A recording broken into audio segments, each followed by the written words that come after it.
Once you are awake, it is almost impossible to fall back to sleep again. Once you discover that the Earth is not a spinning globe, but a flat and stationary plane with a firmament above it, everything changes. The trusted voices and satanic scientific priests who once shaped our reality and understanding of the world are no longer reliable.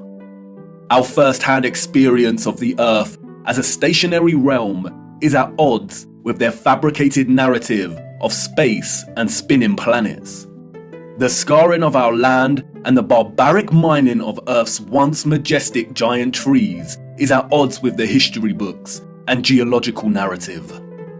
And the awake are left wondering, what on earth happened? If they've lied about the Earth, space, and the destruction of our flat realm, then how can we trust the official, mainstream historical narrative? The historical narrative, like the heliocentric model, does not make sense. It doesn't add up. And all it takes is a closer examination, and their lies, which have governed our understanding of history and the world since our birth, begin to fall apart. Let's stir the mind with a few contemplations. We are told that the first true power tool was invented in 1895, when a German company combined an electric motor with a manual drill. The drill weighed 16.5 pounds and required multiple operators. It wasn't until 1957 that a company called Bosch began designing power tools in bulk that were both economical and powerful.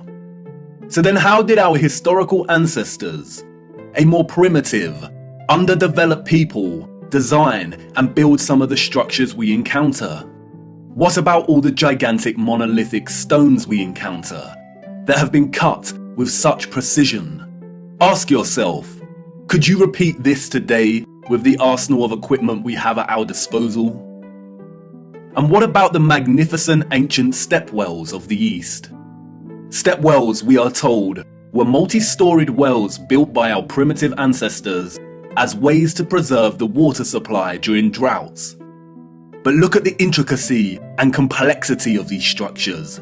Look at the glory and the finesse. Look at the geometric precision. All dug out and crafted from using hand tools. Yeah, right. What about the gigantic canal networks we find all over the world? The Erie Canal in America was allegedly built between 1817 and 1825. There were no civil engineers in America at this time. The people responsible for planning construction were novices, we are told. The canal is 12 meters wide and 4 meters deep. The Erie Canal spans 363 miles. But this was not just a case of digging each day for the Irish immigrants and their oxen companions. They had to fell hundreds of trees as they passed through the virgin forest. They had to build complicated aqueducts and locks, and they had to pass through the Niagara Escarpment, an 80-foot high wall of hard limestone. They had to use black powder to blast through this, we are told, as dynamite had yet to be invented. The canal spans 363 miles and was constructed over an 8-year period. This means that on average, 1 mile was completed every 8 days. What a record, especially since those responsible were novices, and power tools and dynamite were yet to be invented. I can tell you now, the so-called early settlers of the Americas did not build these canal systems. And what of the grand and magnificent castles scattered across our realm? Did you know that most were designed and constructed without plumbing systems and methods to heat rooms properly? The royal and the elite of the past were content without having the accessible necessities of survival just as long as they could live within the grand and the glorious, while the peasants, in their modest abodes, enjoyed warmth throughout the long dark winters? I don't think so. And of course, there is the impossibility of the Great Giza Pyramid Complex. The pyramids, we are told, were constructed somewhere around 2500 BC. The Great Pyramid itself consists of 2.3 million blocks of limestone and granite, and its overall structure weighs 6 million tons. The largest granite stones weigh between 20 and 80 tons each. 20 tons is 20,000 kilograms. These blocks were carved from quarries with copper chisels and allegedly transported from 800 kilometers away. The so-called experts can only theorize that a vast amount of slave labor was required. Being gullible and falling for the official narrative of slave labor is one thing, but can someone please explain how the air shafts of the Great Pyramid align so neatly with the circumpolar stars? And then there is the curious case of star forts, or what the official liars of the world call bastion forts. Developed in the late 15th and early 16th century, these forts, we are told, were designed during an era of gunpowder and the cannon. The geometric design offered a nation's military protection against blind spots during conflict. Of course they did. We all know that the best protection during war is to design a fort with such precise geometric patterning. Has any real historian ever stopped to think just how perfect the geometry is here? Our primitive ancestors did not have the technology to view structures from above, but they still managed to achieve this? Give me strength. There is no way. We could not produce such perfect geometry on this scale today. We've been fooled once again. We have been indoctrinated with a false historical narrative and timeline. And, like the silly heliocentric model, all it takes is a closer look at this narrative and things soon start to fall apart, and the lies become so blatantly evident. Because of their satanic lies, piecing together an accurate, honest historical timeline has become an impossible Rubik's Cube. The official narrative, a Pandora's box, only offering us tiny clues, half-truths, and deceptions. The stitchings of our true historical timeline have been loosened. The contents erased and muddled before we were even born into this world. And herein lies the problem. How to know where you are going if you don't know where you are in the first place? But you see, awakening is truly a gift. Once awake, we learn that we've always had the answers right in front of us. We've always had more than we know. But we had to regain our sight first before things started falling into place. Before things started to make a little more sense. And here we are again, viewer, at the precipice of another great journey. What if I told you that before us there existed a civilization that was responsible for the most advanced technology ever developed, and that it was their understanding of the workings of our flat realm that was key to their innovation? And what if I told you that it is highly likely that our true history as a people only begun just over 200 years ago? Would you think of me as mad once again? Do I sound as preposterous as when I first told you that the earth is flat? Perhaps, and that's why I need to show you. What I hope to show you is one of the greatest cover-ups of all time. It is on par with the heliocentric lie in its enormity and the impact it has upon humanity. And, as I will try to show you, it is inextricable from the true nature of our flat realm Earth, and you cannot understand one without understanding the other.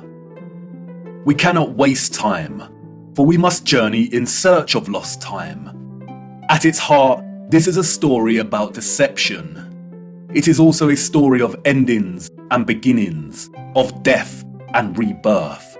And please bear with me. Due to the deceptions and falsities underpinning our historical narrative, this story cannot be told in a linear fashion. We need to go back and forth in time to really draw out something that brings us a little closer to the truth. It is also imperative to understand that, like much contemporary science, history as a discipline was corrupted a long time ago. At its most innocent, a lot of established historical narrative is guesswork. But at its worst, it is a set of lies agreed upon, as the so-called Napoleon put it so succinctly. We are going to be digging in the dark. No historian will be there to help us. We are alone in this journey. Our journey is a hunt for things buried in plain sight. And things may become a little uncomfortable at times, but it is necessary. We have been living a comfortable lie for far too long now. Come on, jump in and put your seatbelt on. For to understand our place in the world, we need to do the unthinkable. It's time for us to take a journey back to the future.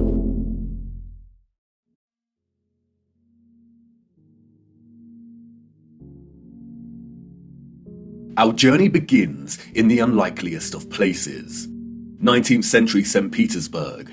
At the entrance to St. Isaac's Cathedral. The city cold, the early morning mists dissipating with the approach of the sun, and our boots caked in mud. The year is 1860, and while St. Petersburg stands regal and proud, its inhabitants are nowhere to be found. It is quiet, too quiet. The population of St. Petersburg in the 1860s was, we are told, roughly 500,000 people, and yet there is not a soul in sight. Where is everybody?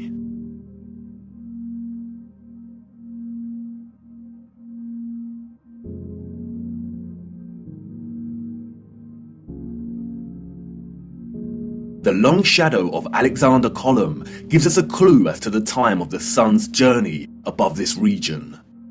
Long shadows only occur during morning or evening. It must be morning, but it appears that no one has surfaced yet. If we travel 400 miles across to Moscow, we see the same thing. Empty, quiet streets. In 1860, Moscow shared a similar population with St. Petersburg, roughly 500,000 citizens. But again, where is everybody?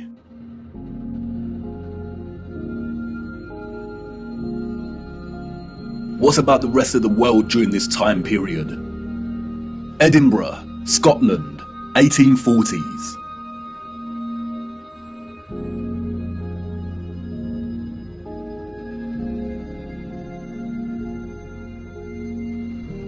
Copenhagen, Denmark, 1840s. Dresden, Germany, 1860s. Rio in Brazil, 1860s. Toronto, Canada, 1860s.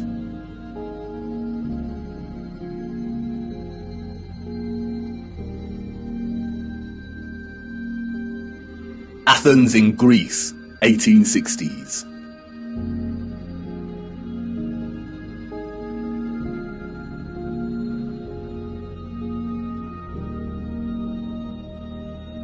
And then London, finally, people.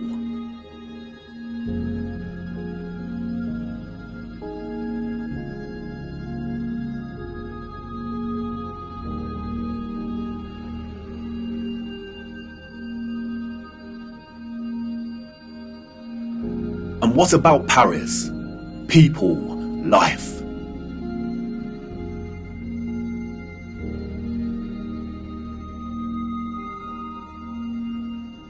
The first photograph, we are told, was created in 1822. The art of photography relies on methods of juxtaposition, of comparison and contrast to deliver its message and sentiment. In these old photographs, we do not find the same deliberate techniques of juxtaposition that contemporary photographers craft into their art, but rather we find natural contrasts that are so important and central to navigating through our deceptive history. Contrast is a phenomenon, natural or artificial, in which meaning is generated and conveyed through the comparison of two opposing elements. When looking at 1860s Russia, there is an immediate contrast between the lack of population and the sheer size of these cities.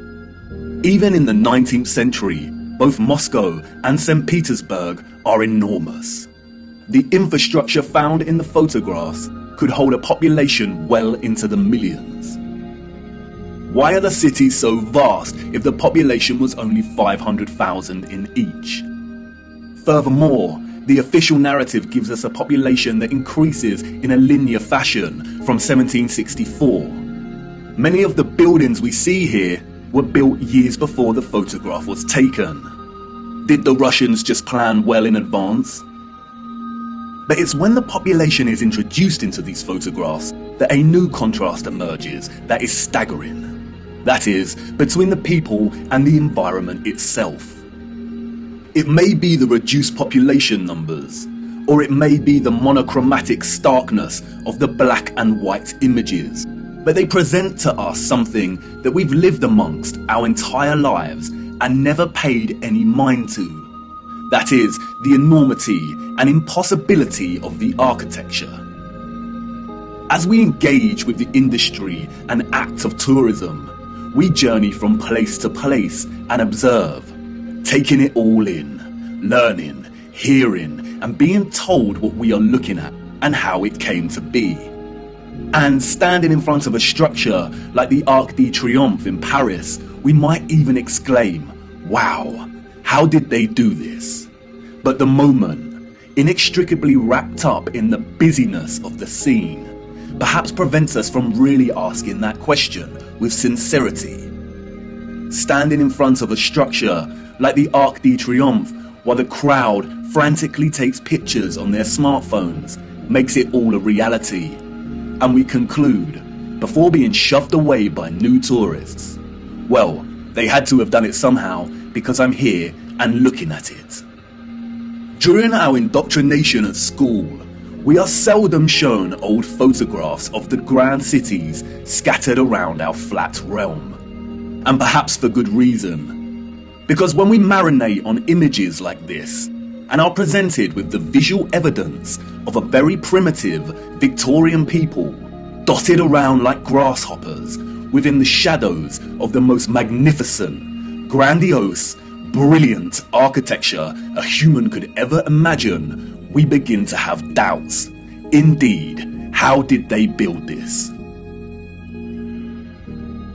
The Arc de Triomphe is made from 36,695 cubic meters of limestone and weighs 95,407 tons, or just over 95 million kilograms. They tell us it took 12 years to build the giant arch in two different periods, between 1806 to 1814 and between 1832 to 1836. How did they transport this amount of limestone with the same horse and carts that we see in the photographs? Look closer at the four sculptures that adorn each of its sides. Look at the intricacy of the sculptures and the patterning of the ornamentation that frames the arch.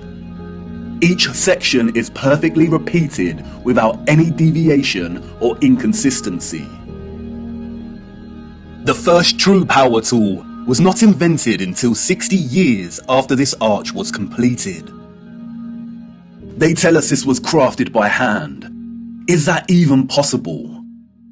And then there is the ceiling of the arch. Immaculate 3D sculpted roses, perfect in their geometric symmetry. The nuance of the detail and finesse of each petal and cross-section borders is overwhelming. Look at the rest of Paris during this time. Again, a plethora of unbelievable, gigantic and magnificent structures. The city's infrastructure glorious, and the people and their means of transport primitive, unsophisticated, and seeming not at all developed to the point of producing a city like this. The roads are improperly paved and uneven. They are dirty and muddy. We also see buildings during this period in which the architecture aligns with the inhabitants. Buildings of misshapen proportions, less developed and refined, charming in their own way, but coarse in their use of wood and plaster. This is exactly the type of architecture we expect of a generation of horse and cart. A generation ignorant to the discoveries in technology that would follow in the years to come. Furthermore, at the time of this photograph, the arch is roughly 40 years old since its completion. Yet can you see how worn some of the parts of the structure are? We see weathering on the stone that suggests the arch is much older. As we approach the late 19th century, we see that the people of Moscow have finally decided to leave their homes and venture out into the streets. The infamous Red Square, now bustling with life. St. Basil's Cathedral and the Spasskaya Tower dominate the frame of the square. The construction of St. Basil's Cathedral began in 1555 and was completed in 1561, a mere 6 years. It suffered a huge fire in 1737 and underwent restoration over a 20-year period. But look at it. What a structure. Almost unreal and like no other. It is composed of thousands of red bricks and tin sheet metal that has been shaped into the distinctive onion domes we see. Look closer at the intricacy of the domes. How did they bend metal to achieve such precision and perfection in the 18th century? And again, if they had the skills and dedication to build a wonder such as this, then why are the conditions of the road so poor and covered in mud? We see these incredible structures and buildings everywhere in 19th century photography. We have the wondrous Crystal Palace of London, a monstrous structure with the greatest area of glass ever seen in a building, and all constructed before England had automatic glass manufacturing. We have Westminster Abbey and Parliament. We have the old Euston Arch, constructed out of pure sandstone in 1837, and streets unpaved and full of mud. Why did these people not prioritize the streets they walked upon? The Frauenkirche, the domed masterpiece of Dresden, Germany. Its intricate and opulent splendor in direct contrast with the beat-up wagons and horse-pulled carts of the people below, a people dependent on the bare necessities, a people completely dwarfed by its size and majesty. The Library of Parliament in Ottawa, Canada, built over a period of 17 years. The first major settlers arrived in 1800, and at the time of construction, the city's population was under 20,000. Would a grand, glorious library really be a priority for settlers? Why does the building look like it's been cropped out of Europe and pasted into Canada? Even at the turn of the century, 40 years before Bosch economized the power tool, we have the old Penn Station in New York. Look at the size of this. Completely mind-blowing proportions. As we can see here in the photograph, each octagonal, sculpted pattern on the arched dome ceiling is larger than one individual human. Look at the gigantic columns and detailed acanthus leaves decorating the tops of each pillar. They tell us this station took 6 years to build. 6 whole years. Yeah, right. Why are we so gullible? Even without access to modern power tools, printable construction pieces, and crane technology, we could not reproduce this today. And more importantly, we don't reproduce this type of architecture today. The official liars of our world have an umbrella term for this type of architecture that we see in North America. They call it historism. Historism is a term coined to describe a style of architecture that is revival in nature, or in other words, copies the style of another period in time. The grand arches and buildings with giant columns we see are built in the classical or Greco-Roman style, and the cathedrals are built in the Renaissance and Gothic styles of medieval Europe. Components of these particular styles of architecture feature large spires, arched windows, towers, turrets, domes, arcaded arches, sculptures, enormous doors, circular geometric windows, columns, clock faces, and bell towers. Traces of this impossible architecture are literally found everywhere, in every city and across our world today.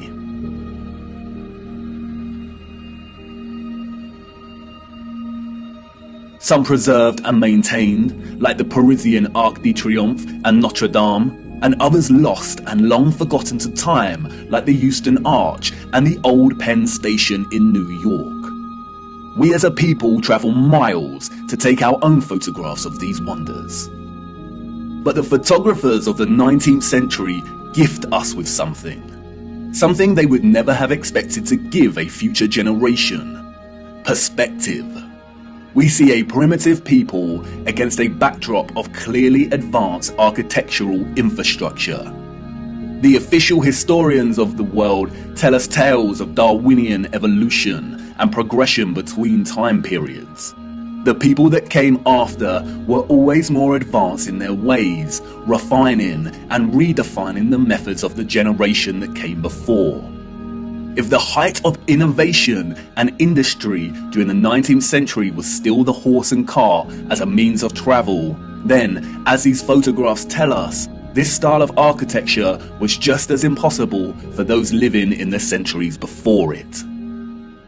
Anyone with a predisposition for thinking and questioning can immediately sense when looking at these photographs that something is rotten in Denmark, that something is off with the mainstream historical narrative, that something is not adding up. In a panoramic image of San Francisco in 1877, we see a collage of historicist architecture. We see columns adorning the entrances to very regal buildings that stand out like sore thumbs from some of the timber shacks surrounding it. We see Gothic spires and towers in the distance.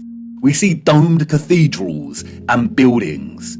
We also see just how sprawling and huge the city has become. In 1846, there were under 500 Mormon settlers living on the area of land in which we now call San Francisco. It was frontier land and ready for the taking. Between 1848 and 1849, with the start of the California Gold Rush, the population increased from 1,000 people to 25,000 people. 28 years later, this panorama was taken. The population at this time, we are told, was getting close to 200,000. Who in their right mind would believe this story? Does this look like a city of 200,000 people? Without any modern technology, power tools, automatic manufacturing, electric motors. A people in a strange, unfounded land, just making their mark. Do we really believe that a burgeoning people built this entire city in just 30 years? And again, such quietness, such stillness. This is a photograph of an empty city. Where are all the people?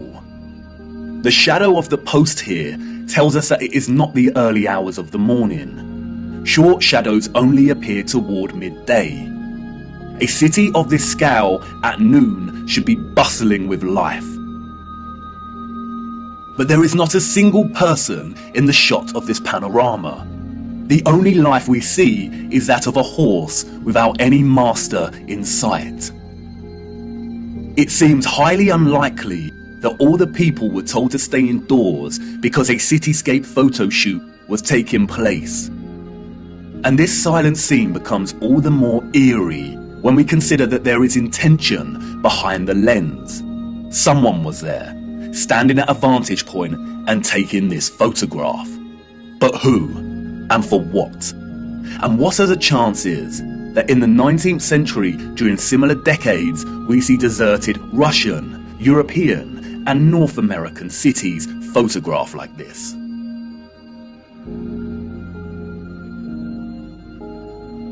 And then only a few years later, we find the same locations bustling with people. A people clearly incapable of building the architecture found in these cities. And what to do with these photographs? If we accept the narrative and these strange anomalies, then we stop here and get back to our busy lives. But the narrative we've received is not the truth. And we shouldn't accept any narrative, no matter how official and certified it is, unless it makes sense. The people we see in these photographs and their early ancestors could not have built the magnificent architecture we see. It is an impossibility. Come on, jump in. We must venture further into these cities and look a little closer. There must be some clues waiting to be uncovered that helps us understand why these cities are empty. Wait, what's that you say? You want to wipe the mud from your boots first? Do not bother, it's a waste of time. Come on, jump in and let's go. For it is the mud that offers us some small clues as to what could have occurred during this time period.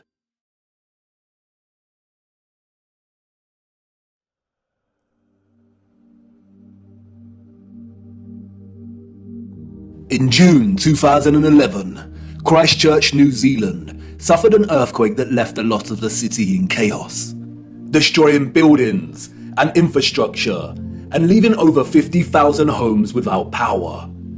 As a result, there were collapsed houses, ruptured water mains, flooding, and fires due to disrupted electrical lines. Due to the strong ground motions and intense shaking, part of the city experienced a strange phenomenon known as soil liquefaction. Sand boils emerged from asphalt roads, toppling and sinking cars, and causing boulders to fall from hills, resulting in more home damage. Soil liquefaction occurs when saturated soil loses its strength and stiffness in response to an applied stress, such as shaking or other sudden changes, such as a strong explosion. Loose, saturated soil or sand has a tendency to compress when a load is applied. But in the event of a stress, such as shaking or an explosion, we see the opposite. The soil tends to dilute, and the result is treacherous quicksand or quick clay. The land turns to liquid, causing structures of heavy mass, such as buildings, infrastructure, and cars to start sinking, topple over, or collapse. It can also affect dams and bridges. Turbidity currents can also form huge landslides that are impossible to stop. In the worst case scenario, entire cities may be destroyed. As you can see, liquefaction can move entire areas of land. The mud can rise dramatically and rapidly, and its destructive force is unstoppable. It is a well-documented phenomenon.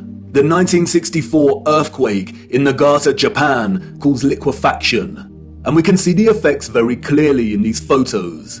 The same here with the 1964 Alaska earthquake.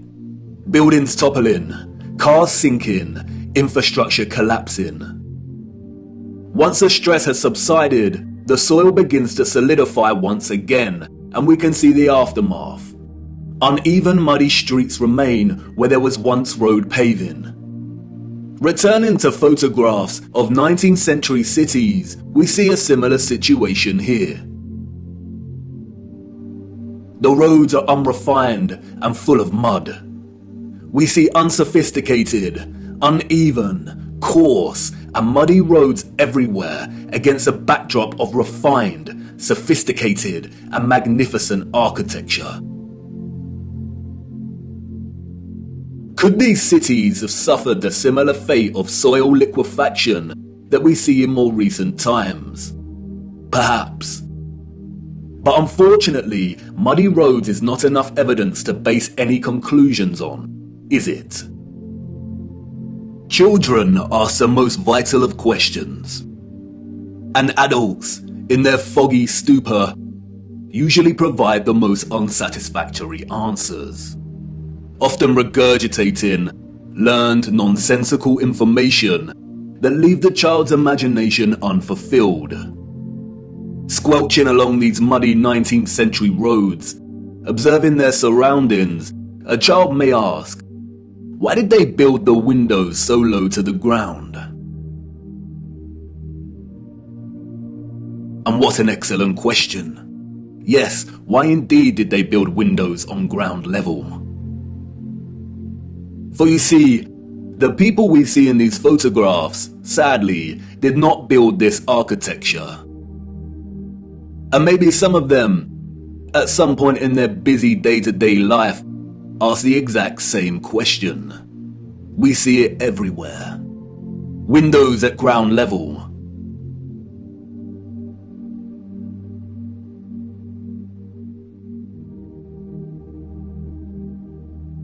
Windows partially below ground level.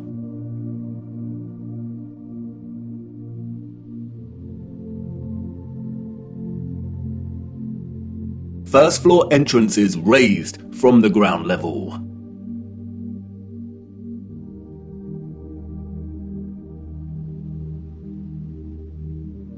Steps leading down to entrances below ground level.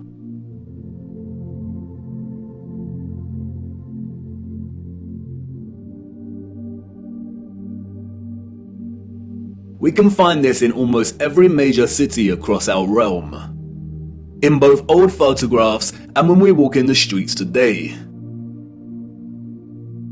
And what does it tell us?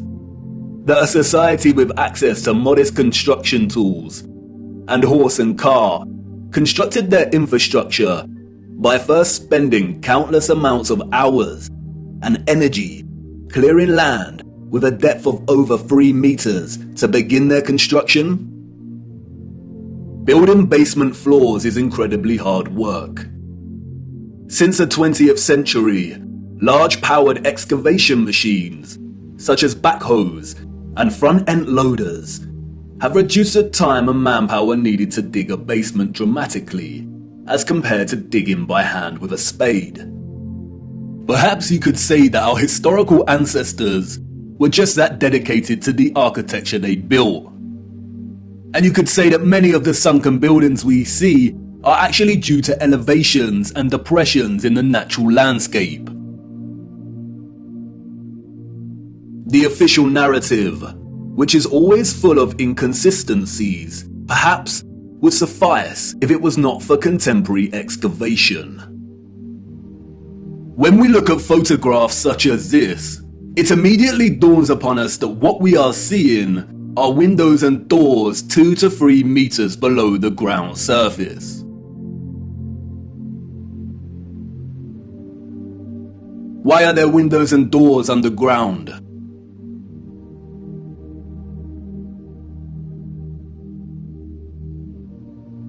What is this that we see in our cities?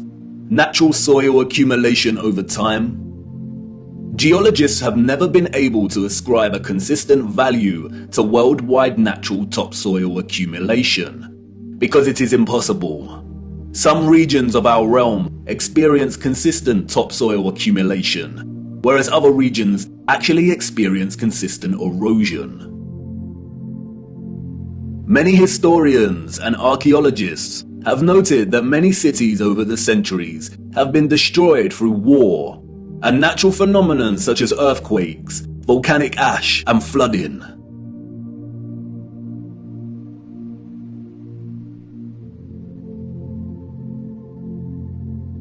Aren't these just the layers of previous civilizations?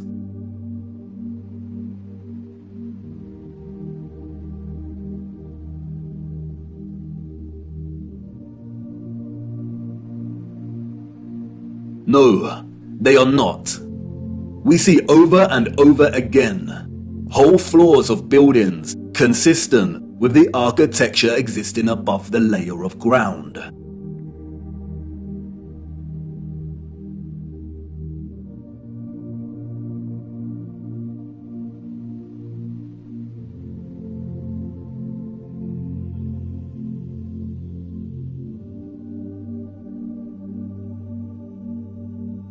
You see, what lies beneath is not the unfamiliar traces of previous generations, but of the same generation that built these structures.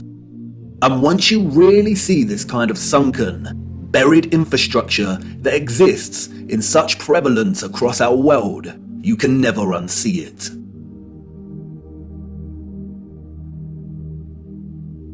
We see that the foundations of old churches are actually the original first floors, with consistent entrances and windows.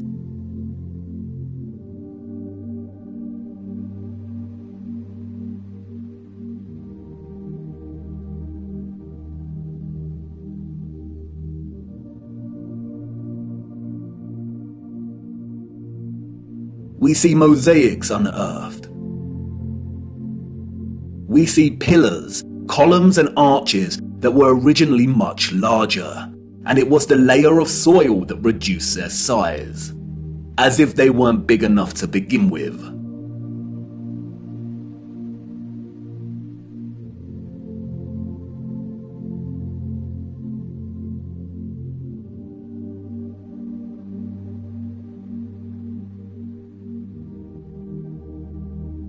And like with the 1964 earthquake in Niigata, Japan, we also find many so-called ancient structures that are leaning.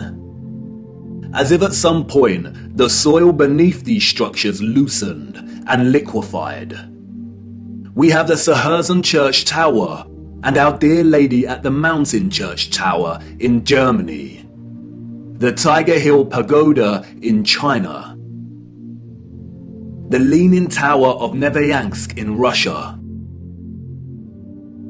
the Leaning Temple of Huma in India, Oud Kirk in the Netherlands, the Tower of Zaragoza in Spain, and, of course, the Tower of Pisa. The official liars of the world try to justify the buried and tilting structures we see, filling our heads with stories of antiquity and ever-changing geology. But it becomes trickier for them when we turn our attention to America. If we are to believe their narrative, then all of the buildings we see in 19th century photographs of the burgeoning American cities are newly constructed. Why do we see famous structures, such as the Washington Capitol building, with consistent infrastructure that buries very deep into the ground? And again, the inconsistencies do not add up. Why would an underdeveloped people waste resources, energy, and time constructing the foundations of the Capitol building to be consistent with the column style we find above the surface? The foundations did not have to feature columns.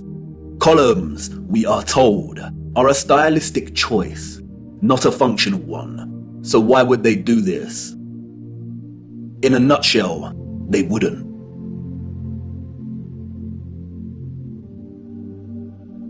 We see images that suggest that the people of the 19th century were actually concerned with moving a lot of the vast amount of mud we see, leveling the ground and excavating existing structures.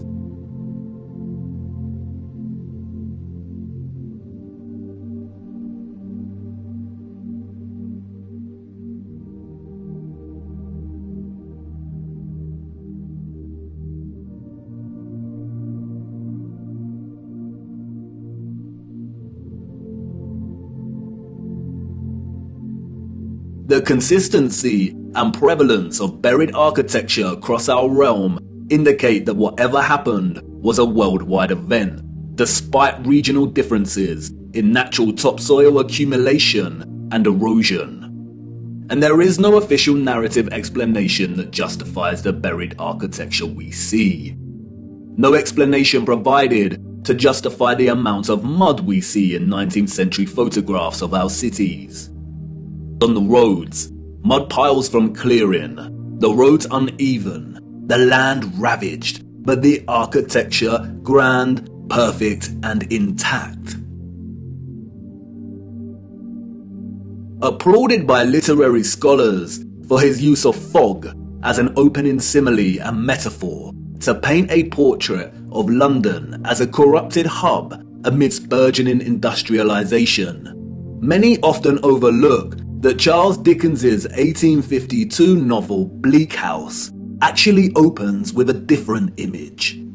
London, Michaelmas term lately over, and the Lord Chancellor sitting in Lincoln's Inn Hall. Implacable November weather, as much mud in the streets as if the waters had but newly retired from the face of the earth.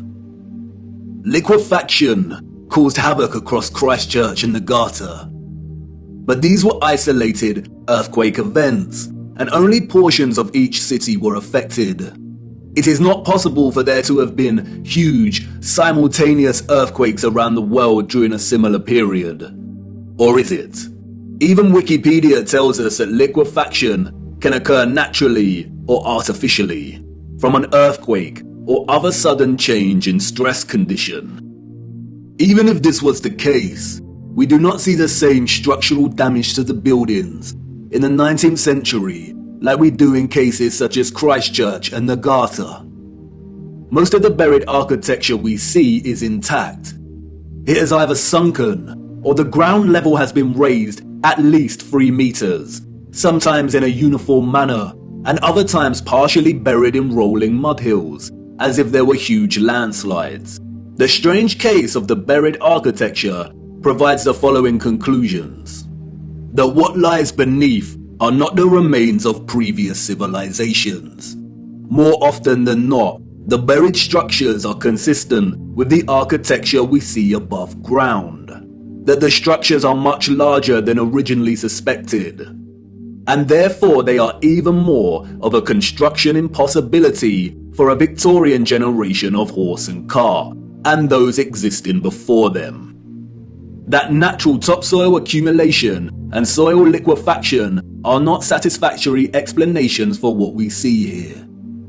Whatever took place had to be something much larger and widespread, such as a natural or artificial earthly cataclysm of sorts.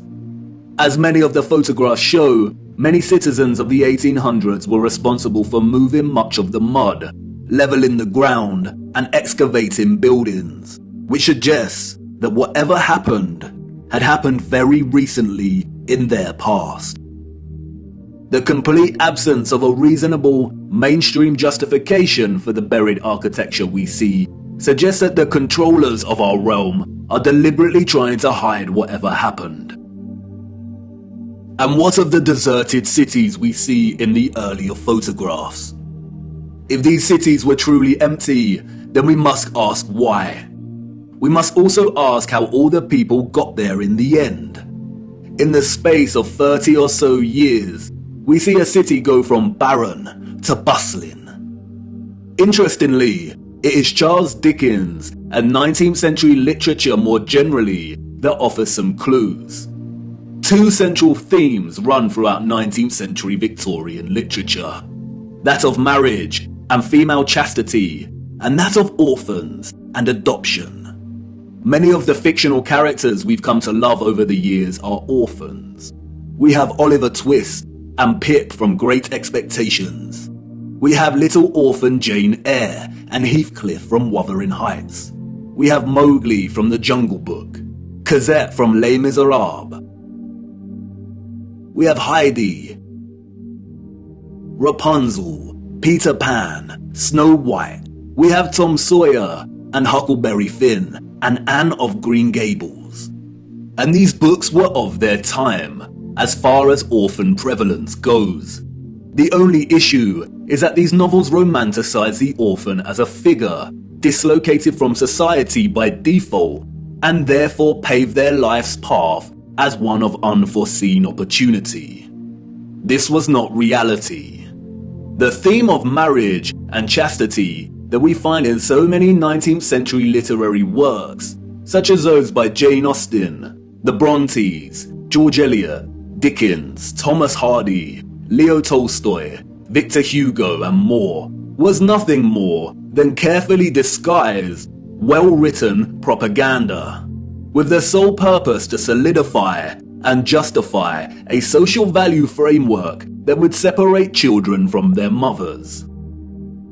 Children born outside of marriage or wedlock were regarded as illegitimate, meaning they did not have a legal status. Illegitimate children was a serious stigma throughout the 19th century. The majority of employers would not hire women with an illegitimate child. Many unwed mothers with illegitimate children ended up without a home, in poor health, starving, exhausted. Their only place of refuge would be the workhouse, where they would carry out the most unpleasant duties. In some places, women with illegitimate children were singled out and had to wear a special uniform, which alerted everyone to their status as an unmarried mother or fallen woman. As a result, a vast amount of orphanages and foundling institutions were established. This is the London Foundling Hospital that was very active in the 19th century.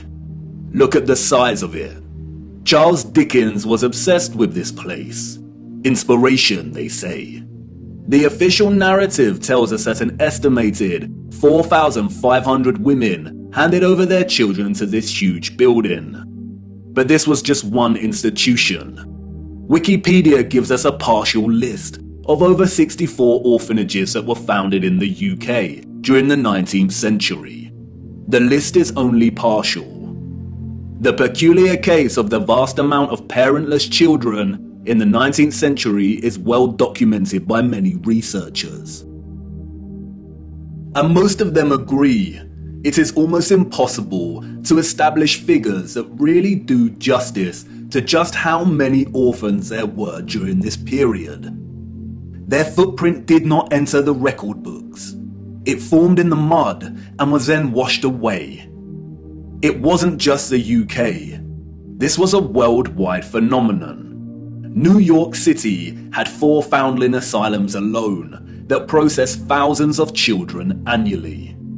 By the beginning of the 20th century, Italy was reporting 32,000 children per year. Spain and Portugal were reporting 15,000 annual foundlings. Before 1860, 374,000 recorded infants were processed by the asylums in Milan, Naples, and Florence alone. Historian David L. Ransell states that Moscow was receiving between 16 and 18,000 infants annually by the 1880s, and sending over 10,000 of these each year to outlying villages for care. In 1882, there were all told 41,720 foundlings from the Moscow home living with 32,000 foster families, scattered throughout 4,418 villages.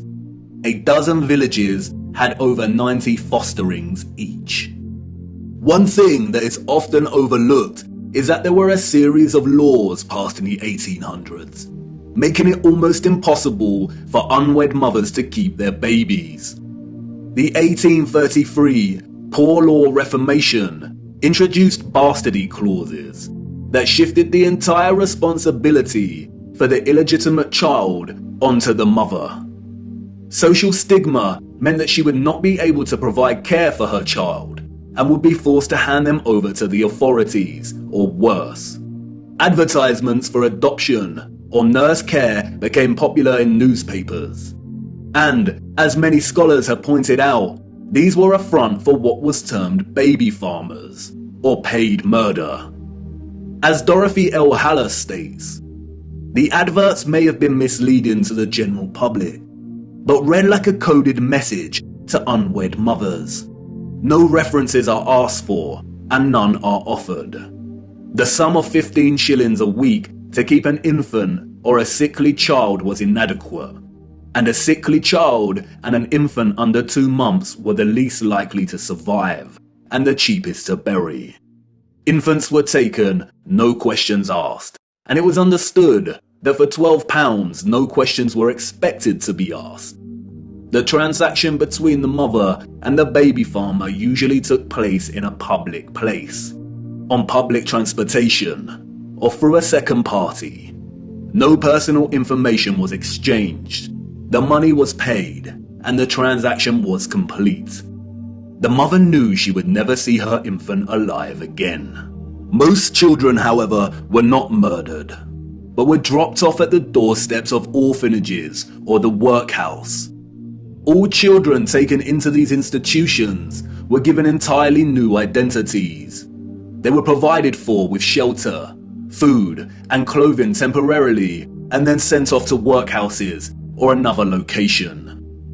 Photographs in the 19th century were scarce, but towards the end of the century, we see more photographs, and the last continent to experience such mass exodus of orphans was the United States. And it is here that we see evidence of the orphan trains. The first group of these orphans arrived in Michigan in 1854, and from that moment on, the movement shipped hundreds of thousands of children across the states until it ended in 1929. Officially, there were over 97 institutions involved in orphans and orphan trains in the 19th century. And again, this was not just the United States. Annie McPherson will go down in history as a woman who scammed more than 100,000 foundlings and shipped them from the United Kingdom to Canada, New Zealand, and South Africa, and even to the outer edges of the earth in Australia, so that they could be sold into child labour. Why do we see so many photographs of orphans in workhouses? Why are they working with machinery created for adult use? Were there not enough adults during this time to carry out this work? And then there is the strange case of the burgeoning American amusement parks at the turn of the 20th century. In addition to rides and exhibits, many of these parks featured an unusual attraction: infantoriums. Visitors of these parks could stroll around with ice cream and swing by these stations, a visit equivalent to that of a fully functional neonatal intensive care unit, complete with incubators filled with sleeping, premature babies. History has been kind to Martin Cooney. Touted as a hero, Cooney was the German mind behind the incubators. His first encounter with premature babies, we are told, was at the 1896 World's Fair. He knew immediately that the exhibition would save babies' lives. The technology to keep premature babies alive was expensive, and he knew the public would pay to see the babies in incubators. He would charge an entrance fee at the amusement parks to generate funds to help these babies live. Nurses tended to the babies as an enraptured public looked on. Like any other amusement, the premature baby exhibits included carnival barkers who tried to lure the public to come and see the babies. I don't know about you, but I find something very off about these incubators. Advertised as featuring living babies, a lot of the fairs where Cooney showed his babies also featured eugenics exhibitions. Eugenics is a field of corrupted pseudoscience that endorses selective breeding to improve the genetic quality of the human population. Eugenics was inspired by Darwinism and was a driving ideology that fueled the Nazis. Why are people paying to see living babies as if they had never seen a living infant before? Did people of the time not have their own babies? And where are these infants' parents? How did they have the technology in the 19th century to keep premature babies alive in such a way? Or is something off, once again, with the official narrative? There were 80,000 premature babies who were treated in these amusement park incubators. 80,000. The hundreds of thousands of orphans in the 19th century are just barely believable. Were women really that carefree? Did America even have the population numbers to justify 80,000 premature babies? We are not talking orphans here, but infants born prematurely. The narrative is not convincing or realistically fathomable. Where did these babies come from? More troubling is Cooney's background. As many historians have pointed out, he had no medical degree or training. His story is a very similar one of unconvincing philanthropy that we find surrounding some of our contemporary figures today that also do not have medical degrees. And then there is Marie Dressler, a Canadian silent film and Depression-era movie star. She adopted one of these incubator babies. Celebrities and adoption. The official narrative conveniently leaves this out of her story and tells us that she may have had a daughter who died as a small child. But the photographs suggest otherwise. Did she adopt her incubator baby at one of these fairs? Were the fairs a front for illicit adoption of premature babies? Even if they were premature, did that mean they had no parents? Who owned and was responsible for these parks? And what happened to the babies once they grew and left the incubators? If something feels eerily wrong about the entire narrative surrounding these parks and orphans, it's because we are not being told the truth. Why were there hundreds of thousands of parentless children in the 19th century? Where did they come from? They were relocated all over the world. Europe, America, Russia, Australia, Canada. Why? Especially when most still had a living parent. If pregnancy out of wedlock was such a social stigma that resulted in such trauma, why would so many people put themselves in that position in the first place? Did the government really care about social morality enough to pass laws? And all the effort to build and maintain orphanages and orphan relocation networks, would this not burden governmental finances and administration systems? It certainly would have. But you see, there was a greater purpose behind the government's worldwide agenda: repopulation. The social narrative of chastity was nothing more than propaganda and justification for stealing children. The reason we see empty cities in the early 19th century is because they were in fact empty, void of population. And the reason they are bustling 30 years later is because orphans were shipped into these cities to repopulate them. You see, in the early 19th century, there was a worldwide reset of sorts through depopulation and then repopulation. The people we see in these photographs did not build this architecture. They inherited it, along with a lot of mud. Not only did they inherit it without a clue as to what it actually was and who it belonged to, but they were unknowingly complicit in repurposing pretty much all of these structures. I know, none of this is making much sense at the minute. You are probably wondering why on earth these cities were empty and full of mud. What happened that meant governments needed to repopulate the earth? And I know what you're thinking. This is all very intriguing, but what does this have to do with flat earth? You want to know more about the firmament, the sun and moon, and our stationary plane. Do not worry. Everything will become clearer as we continue our journey. The prevalent evidence of buried infrastructure, coupled with deserted cities and a burgeoning industry of orphans, is just a start. These are all necessary clues, hinting at some kind of cataclysm, but the real story hasn't truly begun yet. The stage had to be set first, and now it is ready. And even if you cannot see it yet, I know you feel it, viewer. The deserted cities, the buried architecture, and orphans all signal a looming darkness. There is a great black cloud in front of us, and I won't lie, we are heading right into the heart of it. And like I said before, we do not have much time. Come on, it's time for me to honor my promise and take you back to the future.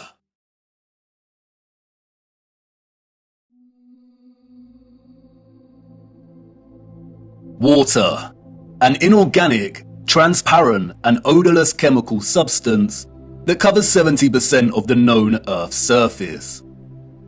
It is the driving life force behind the carbon-based organisms that flourish on our Earth. It borders and separates our lands and collects and solidifies at the inner and outer regions of our flat, stationary realm. God should have sent a message to the inhabitants of Earth and been precise and told them to watch the water, to meditate on its function and natural laws, because in their time a great deception would be cast over them, like a cold shadow of an unknown, nefarious king. And maybe God did send this message in the form of a flood, but its truth was mythologized and buried, and the lie propagated in spite of it. Resting water does not curve and convex. The natural laws of a resting body of water insist that it takes the exact shape of the container it fills, and always finds and maintains a flat level. Resting water always rests flat, and watching the water when we sit at vantage points, when journeying above in planes, and before we take a sip from our drink, we must remember to never forget this law. Most of us instinctively understand the laws of water, and yet many continue their day-to-day willfully participating in the nonsensical, heliocentric hoax. But for us that know that our Earth is not a spinning planet in an infinite vacuum of space, the ones that have studied the sun diligently and realize that it is the sun that is moving and not the Earth, the ones that have plotted the illogical routes of flight paths on a globe model and concluded that the model is incorrect, the ones that know that the laws of density govern the rise and fall of objects and have studied vanishing points, the ones that have forsaken conventional telescopic lenses, pondered rainbows, sundogs, and the stars above us know that we reside within a dome firmament, and there exists water above us. And the ones that understand that our entire enclosed Earth system is governed by electromagnetism, frequency, and vibration that emanates from a central magnetic North Pole. We are the ones that scratch our heads and wonder how on earth we got in this heliocentric mess in the first place. And if meditating on the stars in the water beyond our firmament long enough, and on the electromagnetism, frequencies and vibrations that make them twinkle through so many shades of vibrant colours and geometric patterns, one might perhaps, just perhaps, ask, is there something more to electromagnetism? Something that has been missed or overlooked? Something untold or hidden? Electromagnetism is a fundamental force of Earth. The electromagnetic field takes the form of a torus in which all electromagnetism, frequency and vibration flows. A toroid is a revolving surface that takes the shape of a donut. Toroidal inductors and transformers are central to generating electric energy. There are many ways in which electromagnetism can be produced. We've looked at some before. We know that a magnetic field can produce electricity, and that electricity can produce a magnetic field. It works both ways. Magnetism and electricity are inextricable. It is a dance of polarity. Electric charges either repel or attract each other. Magnetic poles attract or repel one another. For every North Pole, there is a corresponding South Pole. An electric current passing inside a wire creates a corresponding magnetic field outside of the wire. And an electric current is created in a loop of wire when it is moved toward or away from a magnetic field. Horseshoe magnets are powerful permanent magnets. Due to their shape, in which both magnetic poles are close together, a powerful, strong magnetic field is produced. The horseshoe magnet can also function as an electromagnet. The first ever electromagnet was invented in 1824, we are told, and was in the form of a horseshoe magnet. Its power was evident from the beginning. It weighed only 200 grams, but could lift 4 kilograms of iron. The key to the horseshoe magnet's power is the placement of its poles. You can see the magnetic field here, represented by the vector lines. If you look closely, you can see the concentration of the magnetic field is greater near the poles of the magnet. Since as far back as we can remember, we have been presented with and entertained ideas of the future.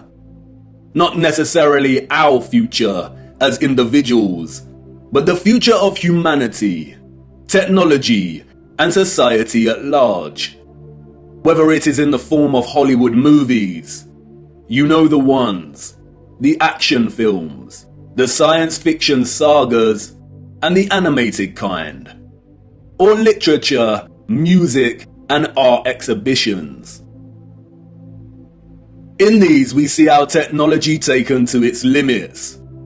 Crafts fly, computers live, robots help out, holographic screens decorate every room. Cities continue to grow upward into dominating skylines. Some can teleport, and space travel is now possible and the accepted norm.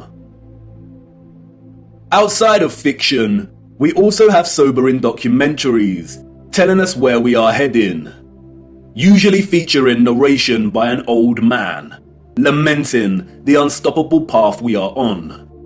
It's all very serious. We are destroying our planet, the only one we have. And we have political parties, non-governmental organizations, and the trusted voices and scientific, award-winning geniuses sharing similar messages. And really, when you look closer at both the fiction and the alleged facts, they all share the same underlying premise and principles. We are becoming so technologically advanced that the planet we reside on is no longer enough, or can no longer sustain our activity. The advanced artificial intelligence systems, the flying crafts, the breakthroughs in cloning and medical beds mean that the natural world has suffered as a consequence. And depending on the type of genre you are entertaining, the solution is either 1. For humanity to perish as a result, perhaps destroyed by the very artificial intelligence systems it created in the first place, or perhaps by a natural, lung-choking virus that has mutated and is sweeping the earth to restore natural balance. Or 2, for humans to say goodbye to their lonely little blue ball and head off into space in search of a new home. But you see, there is no globular planet, and there is no space, and therefore all visions of the future are purely fictional, and not particularly innocent. What we don't see emphasized in these visions of the future, however, is the potential of electromagnetism to transform all human life, technology, and society. Which is strange when you consider that all life, and the Earth itself, is impossible without electromagnetism. Why wouldn't visionaries want to explore this in more detail? Could it be that they are not allowed to? Could it be that they are afraid of something? Afraid of us connecting one too many dots, perhaps?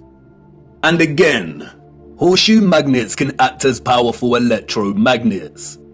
If a civilization was to advance technologically through the use of electromagnetism, then the horseshoe magnet would certainly have a tremendous role to play in that development.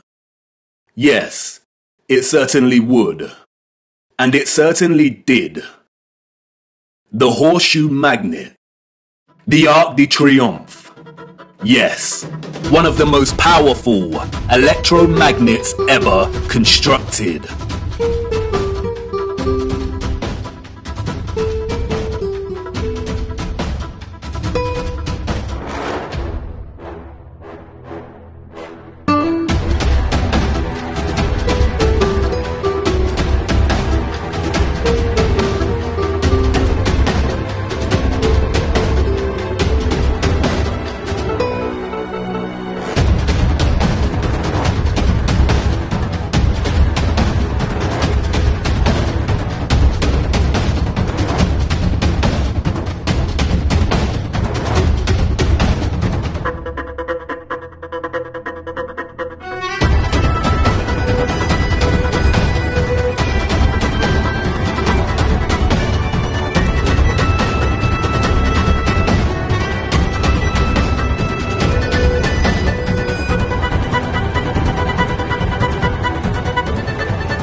Welcome to the future.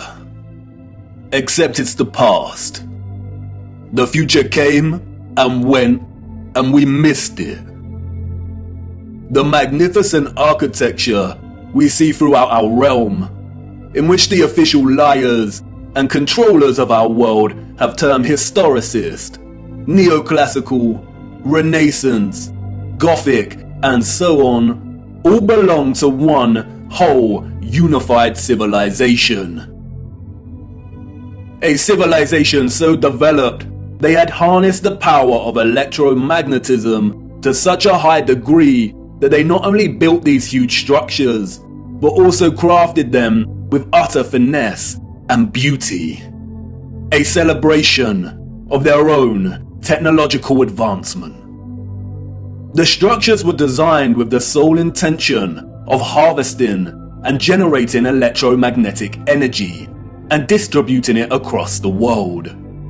Their cities, towns, an entire way of life ran and depended on the use of free, clean, and powerful electromagnetic energy.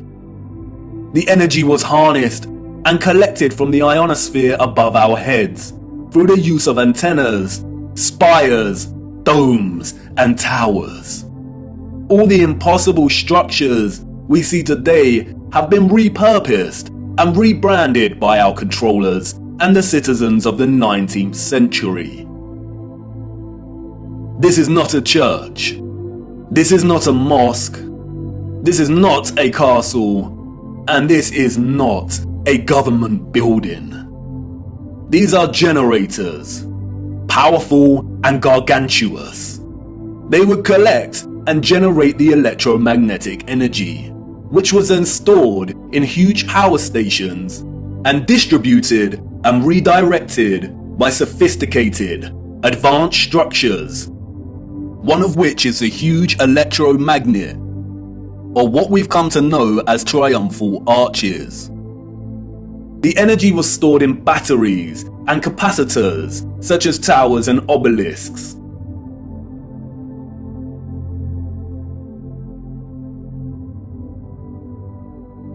All cities were constructed across our realm in the form of one big, interconnected power grid, much like a huge computer motherboard. I already know what you're thinking. What? He's finally lost it. He had us with flat Earth, but this is just too much. I know. The backup programming is kicking in. But before you turn away to leave and cast aside your muddy boots, let me show you how it worked. As you know, we live on a flat stationary plane. At the center is a source of magnetism at the North Pole, and directly above this is Polaris, fixed at the central and highest point of a wondrous crystalline dome firmament. Beneath the firmament, different layers of atmosphere exist at different heights. The ionosphere starts at about 30 miles above Earth. It includes a thermosphere and the mesosphere. The ionosphere is an electrical atmosphere that is ionized by the sun's electromagnetism. It also forms the inner edge of the magnetosphere. I know, a lot of big words and abstract concepts, but you are familiar with this process and have been witness to it every day for the entirety of your lives. As you can see, the vials here contain molecular gases that are present in the atmosphere above us. When an electromagnetic source, such as a Tesla coil, is applied within close proximity of these gases, the coil's magnetic field ionizes or charges these gases, and the result is phosphorescent plasma. The gases become colorized. This is why our sky is primarily blue, because the sun's electromagnetic presence ionizes the atmosphere, and the result is colored plasma. When the sun is entering or exiting our region, or what the liars of the world call sunrise and sunset, we see a variety of color gradients due to its distance from the ionosphere above us. When the sun is no longer journeying above our region, the sky loses its color and we can see the stars in the firmament beyond. Although the official scientists designate the ionosphere as an atmospheric layer, it is actually an ethereal layer. Ether is the fabric or element that carries electromagnetism. It connects everything in our realm. It is the fabric that makes the sun and moon and their concentric journey above our disk possible in the first place. Ether is the mysterious fifth element. It connects everything electromagnetically through vibrational energy. It is the glue, the web, the driving force behind absolutely everything. The four other elements, air, fire, water, and earth, only exist because of the ether. They are expressions of ether's vibrations. Cymatics is a good example of ether's presence. The frequencies fed through the Chladni plate make the sand or salt form precise and complex geometric shapes. The higher the frequency, the more complex the geometric pattern. But what is the conduit that takes the frequency's vibrations and allows the sand to take such shape? That is the ether at work.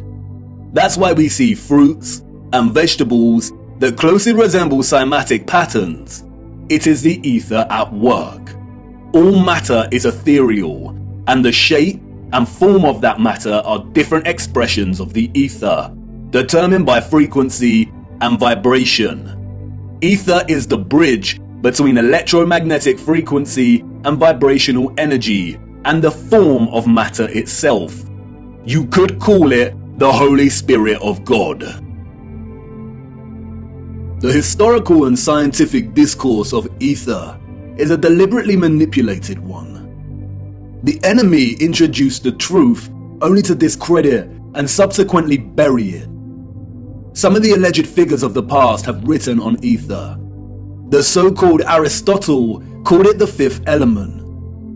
James Clerk Maxwell, the so-called father of electromagnetism, spoke of the ether, stating, "In several parts of this treatise, an attempt has been made to explain electromagnetic phenomena by means of mechanical action, transmitted from one body to another by means of a medium occupying the space between them. The undulatory theory of light also assumes the existence of a medium. We have now to show that the properties of the electromagnetic medium are identical with those of the luminiferous medium. The medium he refers to here is the ether."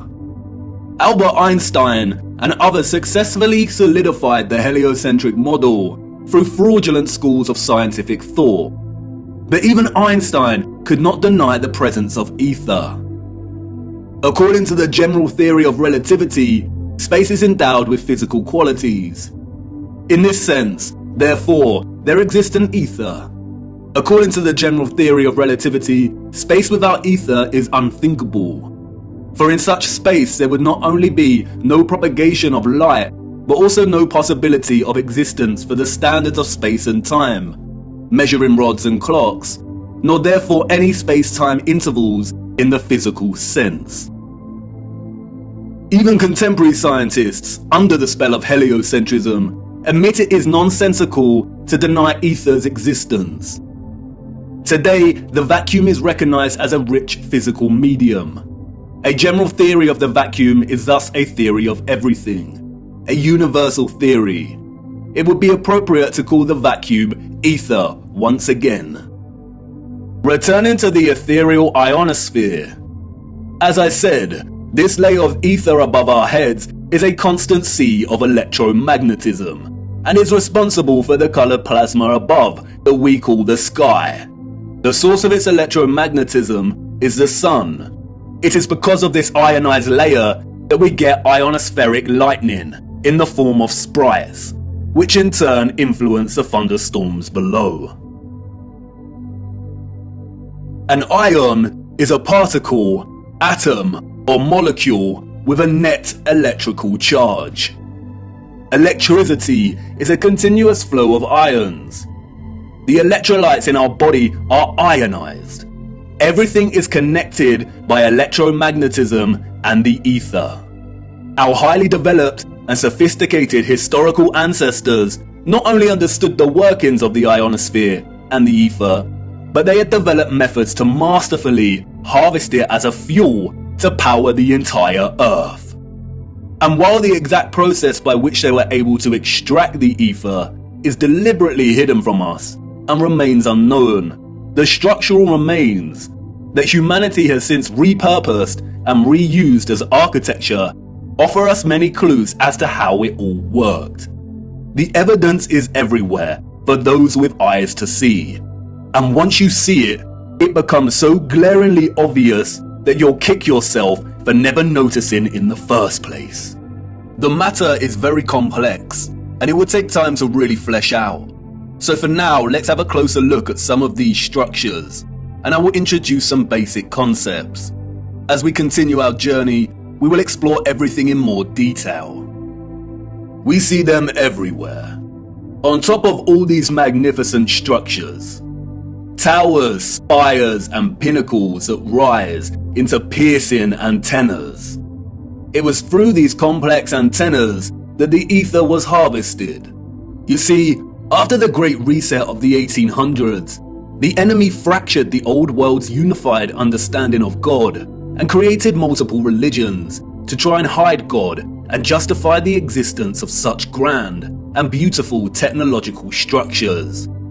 And I know this may trigger some people, but stay with me, I will not let you down. But for now, it is critical to understand that a lot of the religious icons that adorn and make up these antennas were never indicators of different religions in the old world, nor were they intended to be. They signaled something else entirely. They are usually made from copper and gold. Both are excellent conductors of electricity. In many of the structures we call cathedrals, the symmetrical spikes on the pinnacles worked in a similar fashion, extracting ether from the ionosphere. Once harvested, the energy would inevitably have been drawn down into the top larger portion of these domed structures. When examining many of the interiors of these domes, we come to realize that they rely heavily on symmetrical ornamentation. This is achieved by indentation or cavities in the masonry. In the world of electromagnetism, a cavity resonator works through symmetry to produce oscillation or vibration of energetic particles. Symmetrical shapes force energetic particles or ions to vibrate in a constant manner. Is this why we see perfect symmetrical ornamentation within the ceiling of many domed structures? It no doubt sounds absurd, but the majority of these structures also feature a smaller type of cavity resonator, or what is more appropriately termed cavity magnetrons, that offer some clarity as to the real function of these structures. A cavity magnetron is a high-powered vacuum tube that generates microwaves using the interaction of a stream of ions with a magnetic field while in the cavity resonator. A magnetron operates through a hollowed, symmetrical vacuum.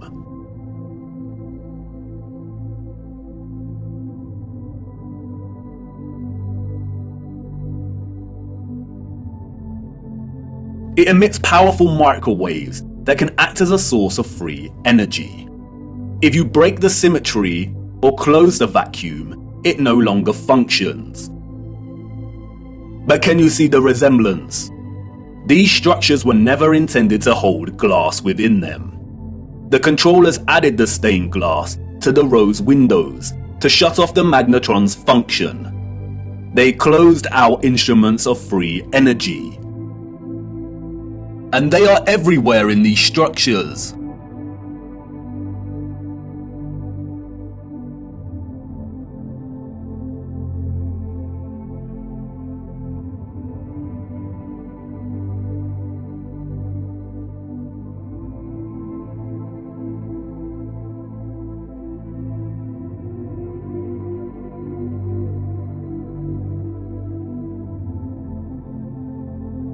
Interestingly, if you look at the geometry of entire sections of the structures themselves, then it becomes very evident that they functioned in their entirety like a cavity magnetron to generate energy.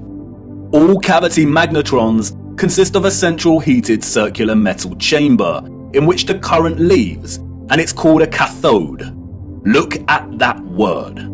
Cathode. Does it remind you of another word? Cathedral. Cathode. Like with everything else, they corrupt the truth and hide things in plain sight. The controllers removed most of the cathodes integral to these cavity magnetrons, but there are some structures today in which you can see traces of the old cathodes still present. The heavy reliance on symmetry and cavities within these structures is not coincidental. The symmetrical ornamentation would have worked in a similar manner, causing the energetic particles to vibrate in a constant manner. The flowers within the squares can be understood as similar to acoustic resonators, working to vibrate the ions. It is here that the energy would have been continually manipulated into vibrational and electromagnetic energy of specific frequencies. Really look at these magnificent acoustic resonators. Could you craft one of these by hand today? And at such height? Why would an underdeveloped people spend so much of their time crafting such perfect symmetrical ornamentation, especially if it had no function and was purely aesthetic? They wouldn't. The cavity resonators and magnetrons would have had to have worked in partnership with a central engine or reactor contained within all these structures. Both resonator and reactor are interesting words. Just like the words conductor, generator, creator, and the name Mercator, they all contain the word tor within their linguistic structure. They hold a linguistic memory and pay homage to the torus or toroidal field. The torus is the flow of electromagnetism. Without this flow of energy, there would be no life on Earth. No one can really know for sure, but some have suggested that the engine was probably similar to a fusion reactor. The traces of these engines can be found within all of the larger generators. The empty shell of where the engine used to reside is usually, but not always, octagonal. It's been right in front of our faces the whole time. The controllers remove the engines, sometimes repurposing the space as baptistries and bandstands, sometimes just leaving the base either barren or attempting to cover them up. We see these octagonal structures in cathedrals, government buildings, mosques, and detached bandstands. And unless they have been repurposed, these structures seem to hold no overall function. They do not contribute to the overall structure. They appear superfluous and unnecessary. Theories have surfaced that the engines or central technological mechanism was similar to a tokamak. And while I do not subscribe to this idea, which will become evident as to why later in our journey, for now we will use it for illustrative purposes. A tokamak is a powerful device that uses a magnetic field to produce plasma in the form of a torus. The contemporary tokamaks we see are used in thermonuclear fusion power. The tokamak's toroidal field, in conjunction with the vibrating ions from the ether, would have produced a highly conductive electromagnetic field of gases called plasma, just like our sun and ionosphere. If those of the old world used anything closely resembling a tokamak's capability, then the result would have been an abundance of free, powerful, clean electromagnetic energy that could fuel entire cities and the entire Earth. These were never churches, cathedrals, castles, and parliament buildings. They were all huge engine generators.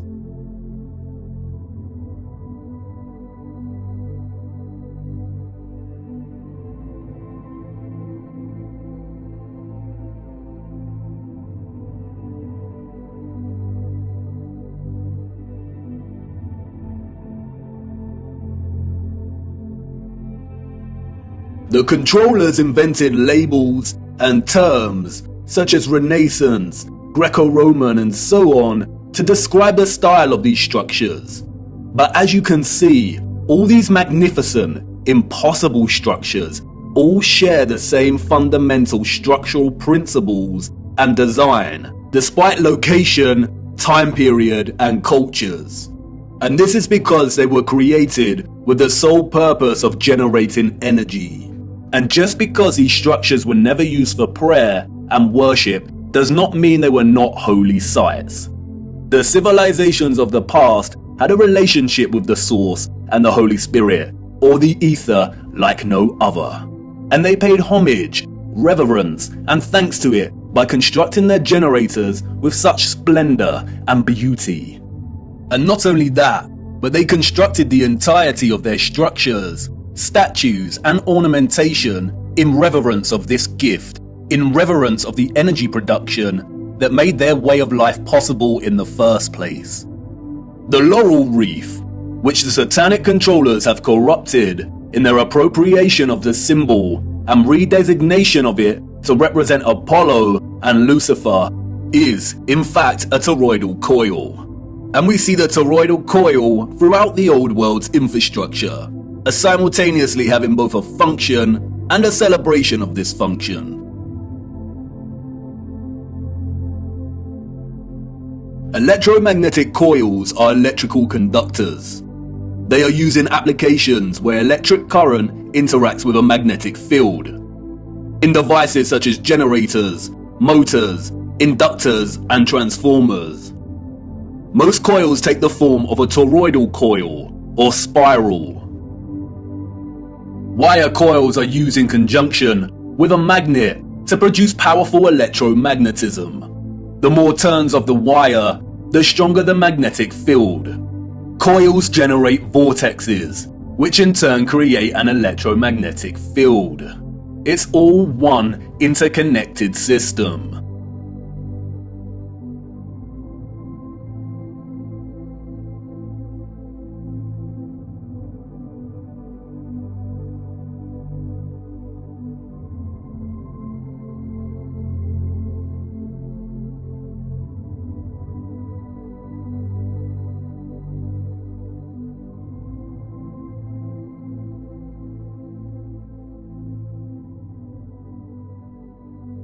And we see it everywhere. This is what columns and rotundas were used for. Powerful coils to generate electromagnetism and carry the current in loops. The torus is found at the base of pretty much every column found throughout our realm. It is everywhere.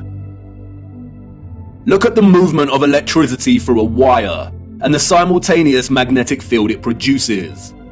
This is exactly the shape of a column. And we see this present in all of these gigantic and meticulously crafted columns.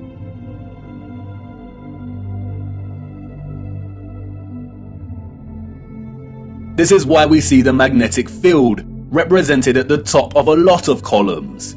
It's the movement of the ions in the magnetic field. It's the movement of the toroid and the toroidal vortex.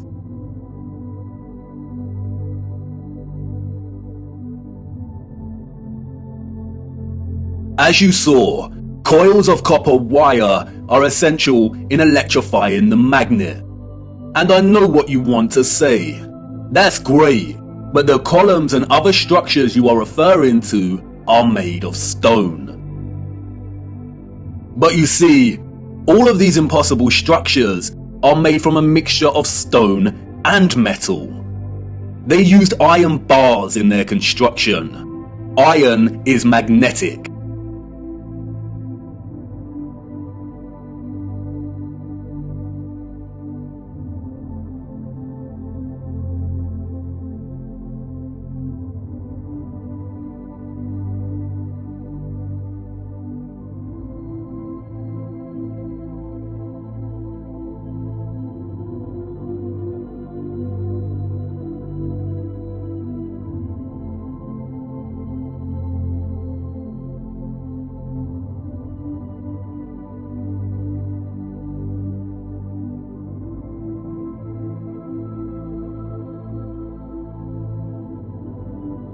These iron rods run throughout the stone infrastructure and are complemented with copper and gold roofing. Copper and gold are strong conductors of electricity. Often we find entire statues, arches, domes, and roofing made from a distinctive blue copper. Furthermore, the limestone, granite, and dolomite stone is mixed with crystal silicon or quartz. Quartz has strong electric potential.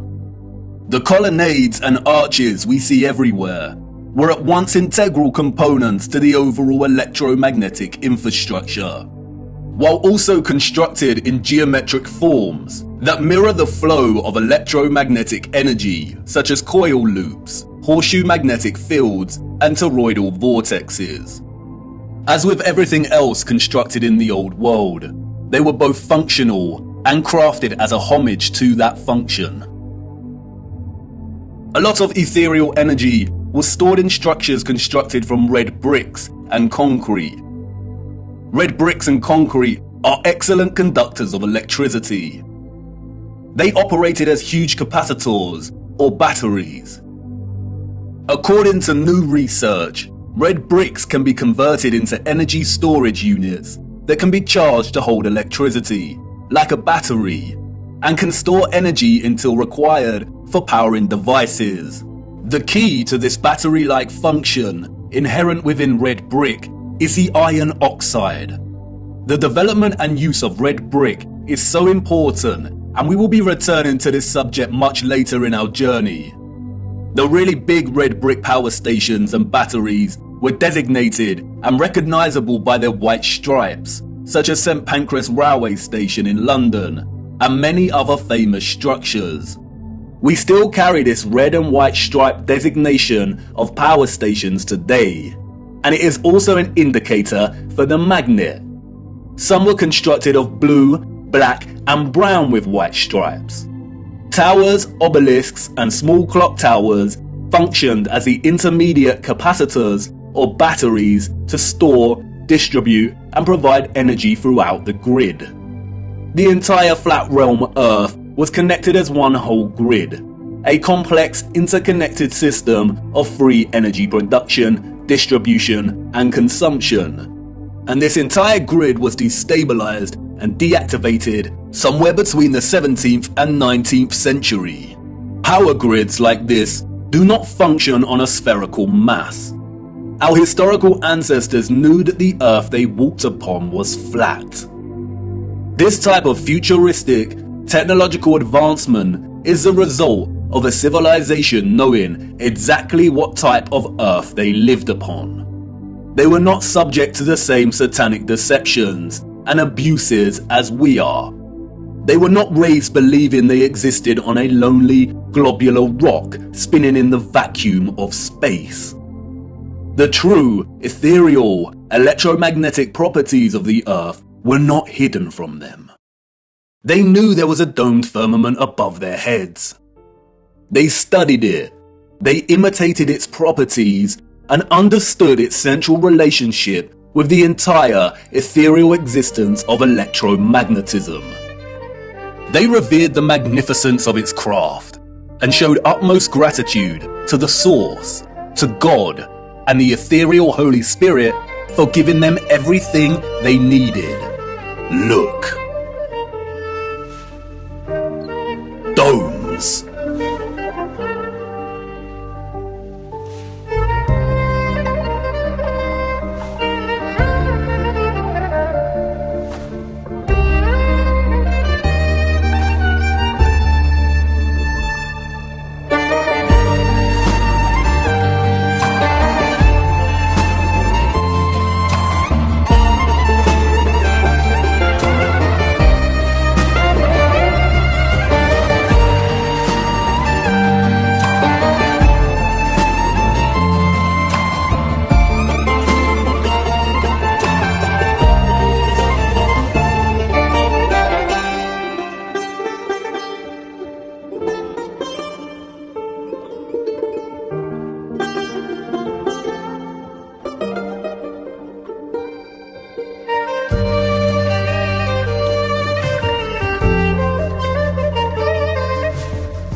Have you seen anything as overwhelmingly exquisite as this before?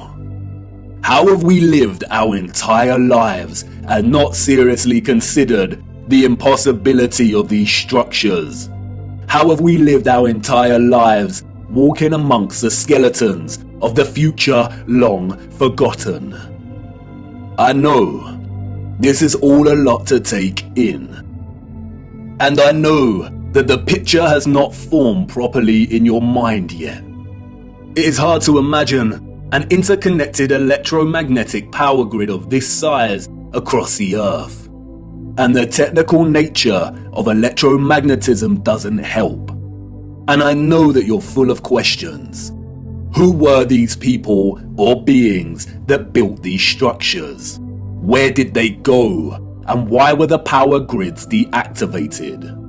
What about all the religious iconography and art we see inside of the cathedrals and mosques? What about all the histories and photographs we have of the construction of these structures? What about the Romans and the Greeks? What about some of the grand mosques that have been constructed in recent times? And if what you're telling me is true, then how did they distribute and store all of this energy like you say? Was it similar to our Wi-Fi and radio signals? We will get to all of these in good time. We have barely scratched the surface. But for now, it is the last question that is important. How did they distribute and store all of this energy? And in what form? For you see, our sophisticated historical ancestors did something that we, as a society, have come to neglect. They watched the water, and they watched it closely, right here on Earth and up above, beyond the firmament. Come on, let me show you.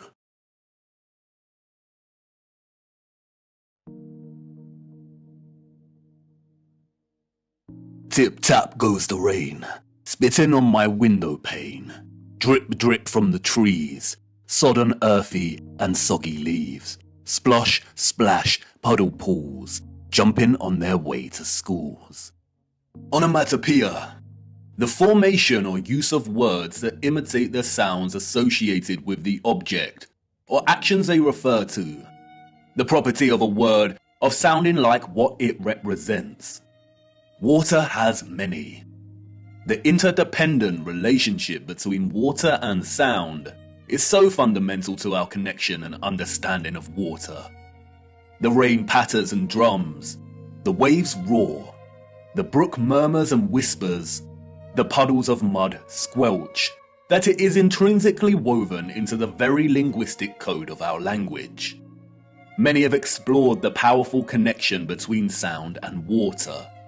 We have Masaru Emoto and his study exploring the impact of sound on the molecular structure of water. We have those that like to play around with cymatics. There is Peter Davey, a saxophone player who invented a device that boils water with sonic waves. The innovative use of sound coupled with water seems to have no end. So much so that in recent times, biologists are discovering that ultrasonic water can even treat the most resistant of infections and heal wounds at rapid pace. And in a future where electromagnetism was harnessed with the utmost innovation, water, sound and frequency had to have a major role to play. And of course it did. They wanted us to know that it did. And not just the water here on Earth. They were telling us to look up and above. They wanted us to know that what they had achieved right here on Earth was only possible because they had studied what existed above. In the beginning, God created the heaven and the earth was without form and void, and darkness was upon the face of the deep, and the Spirit of God moved upon the face of the waters.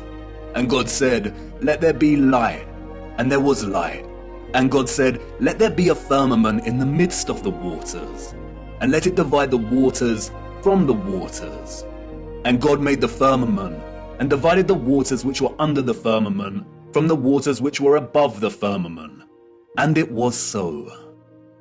Some criticize the King James translation of the Bible for its use of the word firmament. But in the original Hebrew, the word is rakia, which translates directly as firmament.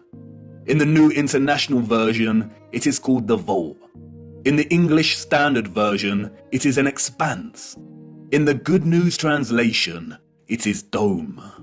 What is important, however, is that in all translations, and in the original Hebrew, the notion of the firmament or vault separating the waters above from the waters below does not change and remains consistent.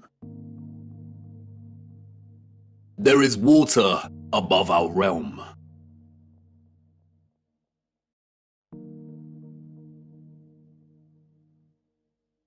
The telescope is an interesting instrument, both at once an apparatus for discovery and simultaneously a weapon of deceit. There are two primary types of telescope, the refractor and the reflector. A refractor uses an objective lens, usually a convex lens, and a reflector utilizes a single or a combination of curved mirrors to reflect light and form an image. Many reflector telescopes use either a concave mirror or a parabolic mirror. This is what a reflection looks like in these mirrors. The eyes we were born with, and which we see the world through, are convex lenses. We do not witness the world through curved mirror reflections. This is Jupiter as seen through a reflecting Newtonian telescope. And despite the slight spherical distortion caused by the reflecting mirrors, this is still not what NASA has shown us.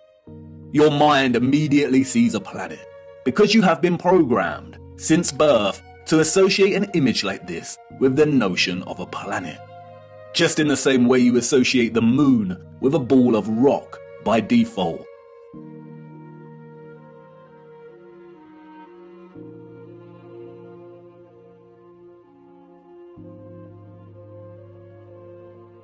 But as you can see here, both refracting and reflecting telescopes produce images similar to the Nikon P900. The Nikon lenses have been criticized by some astronomers as lacking the power to really see the luminaries above. But as you can see here, there is not much difference between the Nikon and both types of telescope. And in each we see that Jupiter is radiating some kind of light of its own. Both amateur and professional astronomers present footage such as this.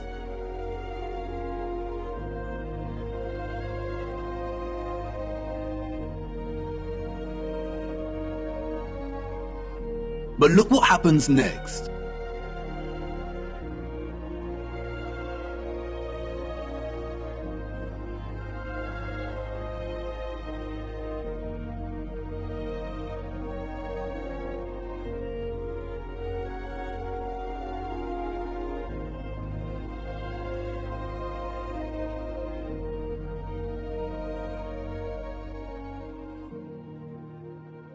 The astronomers here are using imaging processing software to turn their raw images and footage, which display a circular object in the sky above us radiating its own light, into a NASA-style planet. And this type of doctored, processed image is not what we see with our own eyes through these lenses. I am not saying that this is deliberate deception. Astronomy is a practice of its own. But it is very important to never confuse the highly edited images and footage we receive with reality. And it is also worth being mindful of those that are being very manipulative. They are usually the astronomers with the paid sponsorship from magazines and websites. It is also important to note that what we call planets are not actually planets. They are wandering stars, and all of the wandering stars are of a similar nature to the moon. Unlike the rest of the stars above our firmament, their course and journey above us is not fixed and consistent. Their paths deviate from the concentric paths that the rest of the stars consistently make around Polaris. And the reason for this is because they are not located within the waters beyond the firmament. They are very different, and their function is way more occult, and their significance to life here on Earth much more important than we realize. We will be returning to the true nature of the so-called planets and moon later. Back to the waters. Arcturus is one of the brightest stars in the sky. Here is Science magazine's artistic impression of the star. And now here is Arcturus as seen through a refracting telescope. There is no resemblance. What we see through this telescope footage is really similar to what we see when you zoom in on the stars above with a powerful Nikon camera. Many criticize the refracting telescope because it can produce chromatic aberration. Chromatic aberration is a failure of the lens to focus all color to the same point. The result can be purple fringing, and we see that here. Photographs can suffer from chromatic aberration. Interestingly, the Nikon does not produce the same chromatic aberration when zooming in on Arcturus. Therefore, you could say that the Nikon is actually more reliable and stable. Through both the telescopic lens and the Nikon, Arcturus is pulsing, shifting, rippling. It is dancing geometry. Many will jump up from their seats and exclaim, it's because of atmospheric distortion and light pollution. It's because Arcturus is so far away. But if it is atmospheric distortion, then why do all the stars display their own unique geometry and light patterns? They should all distort in a unified, consistent manner. It is not atmospheric distortion. The stars are pockets of sonoluminescence in the water above. They are self-illuminating, radiating their own light and frequencies in the waters above. Our own convex lensed eyes tell us that there is some kind of water above. We see it in the stars and when rockets accidentally hit the firmament. And, like I said before, just because the so-called planets or wandering stars and the moon appear spherical does not mean they are. They are not synonymous with the stars in the water beyond. They are something else entirely. Our advanced predecessors wanted us to watch the stars. They wanted us to understand that electromagnetic vibration and frequency produce pockets of sonoluminescence in the waters above. They were pointing it out because they wanted us to know that water was the key to unlocking the real potential of electromagnetic energy. They wanted us to know that once harnessed, the ethereal electromagnetic energy could be fused with water, so it could be stored and distributed. And once produced, the water could be manipulated, enhanced, and elevated to a level of new possibilities through the use of vibration, frequency, and sound itself. Their civilization depended on the industry of what we will call the living waters. Their technological advancement enabled them to transform the entire Earth into a power grid. But this grid was only possible because of water. The civilization of the future was an electromagnetic water world. Canals are no great secret. They are found everywhere across our realm, both the great and the small. Most of the great canals around our Earth are connected to the ocean. Salt water is an excellent conductor of electricity. Sodium chloride is ionized. We have the Corinth Canal, connected to the Aegean Sea. We have the Panama Canal that connects both the Atlantic and Pacific Oceans. The Suez Canal connects with the Mediterranean Sea. And there is the Volga-Don Canal, connecting the Azov Sea, Caspian Sea, and Black Sea with the major oceanic networks. All of the canals built before the 1920s were not built by us or those in the history books. We inherited them. And while the official narrative tells us that the Volga-Don was finished during the 1950s, its construction actually began back in the 16th century. All narrative surrounding the construction of these canals is purely fabricated, and I will show you how much later in our journey. Once you start paying attention, it becomes very evident that most continents and countries feature a combination of canals and rivers that span the entirety of the land itself. The citizens of the old world utilize the oceans and rivers to create a grid of interconnected waterways to provide water to all of their areas of habitation. In order to pass difficult sections, And keep the supply going, they would build aqueducts and viaducts.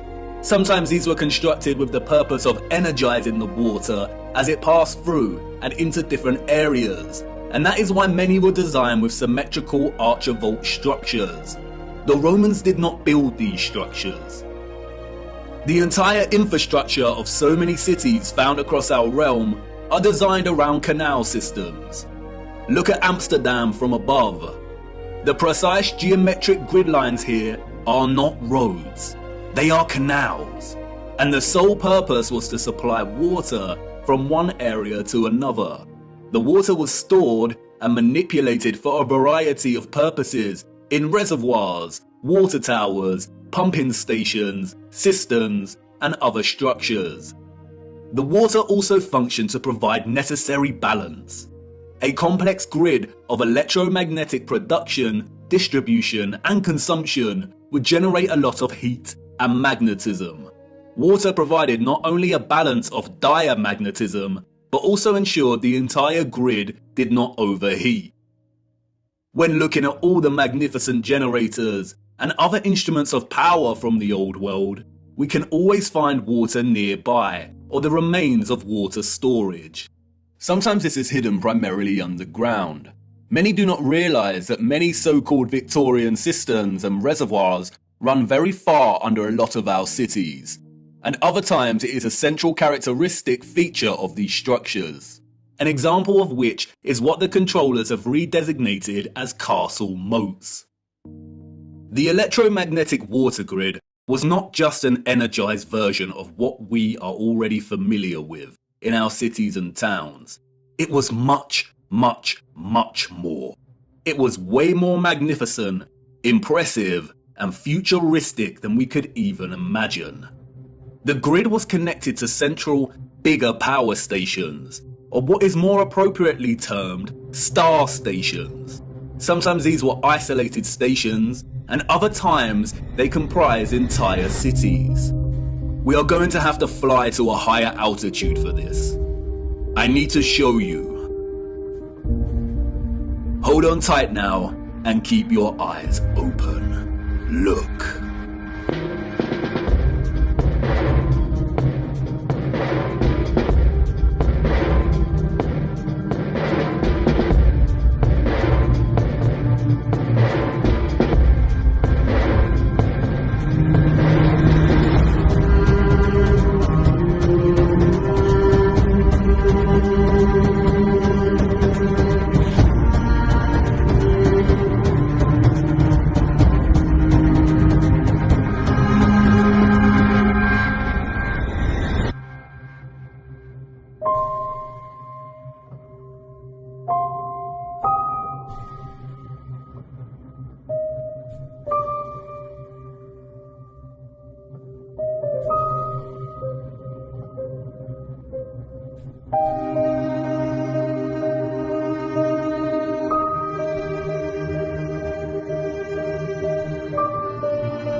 The sole existence, let alone construction, of these star structures is almost beyond our comprehension.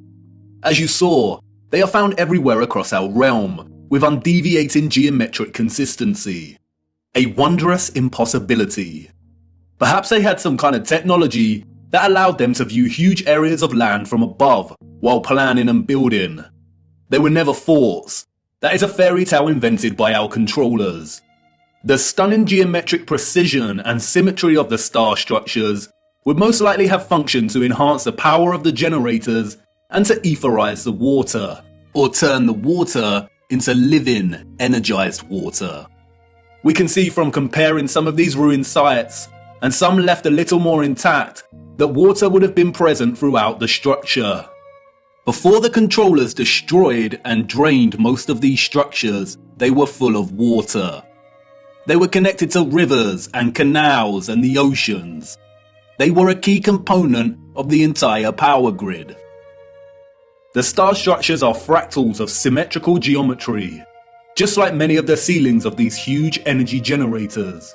And, like the acoustic cavity magnetrons and resonators, the symmetrical sharp diagonal walls would have caused the ions to perpetually vibrate. Old plans and illustrations, which have no doubt been edited or manipulated in some way or another, offer suggestion as to how complex, integrated, and essential the star geometry was to the entire grid. Look at Paris here. It isn't obvious at first glance, but upon closer inspection, we come to realize that the entirety of Paris was itself a star station, or a star city. And like with everything else constructed in the old world, these structures were at once functional and a celebration of the source of their innovation. Look closer at the star geometry here. Can you see the resemblance? The snowflake. Do you remember what happened in Masaru Emoto's experiment on water? Ethereal vibration expressing itself through water's molecular structure. Those of the old world had perfected this science. They knew the key to releasing electromagnetism's potential was through sound and water. Just imagine what they were able to achieve. Sound, vibration, and frequency was just as integral to the success of their technology as water was. Those of the old world did not hide their adoration for sound. Traces of this love for sound are everywhere. These structures were literally instruments of power. Or as the so-called Goethe put it so succinctly elsewhere, music is liquid architecture. Architecture is frozen music. This is why so many generators, capacitors, power stations, and intermediates feature holes, pediments, dentils, indentations, and complex 3D ornamentation. They were structural openings to manipulate sound waves, the vibrations and acoustics, so they could tune the electromagnetic energy in conjunction with the water in a variety of ways to achieve different results. They were similar to the aerophone instruments such as the flute, the pipe, the recorder, the bassoon, and the trumpet. The old world revered the geometry of the star because it was through the study of the stars in the waters above that they learned the power of fusing electromagnetism, vibration, and frequency with water itself. They all work harmoniously and in concert with one another. This interconnected and interdependent energetic relationship is what makes the stars and all life itself possible in the first place. Look a little closer at the dancing geometry of the sonoluminescent stars beyond the firmament. Do they remind you of something else? That's right, all of the magnetrons, or what we've come to call rose windows, were designed to mirror the cymatic patterns of ether's vibrations in water itself.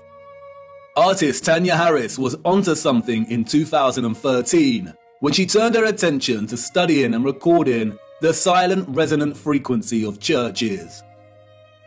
By placing water inside of a loudspeaker, she was able to discover the hidden geometry of these resonant frequencies. The results showed that even the silence within these structures produced strong cymatic patterns. And again, can you see the resemblance? Others have applied the same technique and studied the cymatic patterns displayed when bells chimed within the structures.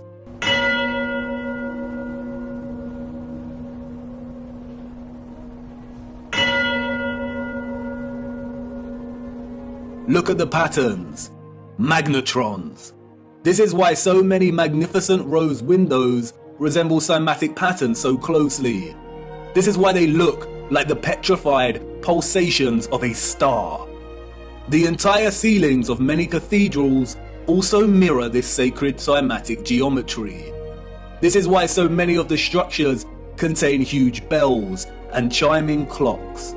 The tolling bells would emit powerful vibrations and frequencies and influence an entire area's water supply.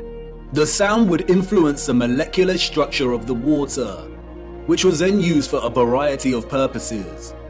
And that's not all. Many of these structures also housed another wonder of the world, the king of sound, the organ. Have you ever stopped to look at some of the great organs before? These were not constructed by ordinary people in the 19th, 18th, 17th, and 16th centuries. Like the structures they reside in, they are a marvel of elegance and majesty. The most powerful sound instrument in the world. The specific organ sound waves of low and high frequencies would no doubt have enabled those of the old world to manipulate the ethereal energy in ways they saw fit.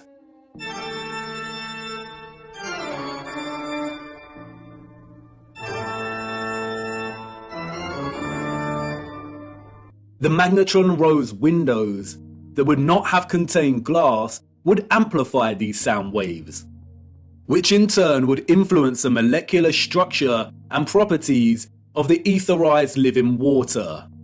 Organs would have had multiple uses, perhaps providing entire towns with specific resonant frequencies for good health and prosperity. The specific functions of the organ have been deliberately hidden and withheld from our knowledge. Interestingly, the official history states that the first organs of the world were water organs, in which the power source pushing the air is derived by water from a natural source or by a manual pump. No doubt a deceptive half-truth disguising the instrument's true interaction with water. And like I said before, most of these structures had areas nearby to store and hold large quantities of water. Many of the structures feature underground cavities or huge cisterns, some of which have been drained and some kept intact. Sometimes the cistern was located apart from and outside of the structure. The controllers have redesignated many of these areas as Roman baths. That's why Bath Cathedral in England is located right next to the Roman baths. The water was also stored in red brick power stations, capacitors, or water towers. Open rectangular sites, reservoirs, wells, and step wells. This is why step wells were constructed with precise geometric patterns.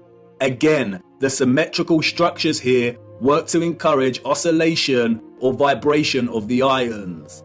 They kept the water electromagnetically charged, and the aqueducts and viaducts would have worked in a similar fashion. It is likely that a lot of the huge electromagnets we see scattered across our realm would have actually straddled passing water, much like we see on the Volga-Don Canal, even though it's unlikely that the Volga Arch is original, and that many roads themselves were constructed during the Great Reset. It is likely that the inheritors of the 19th century were instructed to drain and fill many of the tributaries that once carried water. That's why we see drained castle moats and star stations. Perhaps that's what a lot of the surplus mud we see during this period was used for. Perhaps a lot of homes and buildings were constructed with underground chambers to store their own personal supply of living water, and these areas were destroyed, filled in, and forever hidden with vast amounts of mud during the 19th century. The use of electromagnetism, sound waves, and water would have had endless applications and uses in the old world, most of which we will never know about. But many structural remains do offer a lot of clues.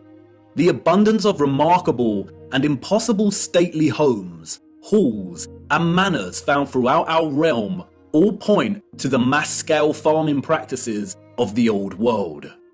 We travel miles to marvel at their beauty and grandeur. But more impressive than the structures themselves are their gardens and water gardens. We have the Palace of Versailles, Schwetzingen Palace,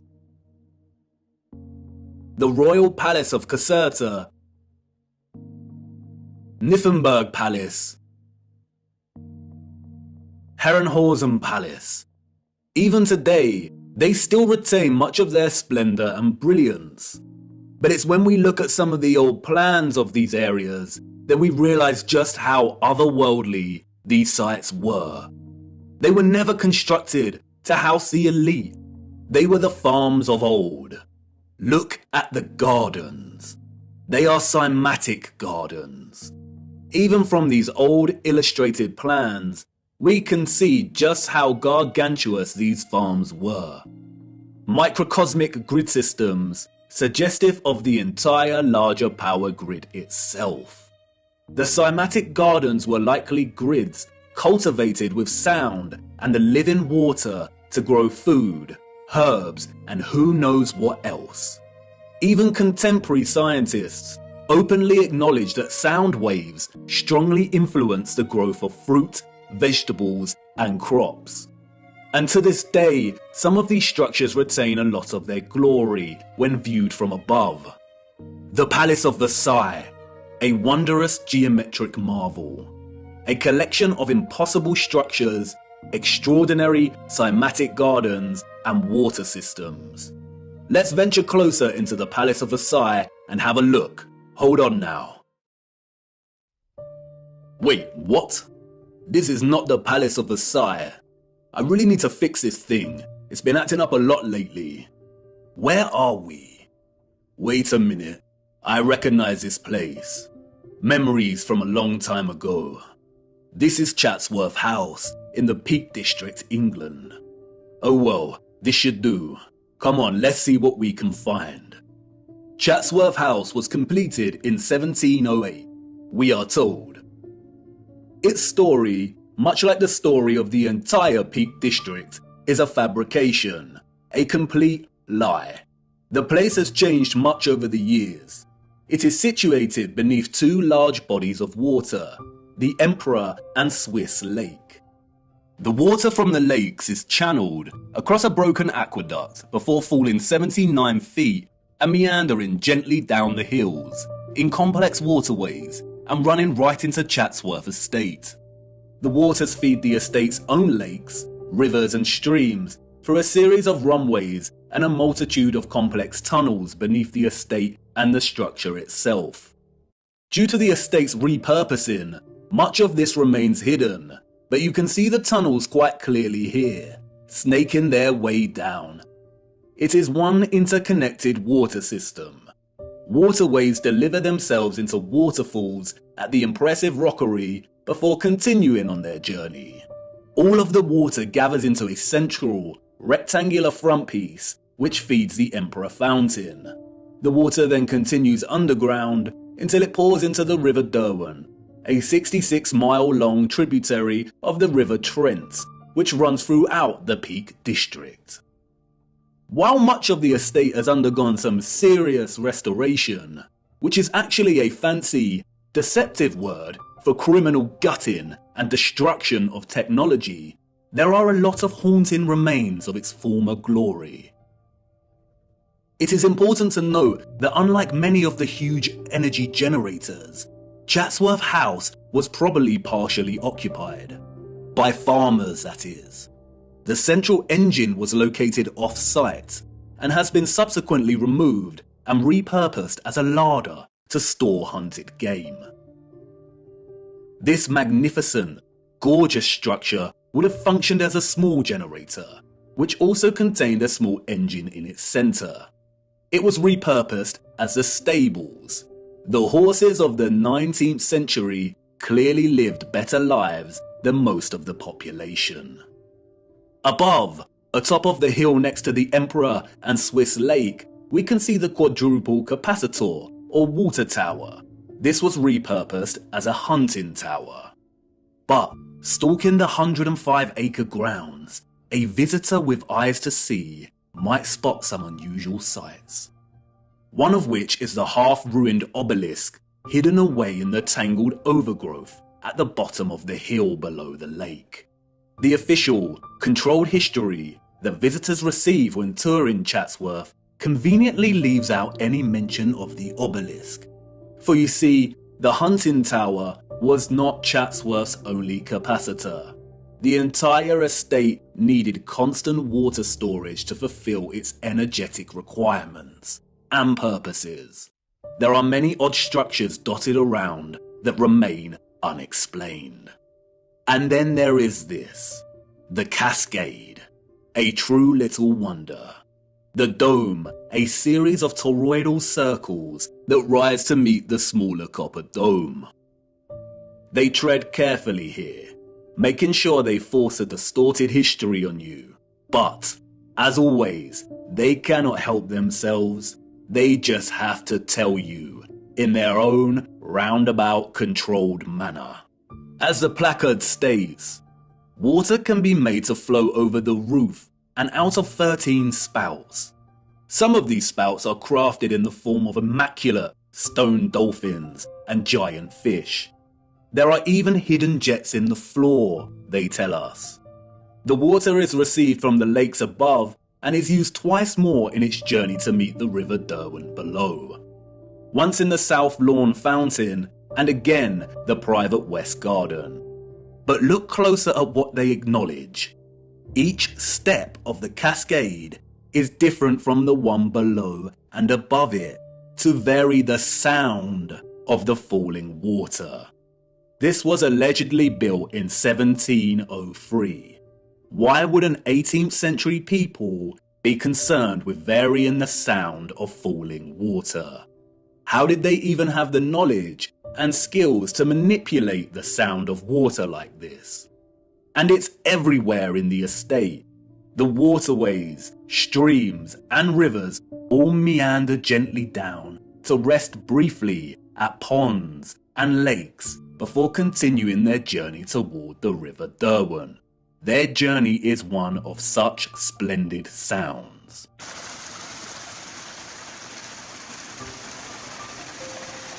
As you begin to traverse the labyrinthine passages of our corrupted history, you will inevitably meet the lithographs, renderings, engravings, illustrations and paintings.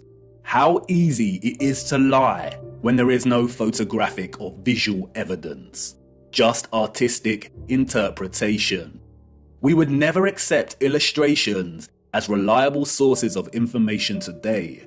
So why do we accept them as historically accurate?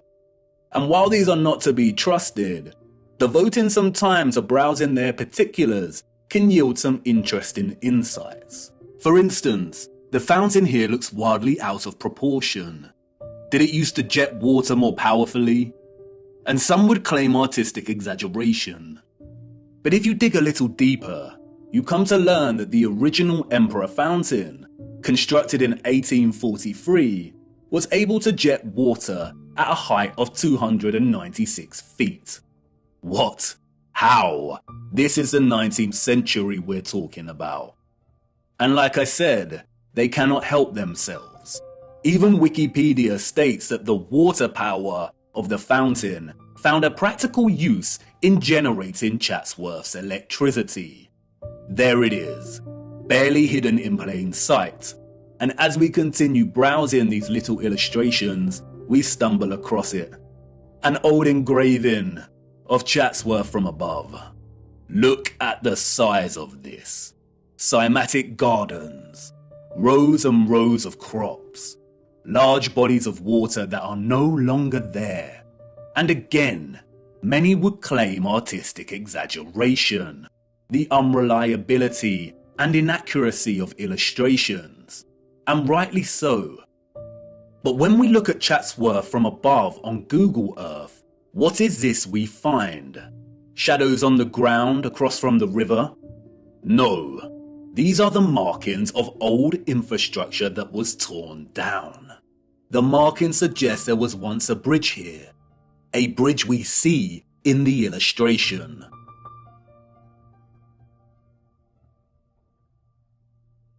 Look a little closer. An octagon with the clear outline of an old generator. So yes, the illustration is a lie. The estate was much, much larger than depicted here. In 2018, there was a heatwave in England, and the old markings of Chatsworth's former glory started appearing in the grounds themselves. They had to acknowledge it. Sometimes mud and lies are not enough to bury the truth. Chatsworth was a huge farm in the old world. As I said before, the illustrations and paintings are not to be trusted. More often than not, they are used as tools of deception against us. But as you see here, they do have a tendency to backfire on the controllers. Just like with the plans of star stations and cities, our own technological access to tools, such as Google Earth, validate these old plans and illustrations as half-truths.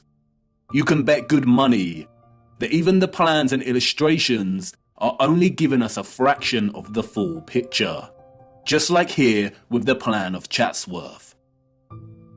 And it's in Chatsworth that we encounter the first of many acts of barbaric desecration by the hands of the enemy. Chatsworth's great conservatory stood immense until destroyed in 1920. It was 84 metres long and 20 metres high, and constructed, they say, in 1840 before the establishment of automatic glass manufacturing. Huge interconnected tunnels and water pipes collected under the ground of the structure to provide heating via boilers and hot water. An engineering feat as impossible as the construction of the structure itself. It was designed by Chatsworth's gardener, Joseph Paxton. Paxton is a phantom that haunts the pages of the history books. Paxton's story is one of fortunate circumstance, daring innovation and success. It is, unfortunately, a dishonest story, an unconvincing fiction. We are told that Paxton secured a gardening role when he was 20 years old, while working at Chiswick Gardens, and it was here that he encountered William Cavendish, the Duke of Devonshire, who was so impressed by young Paxton's horticultural abilities that he hired him as head gardener of Chatsworth House. Paxton is responsible for creating the following: Chatsworth's Arboretum, its rockery, the Emperor Fountain. You remember, the fountain that sprayed water into the air at twice the height of Nelson's Column. The Great Conservatory. He was responsible for cultivating the Cavendish banana, the most consumed banana in the world today, and designing railway stations all over the Peak District. What a talented and productive young man. Paxton's achievements, however, did not end with the banana and the conservatory. The farce doesn't end here. What a tangled web we weave when setting out to deceive. Paxton's success with Chatsworth led him to design the infamous Crystal Palace of London, just in time for the Great Exhibition of 1851. It was originally constructed in Hyde Park for the fair. It was constructed in just over a year, an engineering feat never again repeated. It was made from more than 1,000 iron bars, and its overall mass comprised of over 4,000 tons of iron. The Chance Brothers Glassworks in Smethwick provided the 300,000 sheets of glass. Remember, this was before automatic glass manufacturing. This is the glassworks in which the glass was produced. A simple maths equation gives us an average of 822 glass panes produced every day, 7 days a week, for a year. Right here, in this factory. This was Paxton's initial plan sketch for the structure. He went from this to this in a year. Furthermore, The entire Crystal Palace was able to house gigantic trees, and they had to board a lot of the glass panes up and cover a lot of the top of the structure during the World's Fair exhibition because the interior of the structure became too hot. Wouldn't Paxton, who designed the Chatsworth Conservatory, know that a huge glass palace would produce immense heat? The entire narrative soon dissolves into stupidity when we realise that a year later, in 1852, they dismantled the Crystal Palace and moved the entire structure to Sydenham in southeast London, where it was rebuilt with 2 additional huge water towers at either end of the monstrous structure. Interestingly, no photographic evidence of the original Hyde Park Palace exists. Just illustrations. Wouldn't the structure have been the focus of many photographers during the opening of the Great Exhibition of 1851, the first of its kind? It is highly likely there were either 2 of these crystal palaces in London and both destroyed, or the Hyde Park Palace is just an outright lie. Interestingly, a few years after its relocation to Sydenham, this map of the palace was produced, all designed at the hand of our genius gardener. He struggled with the water supply, we are told. After all, supplying 12,000 fountains, 2 of which shot water 250 feet into the air, and the various cascades would be a difficult task to achieve. But clearly not for Paxton. He made it happen. Interestingly, the Crystal Palace also featured one of these impossible, grand, and spectacular organs. Oh, and if that wasn't enough, while Mr. Paxton was redesigning the Crystal Palace at Sydenham, he was also designing the glorious Mentmore Towers for none other than Baron Mayer Rothschild. Who would have thought that a random, young 20-something gardener would go on to be responsible for some of the most impossible and impressive engineering feats in history? Let's also not forget about his banana. Paxton is an example of the enemy's laziness when it comes to hiding our true history. It is not fathomable or even possible for the citizens of the 19th century to have even built these structures, let alone assign their inception to one sole man. The Crystal Palace and its gardens, just like Chatsworth, were huge farming grids that used the living water in conjunction with sound and electromagnetic energy to cultivate a whole range of wondrous produce. Kew Gardens in London is another example. The abundant electromagnetic energy was able to produce conditions of heat with ease, and the vibrational frequencies encouraged growth. Perhaps that's why Crystal Palace housed a grand organ, utilizing frequencies and vibrations to enable the growth of produce. And that's why the controllers were able to assign the cultivation of the banana, an exotic fruit, to a fabricated Englishman. The technology already established in England was able to grow many things with ease.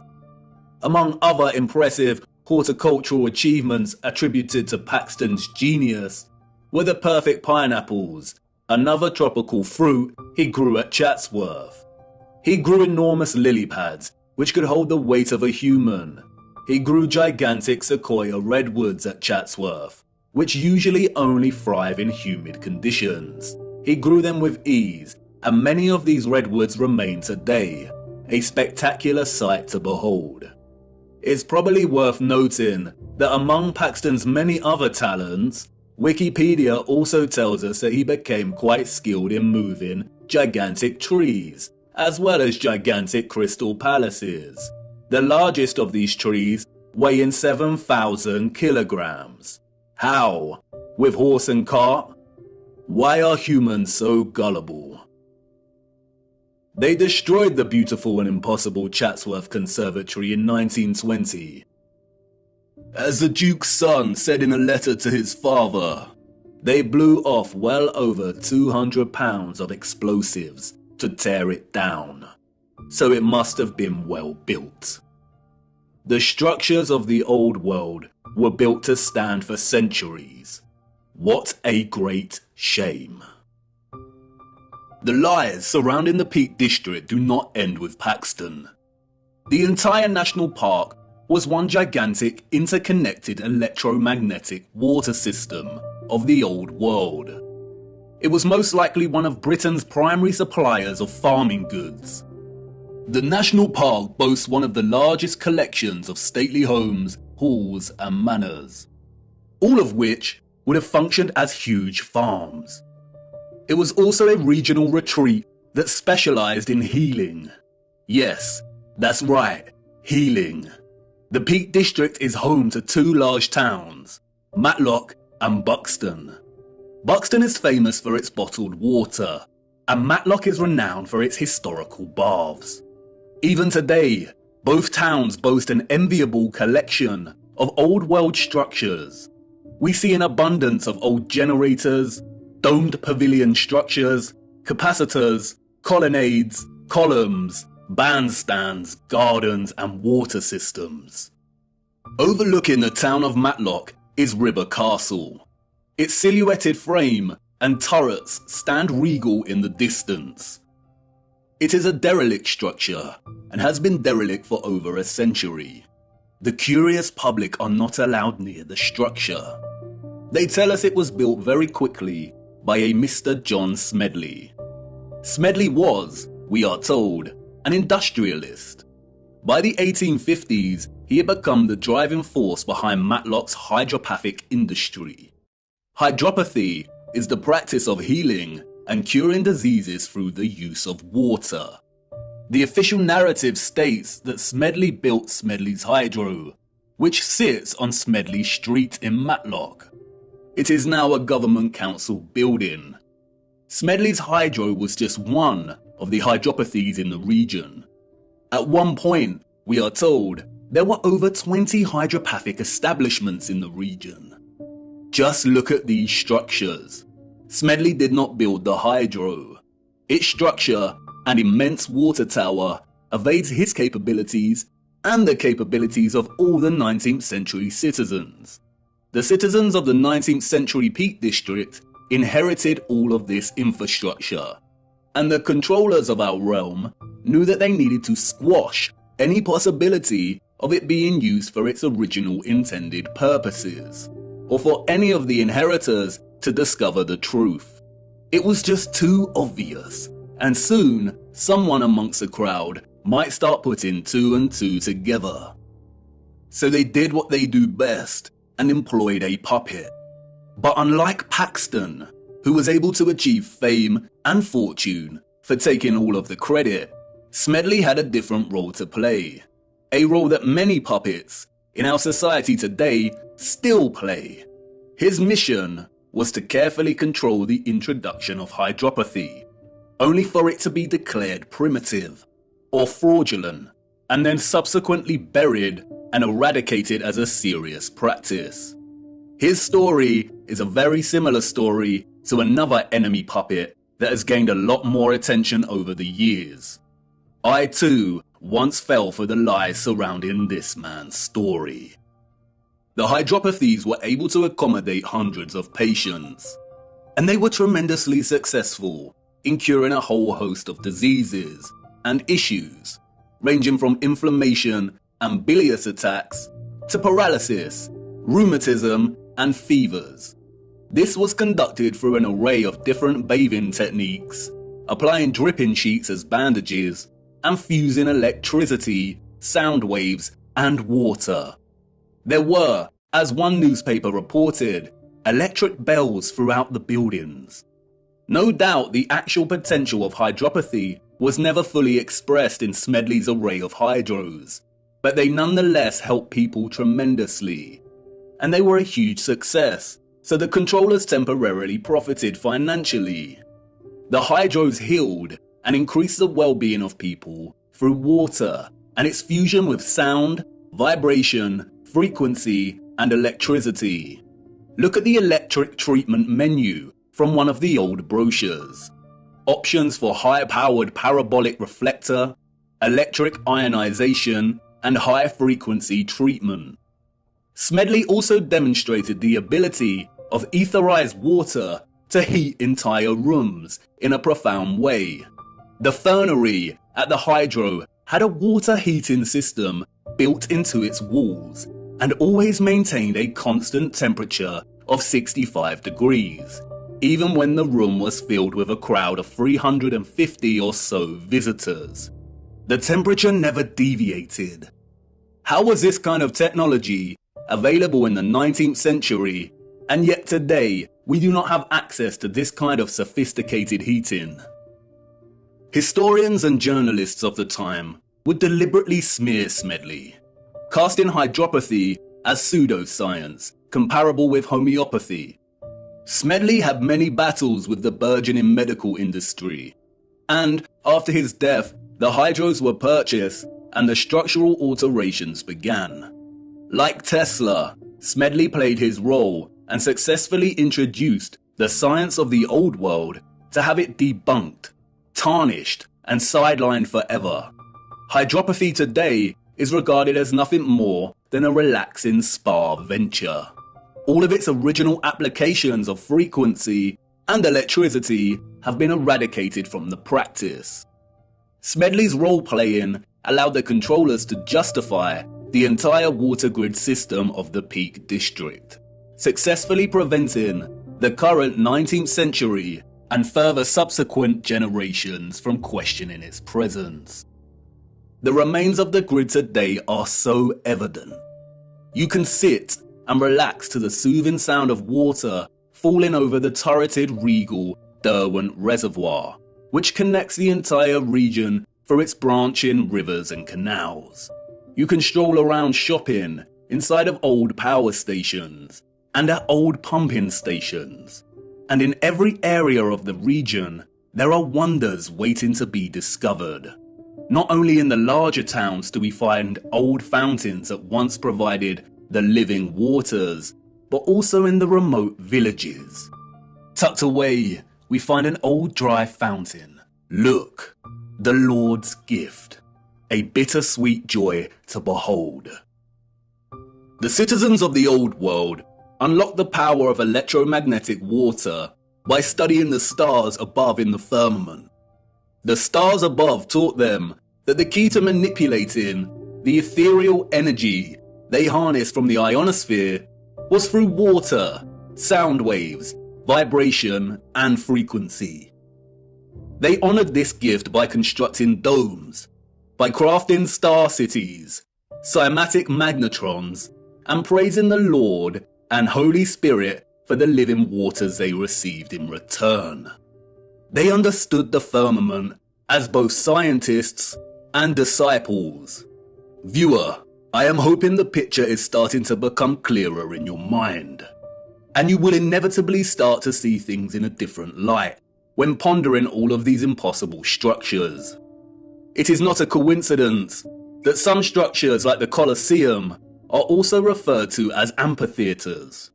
Have you seen them from above? They look like speakers. Amphitheater is an interesting word. An amp is a unit of electric current, and an amplifier is a device that increases signal, especially microwaves and audio. And no doubt you will start to put two and two together in terms of some of the inventions that we were allowed to play around with before they were discarded as antique in their efficiency. But time is of the essence. We could ponder examples of the old world's electromagnetic water grid system for hours, but I encourage you to get out and hunt down these structures yourself and to document them in your own time. We have to move on. We need to start... Wait, what? You want to know if these came from the old world? Yes, they did. And they are extremely important. The inevitable ticking of the clock. A deeply unsettling instrument, but unavoidable. I need to show you one more missing piece of the electromagnetic puzzle first, and then we will take a closer look at these timekeeping instruments. Come on, let's keep moving.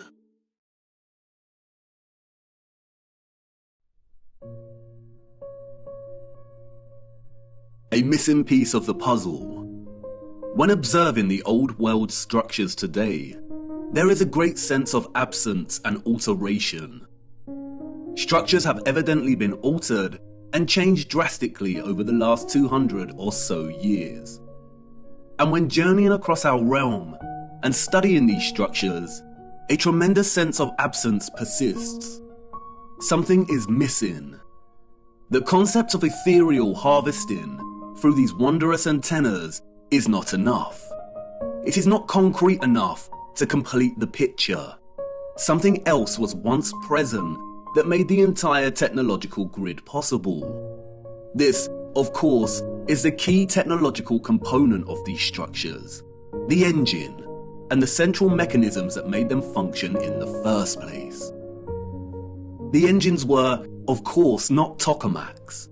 A tokamak is a crude and base instrument. It is a design of the New World. It does not belong in the Old World. It would have had no place in their structures. Their sophistication and finesse would not have relied on such ugliness, on such primitiveness. What is undeniable, however, are the parallels between the tokamak's fundamental octagonal form and the Old World's love for the octagon. It is very likely that the octagonal formation is an essential component when generating a toroidal vortex. We see the octagon everywhere in the Old World. Octagonal geometry underpins many of the structure's fundamental formations. And the peculiar octagonal structures everywhere are not by mistake. They are what they seem, empty shells that once housed something else. This sense of emptiness is everywhere and remains unexplained. So many towers and domes rise to smaller, hollow domed cupolas. Why are they hollow? Why would an earlier civilization waste so much time and energy constructing such a seemingly superfluous and useless structure? But they didn't, did they? A lot of these empty areas are always directly below the antennas. And although not all of these crucial empty structures are octagonal, most are, and they are always situated in key areas, like under central antennas, beneath domed resonators, in the center of closed, symmetrical courtyards, or detached and just outside the bigger generators. And when reflecting on such perfectly wrought geometry, the absence is tangible. There used to be some kind of cylinder or apparatus contained within this space.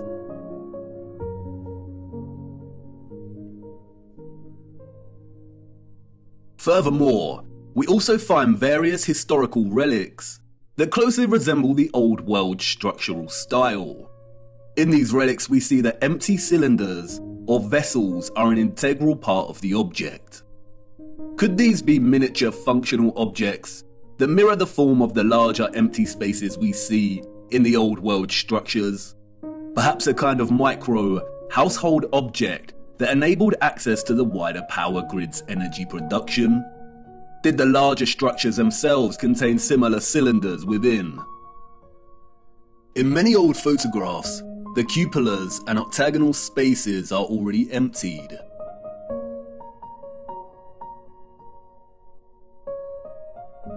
But there do remain a few images and illustrations that can offer a little insight as to what was present before. In some we see a type of cylinder, and in others we see some kind of orb or container.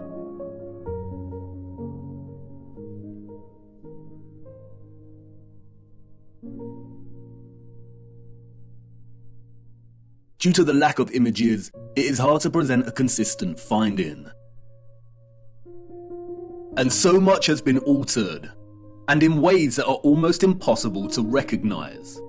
For instance, this is an 1880 illustration of the so-called completion of Cologne Cathedral. It focuses on the top of one of these spires. The wooden boards here are scaffolding. As you can see, the tops of these spires open. revealing some kind of cylinder. This is a model of the area of the spire that we see in the illustration. It was put outside of the cathedral to give tourists an idea as to just how large these spires are. An impossibility for citizens of the 19th century. The men in this illustration are not completing the final spire of the cathedral. They are removing whatever existed in the container at its apex. And it begs the question as to how many other aspects and features of these structures open in similar ways. And why do they open? What did they contain? Interestingly, it is the esoteric and occult that provide some clues. Alchemy was an arcane natural philosophy or proto-scientific tradition. Its central focus was chrysopia, or the transmutation of base metals into noble metals. From its inception in ancient Egyptian, Greek, Indian, and Middle Eastern culture, the field of alchemy, we are told, was obsessed with turning base metals into gold, and a maniacal obsession with creating the elixir of life to achieve immortality. We have all heard of the medieval Nicholas Flamel and the Philosopher's Stone. It is a field of inquiry steeped in a rich fabric of occultism, Kabbalah mysticism, and magic. It wasn't until the mid-18th century that alchemy was divorced from its occultism and transformed into the burgeoning field of chemistry. But there was a small occult revival during the 19th century that continued into the 20th century.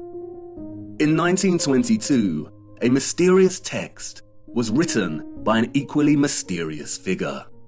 The Mystery of the Cathedrals by Fulcanelli, a French alchemist, we are told. To this day, the identity of Fulcanelli is still debated.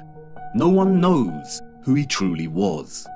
And like many mysterious figures in the history books, his name appears to be an anagrammatic play on words. Fulcan is a reference to Vulcan, the Roman god of fire, and Eli, a reference to El, the Canaanite word for God. It is evidently a work of one or more Freemasons, but nonetheless, its alchemical reading of the wondrous and magnificent structures we call cathedrals is potently original and offers many insights and half-truths. And it's in Fulcanelli's reading of the statue of Offerus that was taken from Notre Dame Cathedral and destroyed that he begins to offer the reader some truths.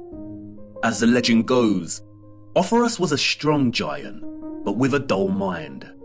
His intentions were always good. He wanted to serve the most powerful king on earth. He was sent to the court of a mighty king to serve him. One day, the king, hearing a singer say the devil's name, made a sign of the cross with terror. "Why do you make that sign?" Offerus asked. "Because I fear the devil," the king replied. "If you fear him, you are not as powerful as him," Offerus reasoned. "I want to serve the devil." And so he did, and enrolled among Satan's servants. One day, the servants met a cross by the side of the road, and the devil ordered them to turn around. "Why is that?" the curious Offerus asked. "Because I fear the image of Christ," the devil replied. "If you fear him, you are not as powerful as him," Offerus reasoned. "I want to enter the service of Christ," Offerus exclaimed, and passed by the cross and went on his way. On his way, Offerus met a hermit. He asked the hermit where he could find Christ. "Everywhere," the hermit replied.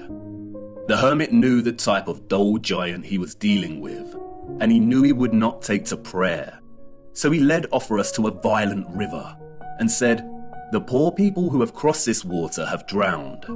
Stay here and carry them on your strong shoulders. If you do this, Christ will recognize you as his servant." And so he did.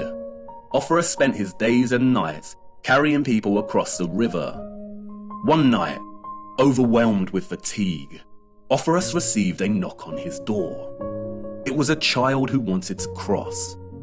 Offerus took him on his shoulders and began crossing the river. But as he reached the middle, the river became a furious torrent.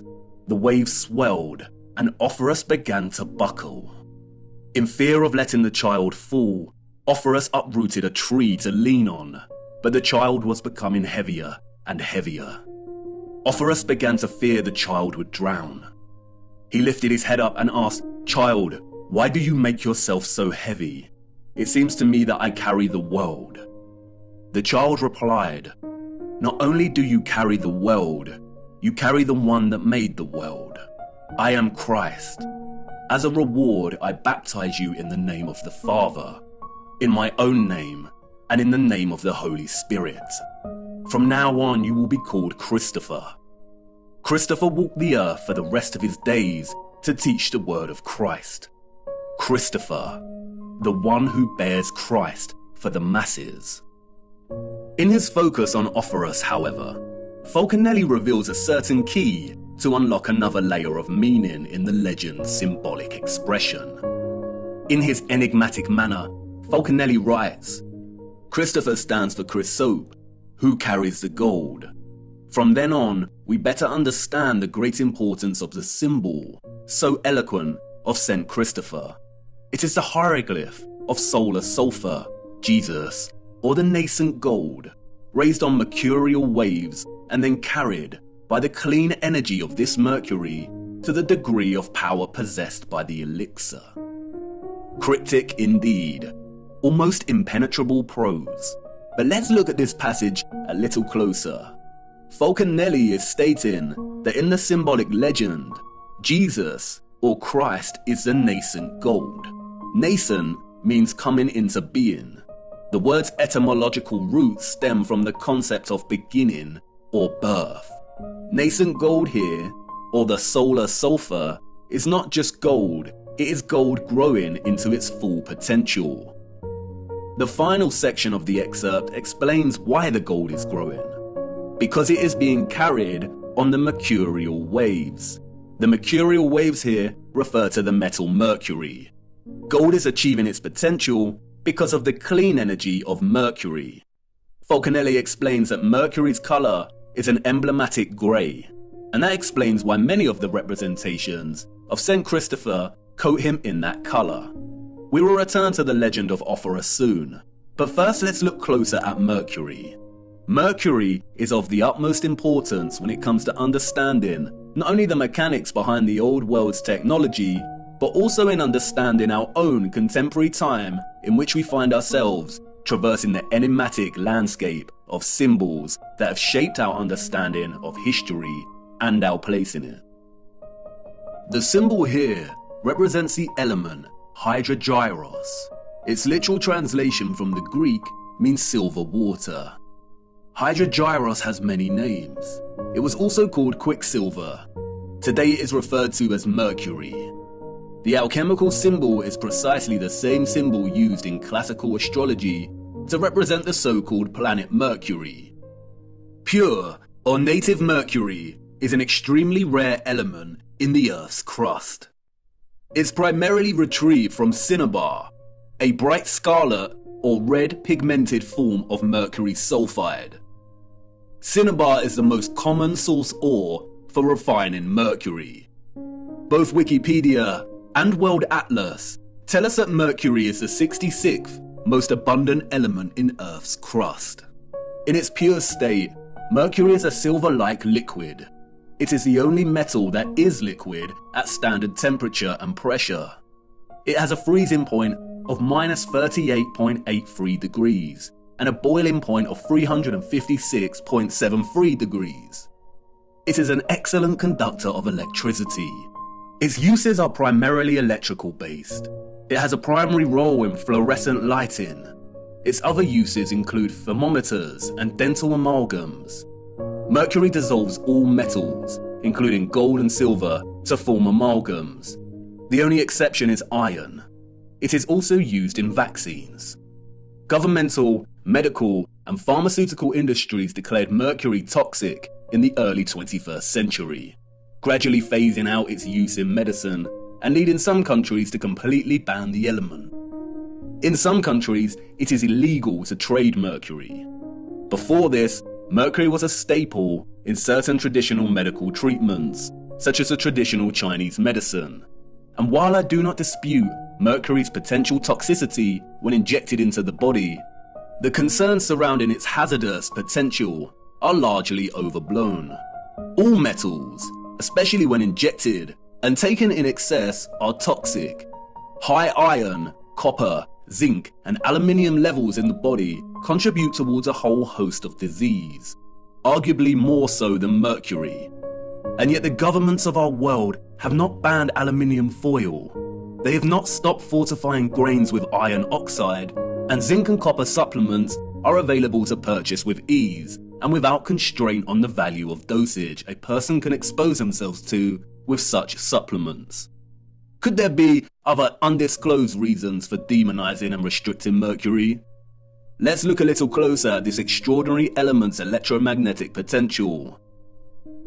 Mercury is an electrically conductive liquid, and because of this, it has historically been applied to create light switches, electrodes in some batteries, as a gas to create fluorescent lighting, and, most interestingly, it was used, we are told, in lighthouses. According to the mainstream historical narrative, lighthouse keepers were responsible for keeping the massive lens at the top of the lighthouse spinning all day, every day. A spinning lens turning at a set speed made the light flash. They usually achieve this by setting the lens on wheels or bearings attached to clockworks that the keeper would periodically wind. In the late 19th century, some keepers, sick to death with having to keep winding the clockwork, began floating their lenses in liquid mercury. The lens's metal base spun more easily in the mercury, which helped the light rotate faster with less frequent winding. It is a practice still in use in some lighthouses today. It is evident from its structure that the lighthouse's sole function was not just to light the way for ships. It was either one of its functions among many others, or just an inherited act of repurposement.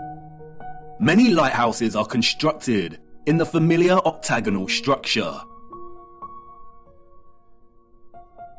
Many have the red and white stripes, indicative of power stations. Many still have their antennas, and they were situated right next to the water. It is obvious that they had a similar role as many of the old world's power stations we find repurposed and rebranded all across our realm. Lindau Lighthouse in Germany is a fascinating example. We see all the familiar dentils and holes, suggestive of vibration and frequency manipulation. We see the octagonal cupola. They have replaced the original antenna with New World junk, and oddly the structure has a clock. And although those of the old world made the most advanced clocks ever seen, the presence of a clock face here appears superfluous.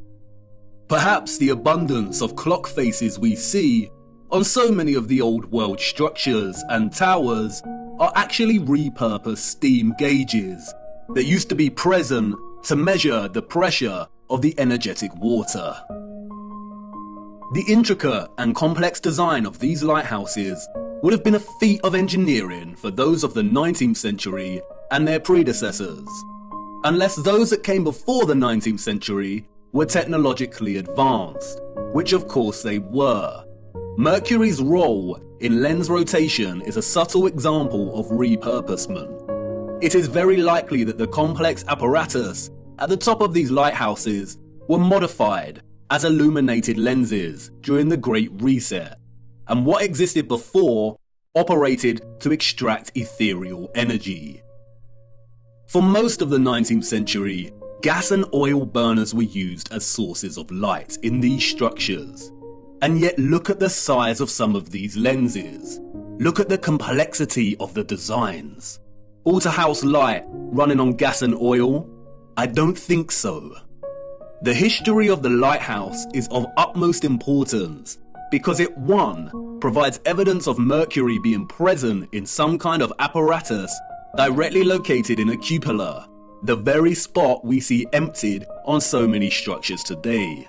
And 2, because Mercury's presence here was to enable the lenses to spin and rotate more easily. And that's very interesting, because look what happens when you apply magnetism and electricity to mercury.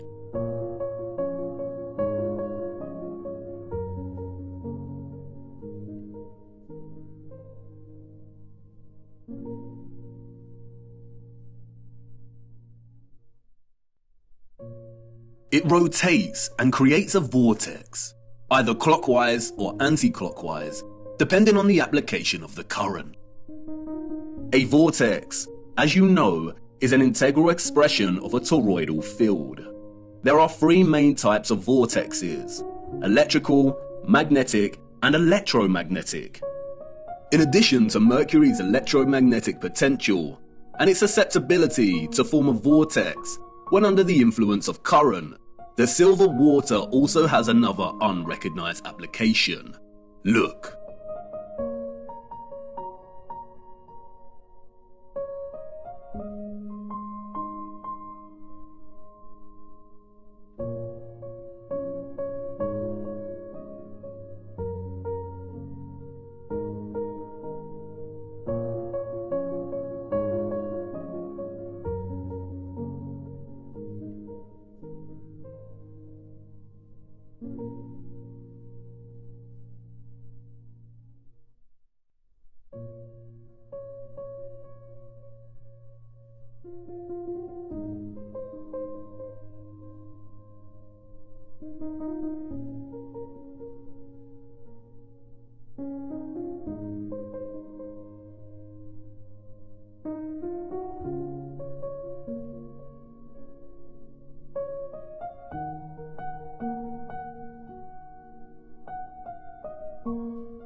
No wonder Mercury is demonized and illegal. As you can see, Mercury is able to provide even a homemade television antenna with the ability to convert radio frequency alternating currents to extract a television signal. Antennas can be designed to transmit and receive electromagnetic waves in all directions equally. And you could hypothesize that the orbs on the old world's antennas contained mercury. But again, it is no secret that mercury amalgamates with gold and other metals. An amalgam is an alloy of mercury and another metal. Mercury strongly amalgamates with gold, copper, silver, and many other metals. The only common exception is iron. The orbs could not have contained mercury because, as you saw, mercury would have scavenged the gold, silver, and copper and amalgamated with the metals. We do not see any evidence of that here. They function strictly as aerial antennas. But if all of these structures contain some type of engine or apparatus, similar to the Fresnel lenses we see in lighthouses, with mercury continually forming a vortex, then we would have a setup that enabled the antennas to extract ethereal energy and transmit strong electromagnetic signals. Just as Falconelli reveals in his reading of St. Christopher, it was the mercury that enabled the gold to achieve its potential. It is highly likely that the absent cylinders, vessels, and containers that were removed from these structures, and which were usually present within the octagonal geometric structures, contained mercury. And it raises the question, if some lighthouses are still running their lenses off of mercury today, wouldn't they still extract ethereal energy? No, they would not. And once again, Falconelli tells us why. As Falconelli states elsewhere in The Mystery of the Cathedrals, the dissolution of sulfur, or in other words, its absorption by mercury, provided the pretext for very different emblems. But the resulting body, homogeneous and perfectly prepared, retains the name philosophical mercury. It is the first-class matter, or compound, which requires only a gradual cooking process to transform itself first into red sulfur, then into elixir, and then, in the third time, into the universal medicine. As Falconelli makes clear, transforming pure mercury into a red, sulfurous state is the first step. And as mentioned previously, cinnabar, or mercury sulfide, is red. And as we see here on representations of St. Christopher's robes, he wears one half grey to indicate mercury and another half red, which is indicative of the red sulfur. It is the transformed state of mercury that allows the gold, here represented as Christ, to achieve its full potential, or, to keep it consistent with the legend, to reach the masses. What Falconelli is actually telling us is that in able to distribute this clean electromagnetic energy via golden orbed finials or antennas, a special kind of mercury had to be present. This is what was contained within the vessels and engines. And it is likely that it was this unique mercury that enabled the extraction of the ethereal energy from above in the first place. Perhaps it is just a coincidence, if you believe in such a thing, but it is interesting that many of the smaller vessel-like relics we see have markings inside the containers that are red, perhaps a homage to the substance they once contained. Now I know what you want to say. Come on, you are turning a molehill into a mountain. You're basing this off a few passages from the ramblings of a Masonic deceiver. How do we really know that those of the old world were the alchemists of old, and that mercury was central to their advanced technology? Bear with me, I will expose this so-called Falconelli for the Masonic deceiver he is further down the line. But, like I said before, there are many half-truths here that we can extract, and you must ask, why this cryptic text about the mystery of the cathedrals focuses primarily on explaining the structures and their symbolism in alchemical terms. For you see, St. Christopher is not the only symbolic expression of Mercury and gold's relationship. Like with their adoration of sound and water, the old world expressed this alchemical relationship in many symbols. In fact, the symbols were so prevalent that the enemy had to appropriate them and use them as weapons of control and deceit, otherwise the great reset of the 19th century would have failed. The enemy's genius stems from its appropriation, redesignation, and deliberate obscuring of symbols, to the point where tracing the history and true meaning of one symbol in particular becomes a monumental feat. The abundance of lions and eagles we see throughout the old world, primarily in the form of statues, relates to the elements of gold and mercury. As Falconelli states, the lion is the sign of gold. It represents a terrestrial and fixed force, while the eagle represents the airy and volatile force, or the mercury. When the two champions come together, they attack, repel, and tear each other apart with energy, until the antagonists become one body, the animated mercury. The fusion of the fixed gold and the volatile mercury create the griffin, in which the lion, or the gold, represented the fixed, basic part of the compound, which in contact with the adverse volatility loses the best part of itself, the part that has characterized its shape, that is, in hieroglyphic language, the head. And like the lion and eagle, we see the griffin everywhere in the old world. Like St. Christopher, the griffin is symbolic of the alchemical concoction and combination of mercury and gold that powered the old world's technology. The symbolic association of animals and beasts with alchemy has been eradicated from history, primarily due to the appropriation of these animals as heraldic symbols of royalty and nobility. These are the animals that adorn national imperial seals, as we see attributed to the Roman Empire, the British Imperial Empire, the United States, and so on. an act of post-colonial domination over the old world, the appropriation of its symbolism and eradication of its history through falsified narrative. Furthermore, the chemical, alchemical, and cosmological symbol used to represent Mercury is immediately recognizable for its conflation of two of the most widely used symbols throughout history and culture. That is, the cross and the crescent moon. It is openly acknowledged that at one point, all religious symbolism predated its current religious use and application, and belonged to another culture and represented something different during different historical eras.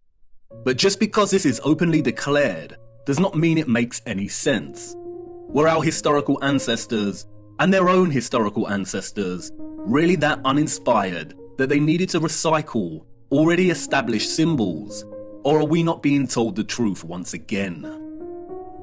The conflation of Christian and Islamic symbolism and culture is so prevalent across our realm that upon closer inspection, it begins to appear quite absurd.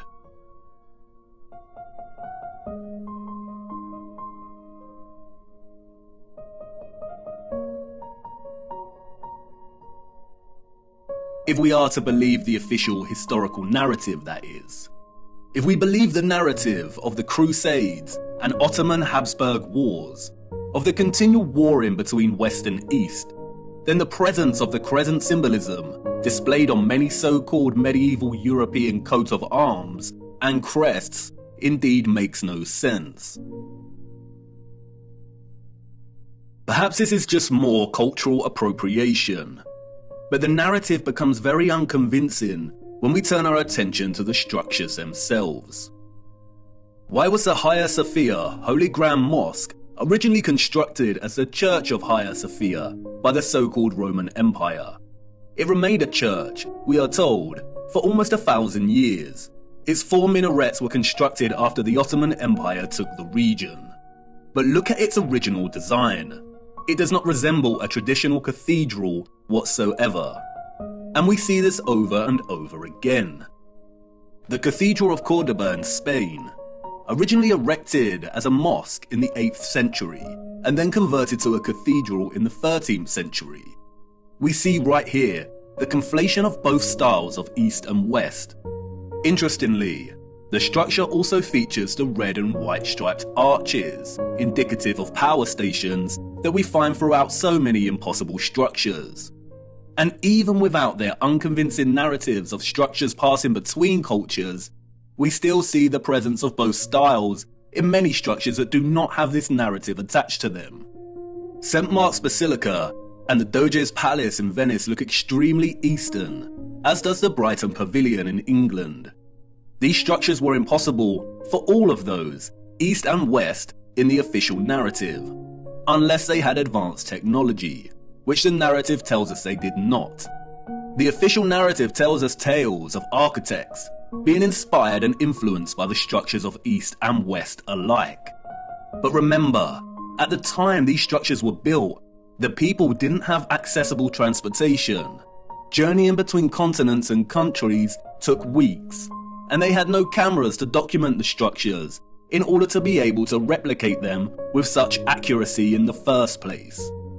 Why don't synagogues have their own unique particular style, like mosques and cathedrals? We see this fusion of architectural style everywhere.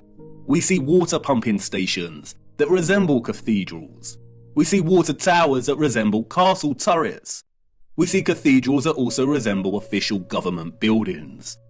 All these structures belong to one whole, unified civilization. That's why we find so many ruined cathedrals in the Middle East. They were destroyed and ruined during the Great Reset and after to solidify the falsified narrative. That's why we see the crescent moon in old 19th century photographs in areas it should not be. This is Brazil. Look closer.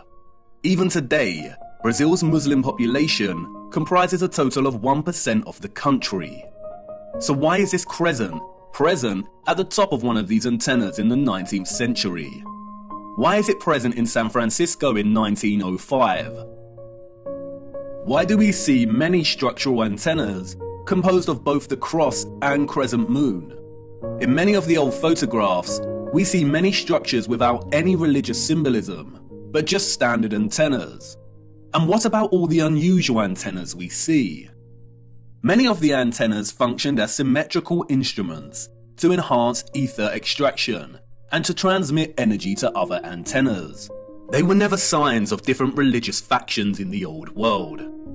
They were most likely later designated these meanings to fracture the unification of the old world and its understanding of God. Even the mainstream narrative admits that it was not until the 19th century that the crescent moon even became associated with the Ottoman Empire, and it wasn't until 1950 that the symbol became the emblem of Islam. The symbols of the crescent and cross are much more complex than most realize. In the context of the antennas, they are likely a symbolic homage to the alchemical mercury that made them function in the first place. But the crescent and cross also have broader implications that are related to the holy, energetic and ethereal workings of our realm.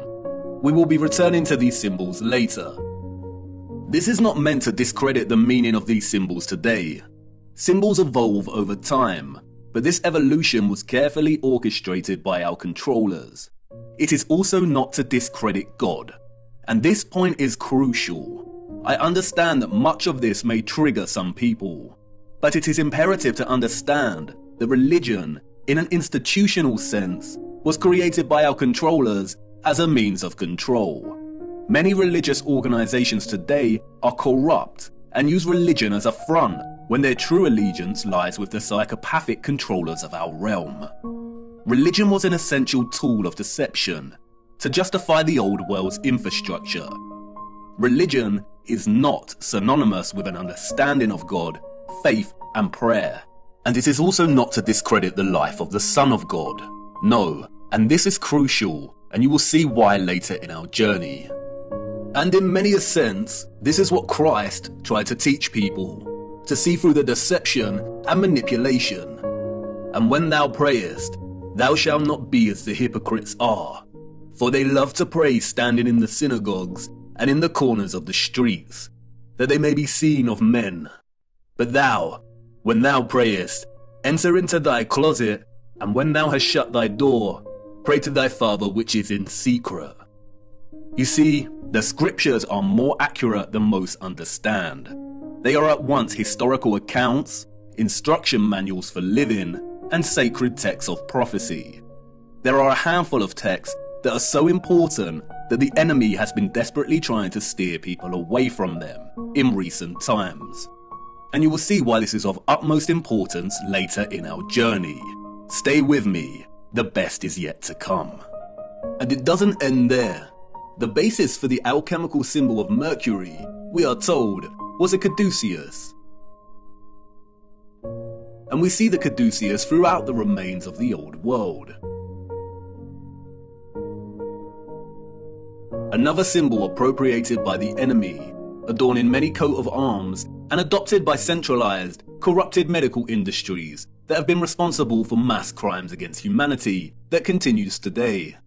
It is not a coincidence that the same mercury that the symbol represented is injected into humans via vaccines to disrupt their entire methylation cycle, resulting in widespread autism and a whole host of neurological and metabolic disorders.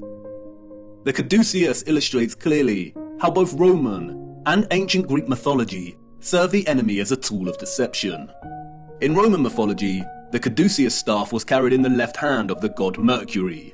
The Roman Mercury was the god of financial gain, commerce, communication and messages. In Greek mythology, the staff is carried by Hermes. Hermes was the god of travelers, merchants and commerce. The fabricated mythologies allowed the enemy to obscure the caduceus's true association with the elemental Mercury, while also permitting them the usual sick, hiding in plain sight mocking ritual by linking their medical industries with the god of financial gain and commerce. As Falconelli writes, the snake indicates the incisive and dissolving nature of Mercury. This reptile is the aspect of Mercury in its first state, and the golden wand is a corporeal sulfur added to it. It is the philosophical Mercury and the caduceus as its symbol. Not only does the caduceus represent the Mercury elixir essential for the transmission of electromagnetic energy, but the dueling snakes form a spiral coil, representative of the energy pathway and the vortex. The rod represents the gold and sulfur, but it is also reminiscent of the antennas themselves.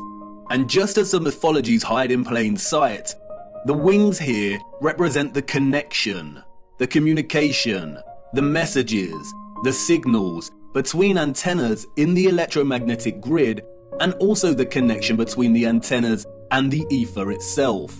After all, the Roman god Mercury was known as the messenger of the gods.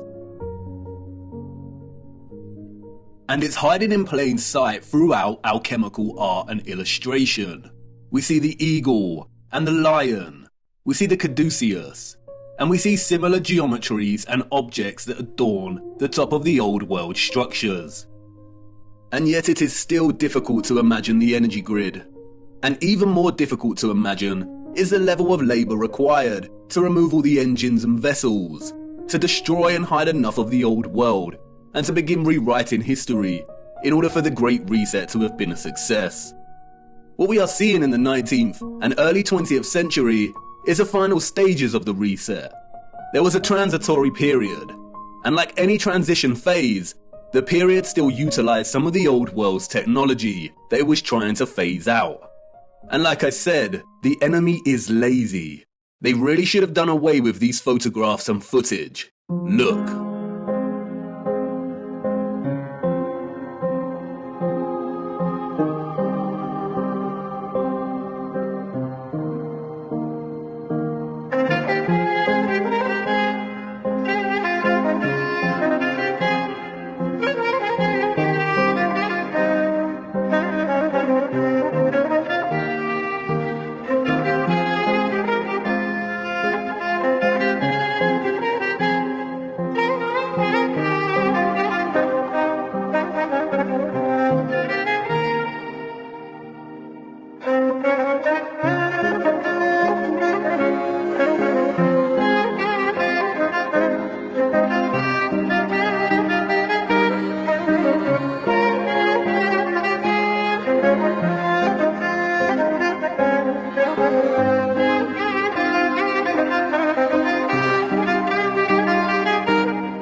Whoa.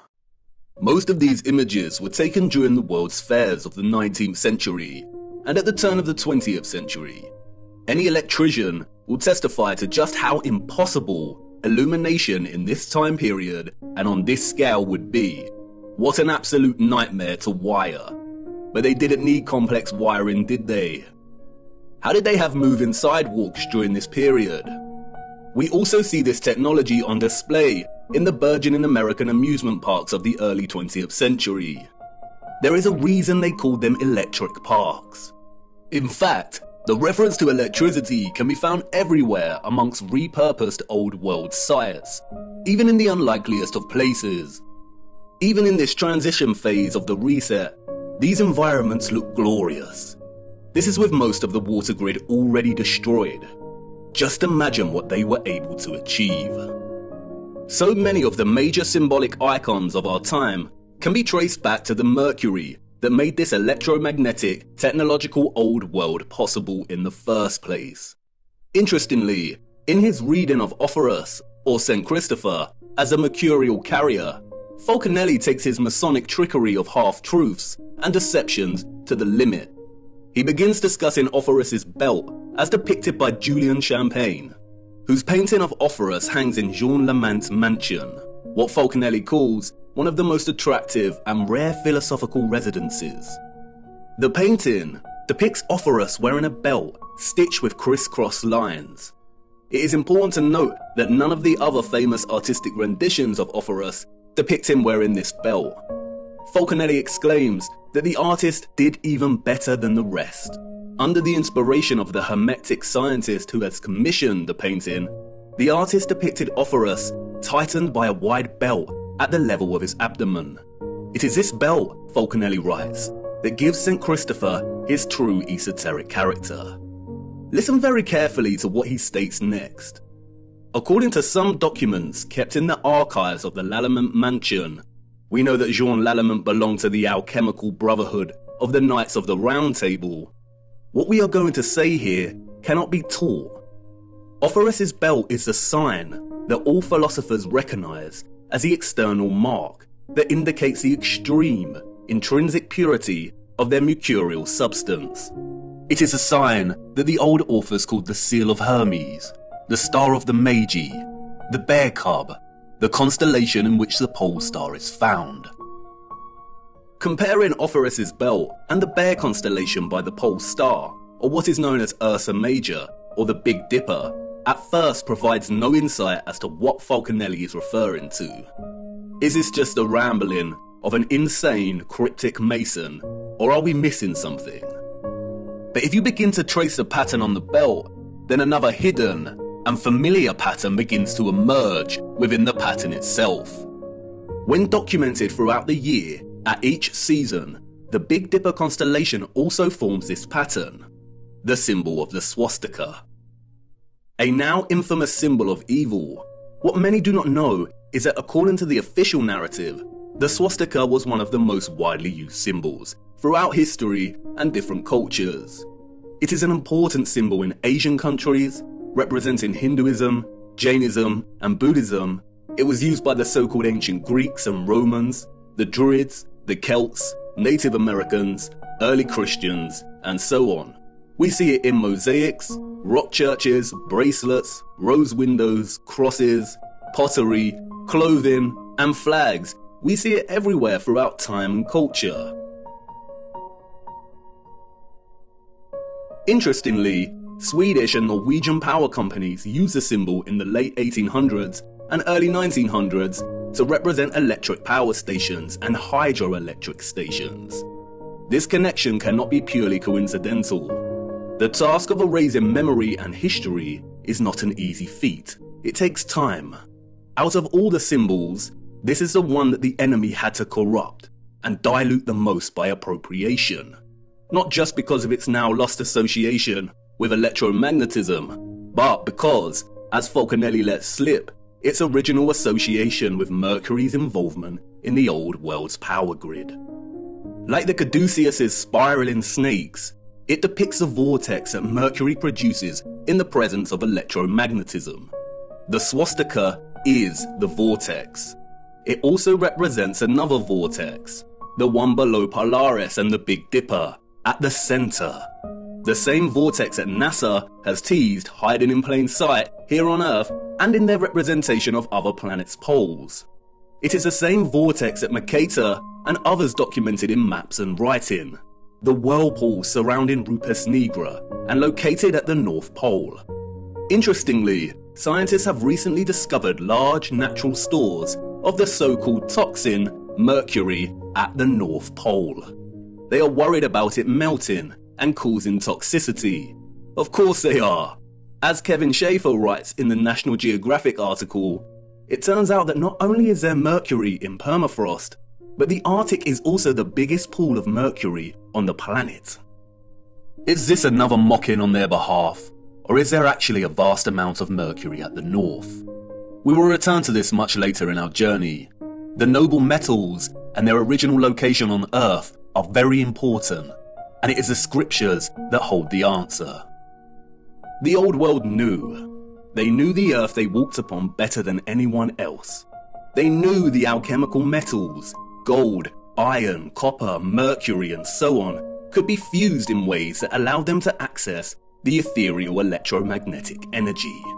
They knew that Ophorus, the alchemical mercury, could elevate the Christ, the alchemical gold, and carry him to the masses. It is not a coincidence that the path Ophorus carried Christ was across the river, across water. The legend of Ophorus is a symbolic and metaphoric totality of the old world's energy system. You have a question, and I have a feeling I know what you're going to say. You want to ask about the maps, Mercator and such. If they have fabricated history, distorted so much symbolic meaning, and lied about those that came before, how can we trust these old maps and accounts of the North? How do we know that Hyperborea is a real place and that there is a vortex in the center? That's the spirit, an important question. Unfortunately, we cannot trust the maps, and I need to show you why. And it's now time to talk about the clocks. For you see, there is another map, hidden and long forgotten, the oldest map of them all. And it's not perfect by any means, but it's all we have. Come, it's time to lift another veil.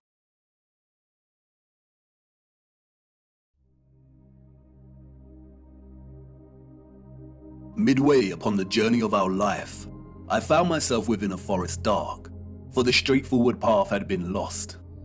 And during my journey, as I made my way through the tangled labyrinthine paths of deception, looking for the center of truth, I met a brilliant woman who taught me many a flat fact. But out of all of her flat facts, it was one fact that struck a chord. She showed me the maps of old and asked me to find the key anomaly, the one error that all maps contained. I pointed to the varying representations of unknown land masses, to Hyperborea. She shook her head. No, find the glitch. We live on a flat plane. Our world is an electromagnetic terrarium, surrounded by an ethereal sea of water. And like all terrariums, after initial creation, they begin to form their own self-sustaining atmosphere. The sun and the moon journey above our flat realm in concentric spirals. There are 5 prominent circles of latitude, we are told. We have the Arctic Circle, closest to the center, the Tropic of Cancer at 23.5 degrees latitude in the northern hemisphere, the Equator at 0 degree latitude, the Tropic of Capricorn at 23.5 degrees latitude in the southern hemisphere, and the Antarctic Circle. The sun journeys from the equator at the March equinox up in concentric spirals to the Tropic of Cancer. When the sun is in this position, the northern hemisphere experiences summer and the southern hemisphere experiences winter, after which the sun turns and begins making its way back to the equator. The word tropic stems from the Latin word tropicus, which means pertaining to a turn. The sun journeys back, taking the same concentric spiral path, and reaches the equator again. It then keeps going and reaches the Tropic of Capricorn. When the sun is in this position, the southern hemisphere experiences summer, and the northern hemisphere experience winter. After a time, the sun turns and begins making its way back to the equator for the March equinox. The equinox occurs when the sun is journeying the circle of the equator, and those living along this line of latitude will see the sun directly overhead at a 90-degree angle at solar noon. The March equinox marks a season of spring in the northern hemisphere, and the September equinox marks a season of autumn. If you live in the southern hemisphere, this is reversed, and the September equinox marks spring and the March equinox autumn. It is important to note that the sun never reaches the Arctic Circle, nor does it reach the Antarctic Circle. It never reaches the poles. It journeys to the tropic circles and then turns back. The point at which the sun reaches its most northerly and southerly excursion relative to the equator is called the solstice. Solstice comes from the Latin word solstitium, which means point at which the sun seems to stand still. And indeed, many do note that the sun seems to stop on the solstices. And this is because, in a sense, it does. It reaches the most northerly and southerly excursion and turns back. But why the Tropic of Cancer and Capricorn? Who names these circles of latitude? Our historical ancestors did. They had clocks that not only told them the seconds of the hour, the hours in the day, but also the moment of dusk and dawn and the current phase of the moon. Their clocks understood the true time, the bigger picture. They understood the celestial clock.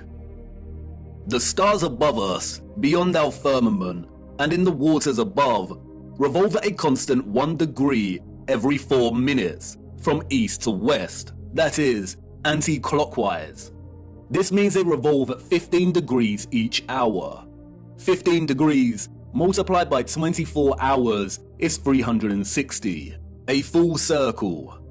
The stars above are fixed. They do not stray from their anti-clockwise journey, but revolve and complete a full circle every day.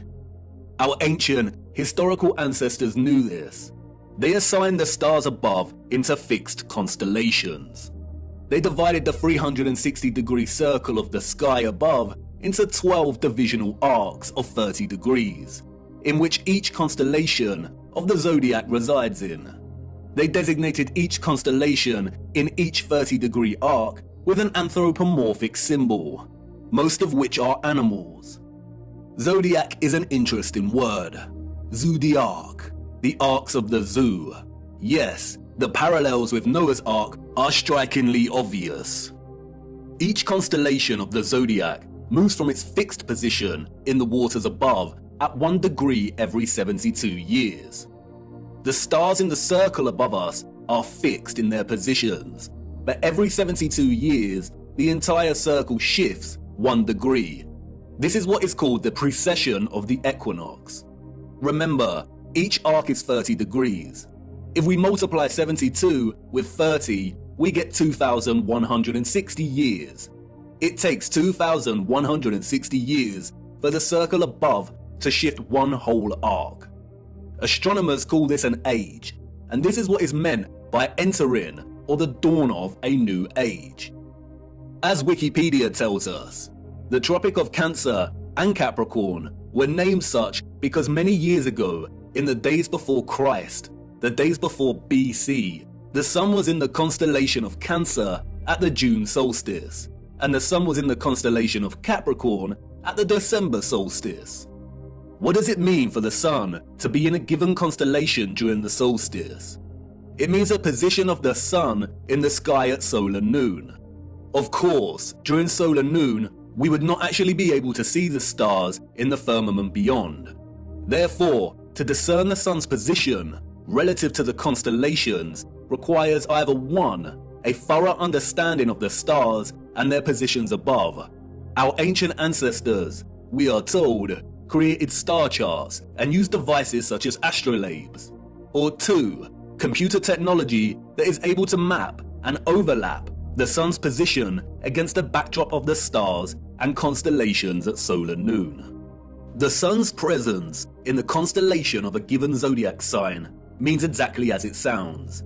At solar noon, on the day of the solstice, the sun should be in front of a given constellation. Look closer at the zodiac wheel featured on the dial of these clocks. Here we see that both the constellations of Cancer and Capricorn are polar opposites to one another. These are the names of the two lines of latitude on the maps, and that we use to discern the sun's most northerly and southerly excursion above our flat plane.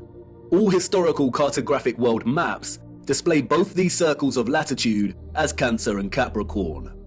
We see it here on Mercator's maps, on the Ortelius, on the Rouge, on the Urbano Monte. Cartographic maps combine so-called science with aesthetics to communicate spatial information effectively. They strive to be accurate. And we still use this designation of Cancer and Capricorn for these circles of latitude on our cartographic maps today. Google Earth also uses these designations. But why? As Wikipedia states, when this line of latitude was named in the last centuries BC, the sun was in the constellation Cancer at the June solstice, the time each year that the sun reaches its zenith at this latitude. Similarly, when the Tropic of Capricorn was named, the sun was in the constellation of Capricorn at the December solstice. And the wheel of the zodiac makes this very easy to understand. For instance, if the sun is in any given constellation at solar noon on the June solstice, then its counterpart on the December solstice will always be in the constellation opposite to the June sign. And this is represented with a straight vertical line. If, for instance, the sun was in the constellation of Aries at the June solstice, then it will appear in the constellation of Libra in the December solstice.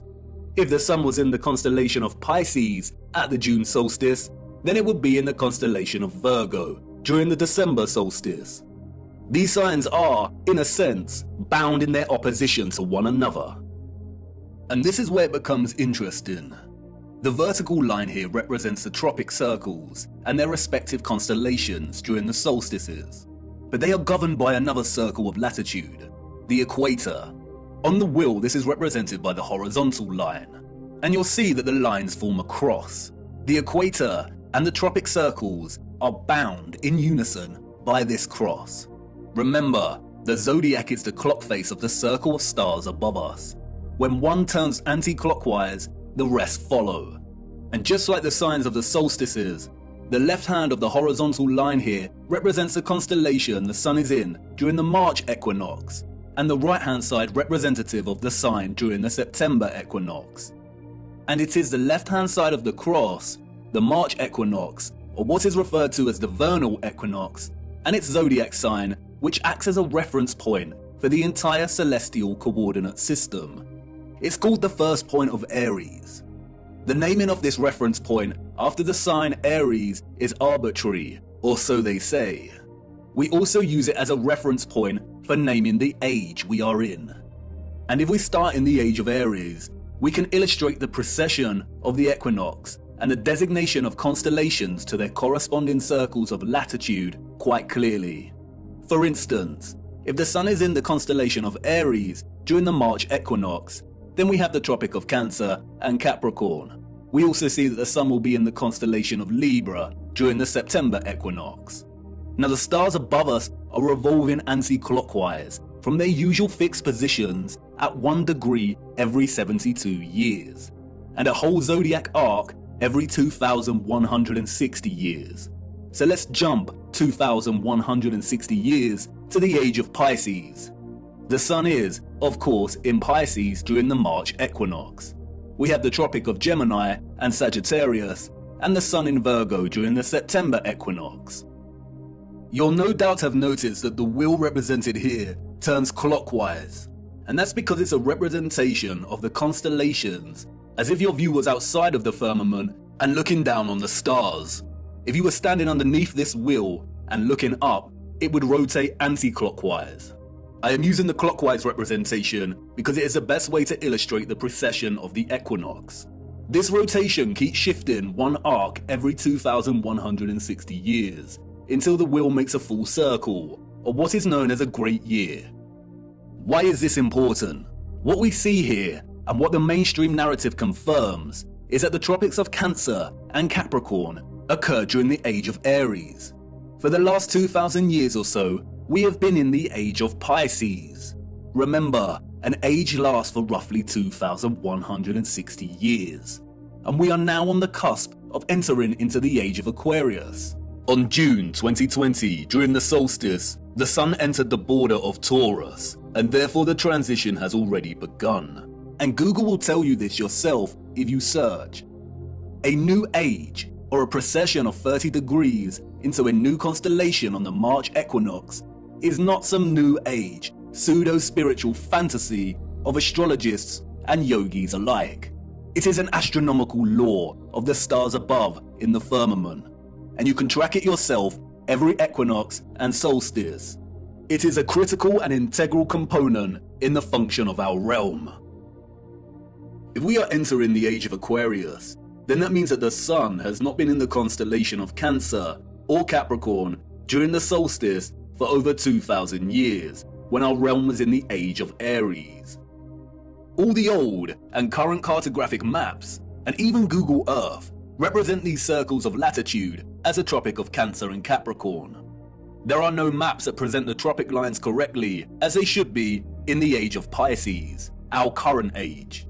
Wikipedia and other mainstream narratives of deception tell us that our ancient historical ancestors of horse and cart and copper chisels named these circles of latitude in the times of BC, and no one in the course of history that followed bothered to change the names of the tropics to their accurate designation.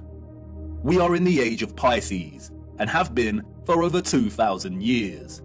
The circles of latitude should be called the Tropic of Gemini and the Tropic of Sagittarius. And so what? What's in a name? But this brilliant lady, who taught me this flat fact, was patient. What's in a name? Everything. And until she said it, I didn't realize how stupid I'd been to overlook this. Maps are not just pretty projections of the landmass on Earth. They are practical instruments of navigation. Our ancient historical ancestors, we are told, depended on celestial navigation, on the position of the stars in the firmament above to guide their way when at sea. Follow the North Star. And if perchance their compasses failed, then knowing the map of the stars above would be critical. Believing that our ancestors just continued to use the designation of Cancer and Capricorn for the tropics that was established by their own historical ancestors, who belong to a different age entirely, is absurd. Celestial navigation would have been an essential skill set for anyone navigating their way across the oceans. And if they did have advanced technology, like we have our computers and GPS systems, then would they really be that lazy and neglectful to not bother designating the tropic circles to their correct constellation titles? Did they really invest so much time building the most advanced astronomical clocks only to neglect their maps? No, they did not. All these historical maps present designations for the tropic circles of latitude that are well over 2,000 years old. Why? And why are we still using this designation today? For you see, these maps, and all our maps, including Google Earth, are tools of deception. Where are the maps from the age of Pisces? The maps of the last 2,000 years? And could these maps actually be over 2,000 years old? It seems like someone does not want us to know the age we reside in, or wants to distract us from finding out just how important the precession of the equinox really is. This brilliant lady's flat fact leaves us with the following conclusions. The maps, all of them, Mercator and so on, are either 1. Original maps that belong to a period that occurred thousands of years ago and have been given false dates and narratives surrounding their creation. 2. Manipulated copies and versions of original maps that were created over 2,160 years ago. Or 3. They are all fake and created during the Great Reset of the last few hundred years to generate a false history and timeline and solidify the false historical narrative and the rise of Galilean heliocentricity. Out of all of these options, the second and the third are most likely. Cartographic world maps are not easy documents to create and establish. They require a solid understanding of our Earth's size and shape. They require a thorough understanding of the circles of latitude that are integral to the workings of our world. They require a complex understanding of the continents and land masses. These maps are likely manipulated duplications of maps thousands of years old, or completely fake. And we do see signs of manipulation, especially in regard to the landmass known as Hyperborea. We see Hyperborea in various maps of varying styles, and we are told that these are from the 16th century. But towards the 17th century, we see Hyperborea start to be erased from the maps. We see unknown land masses that are present in some of these old maps vanish entirely. And then it dawned on me, the message of this flat fact. We have no trustworthy maps, not a single one. We have no reliable source to show us the bigger picture of the realm we inhabit. I continued my journey, and as I ventured deeper into the forest, the path to the center that led me thus far was gone, and I could not turn back, and there lay no path in front of me. I became truly lost. How to know where you are going if you don't know where you are in the first place, if you don't have a map? All historical waymarks that I had invested some degree of trust in before were now completely unreliable and questionable. How much had been edited by the controllers? How much truth was left? What if all the maps were fake? Why are they hiding the maps of the last 2,000 years?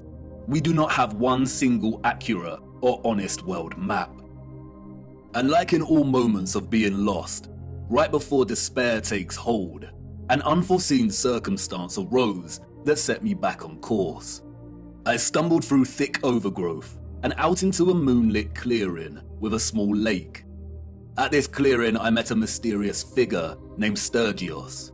I told him I was lost, and he told me to come and look into the lake. He told me to watch the water. What did I see? He asked. Myself, I replied, my reflection rippling and glistening in the moonlight. Mirror, mirror, look beyond yourself, he said. What do you see? And there it was, just as it had always been. Mirror, mirror, way up high. Mirror, mirror, in the sky. Mirror, mirror, oh how they lie.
It cannot be.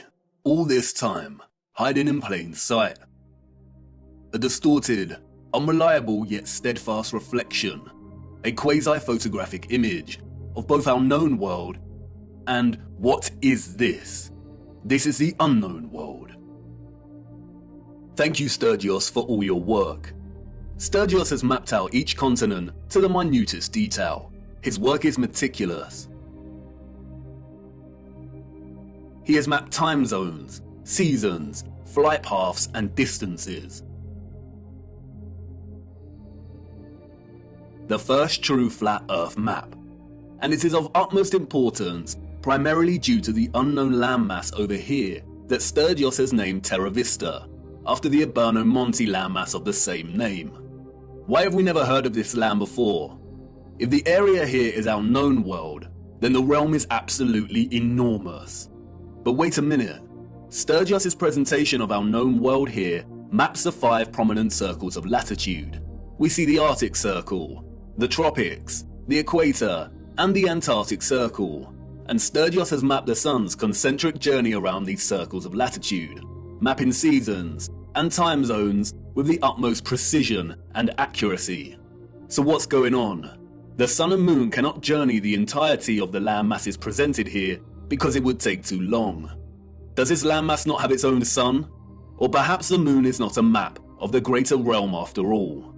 But not so fast. We need to spend some time breaking down Sturgios' discovery here. How the image on the face of the Moon was and is formed, when it was formed, and why are all questions that no one can answer. Nobody knows apart from the deceivers in higher places. But there are a lot of things hidden in plain sight that bring us a little closer to having a better understanding of this mysterious phenomenon. First of all is the nature of this image. It is a composite image. You are witnessing multiple images simultaneously when looking at the face of the Moon. And these images are akin to a type of X-ray photography. There is also evidently a lot of distortion and optical illusion present in these images. No one can offer an explanation as to how this composite image has formed, nor has anyone ever provided a satisfactory answer as to what exactly the Moon is. And rightly so. For if they could, we would not be in this mess in the first place. While most alternative views of the Moon's true nature are rooted in nonsensical theories, such as those dreamt up by many deceivers and boys who never grew up, and who like the idea that aliens created the Moon and there exist underground bases deep within its craters. There is one man, however, who spoke of the Moon in the years leading up to the space race in the 60s, and who offered a very sensible insight. In 1965, Professor R. Foster challenged the corrupt scientific complex by stating that landing on the Moon was an impossibility. It is an impossibility, according to Foster, because the Moon is plasma and not solid. Here is what he said in an interview. What is your theory? Well, it is by now rather more than a theory. 10 or 11 years ago, I stated to various scientists that the Moon is not a piece of rock, but it is a plasma phenomenon, cosmic plasma, and that this fact will eventually be confirmed. I made certain predictions which were already confirmed in 1958, and the situation now is coming close to a complete confirmation. Scientific views expressed all over the world now that the Moon seems to be of a quite different nature from what was assumed. But the Americans and Russians are thinking of landing men on it. Well, that will never happen. Not on the Moon. On Mars, on Venus, on other planets, yes, but the Moon is definitely, as I assert, a plasma. Like most that speak out, Foster was most likely controlled opposition. Notice that he says it is possible to land on other planets, but not the Moon. It is likely that it was his task to introduce a half-truth, that the Moon is a plasma phenomenon, only for his claims to be, quote, debunked and proved wrong, unquote, a few years later, after they staged the Moon landings. Since Foster's claim, however, our own access to technology in recent years has allowed us to investigate the Moon in more detail. And through this we see over and over again varying instances of the Moon behaving in a way that debunks a lie that it is a ball of rock. We see with our own eyes a semi-transparent Moon, either at night or while there is still daylight. We see the sky through the Moon. Sometimes it is even possible to see stars directly through the Moon. Many have repeatedly demonstrated that moonlight is colder than the shade at night, and therefore it cannot be reflected sunlight as it possesses no residual warmth. We also know that spherical objects do not reflect light. By the laws of reflection, the light concentrates into a highlight point and does not reflect. You can also see frequent crescent moons when both the moon and the sun are within close proximity of each other, meaning that it is impossible for the sun to be casting the Earth's shadow onto the moon. So if the moon is a plasma phenomenon, then how could this be formed in the first place? It is in the appropriation and demonization of the symbol of the swastika that we find some very interesting insights. The existence of a vast amount of historical literature and symbolism suggestive of a vortex opening in the center of our world is too prevalent to be coincidental. We have looked at much of this before, but strangely enough, in the years preceding and during the complete demonization and eradication of the swastika's association with the vortex, we find some additional information regarding this central vortex that is astonishing. In addition to the appropriation of the swastika as their emblem, the Nazis were also obsessed with a very similar symbol, that of the Black Sun. Prior to the rise of the Nazi regime, there existed an occult secret society within Germany called the Thule Society, sometimes alternatively pronounced Thule, that had sub-factions within it. One of these sub-societies, we are told, was the Black Sun Society. Influenced by the Rosicrucians and other Hermetic groups, the Thule Society placed special emphasis on the superiority of an alleged Aryan race with innate mystical powers. The Thule Society derived its name from a mythical northern country in Greek legend. Thule was supposedly a land located furthest north. Others have called it Hyperborea.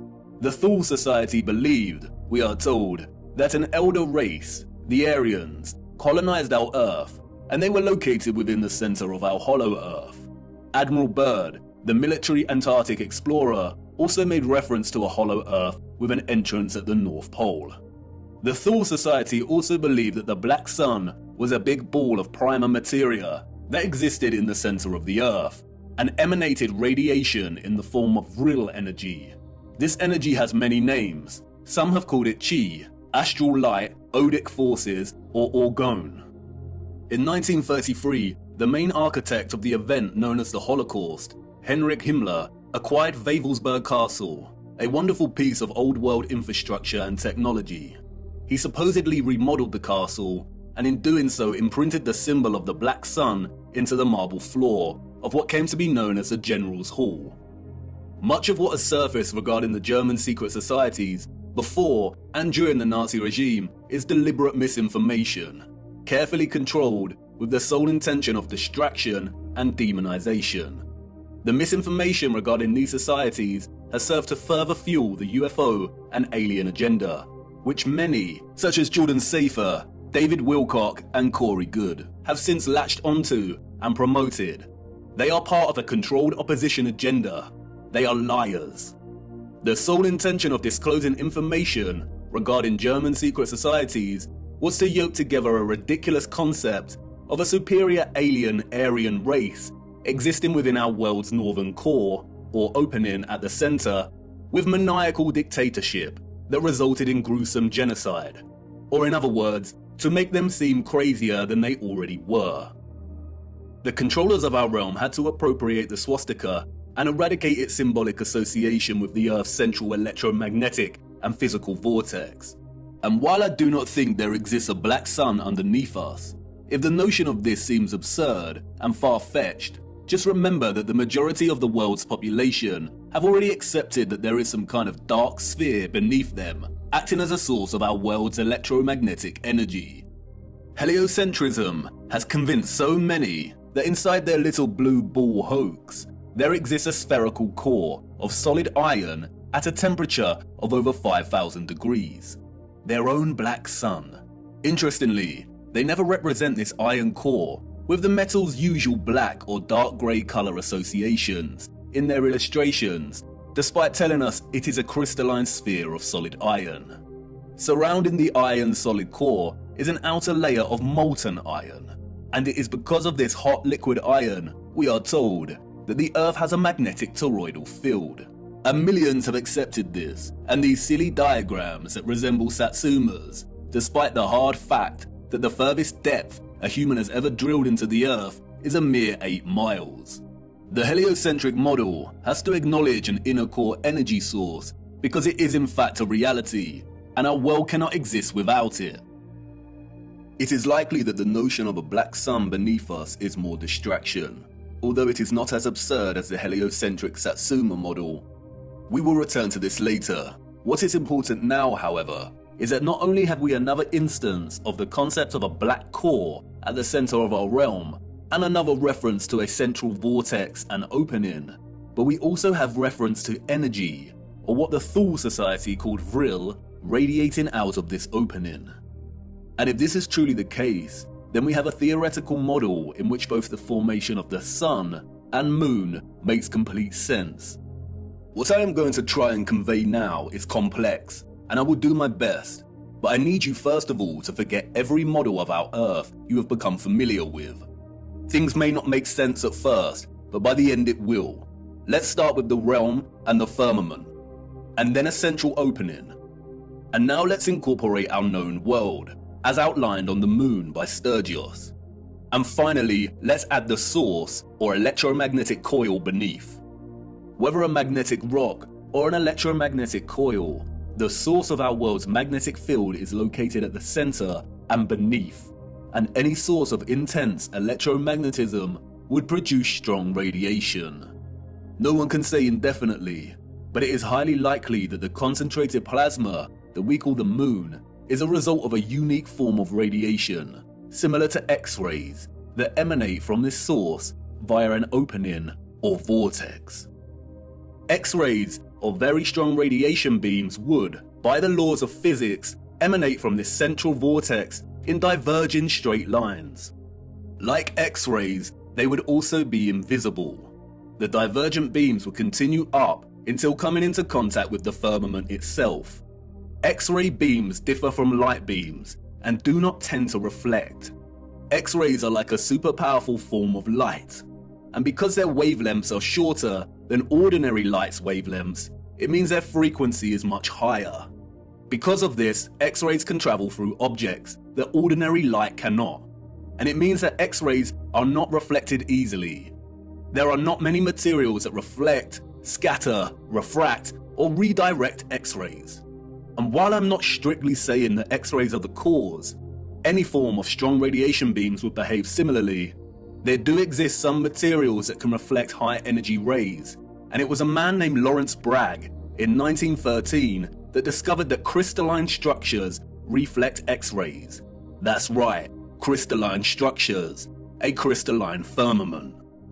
Bragg reflection is used, for example, to focus monochromatic light, and there is a device called a monochromator that uses curved crystal mirrors to reflect X-rays to focus monochromatic light. Standard monochromators use a prism to break down the light. This is a very familiar image, and Wikipedia displays it for everyone to see. It is now associated with an infamous music album. What is the title of that album? They are telling us. This means we're right on track. Radiation beams reflected off of the crystal firmament would likely be redirected down, off-center, and into the ionosphere above our heads. The same ionosphere in which the ethereal electromagnetic energy was harvested from. It is here that the beams will converge and concentrate and generate the plasma phenomenon we call the moon. The idea of electromagnetic rays reflecting from the firmament and converging in the ionosphere may seem preposterous, but there are many homemade experiments you can conduct yourself to prove the power of concentrating light rays. As seen here, the rays of the sun reflected in the concave mirror are able to produce intense heat and start a fire. The reflected light rays focus into a point to generate energy. And remember, radiation beams akin to X-rays are much more powerful than light rays. If the moon is a point of focused, condensed plasma, then it has to occur within one of the layers in the ionosphere above us. All the various inert noble gases in our ionosphere appear at differing layers and altitudes. We looked at how these are charged by the sun's electromagnetism to form the plasma sky. At a certain altitude in the ionosphere, there are two layers of neon and helium gas. It is likely that the sun forms in a similar fashion within these layers. After all, helium is linguistically very similar to Helios.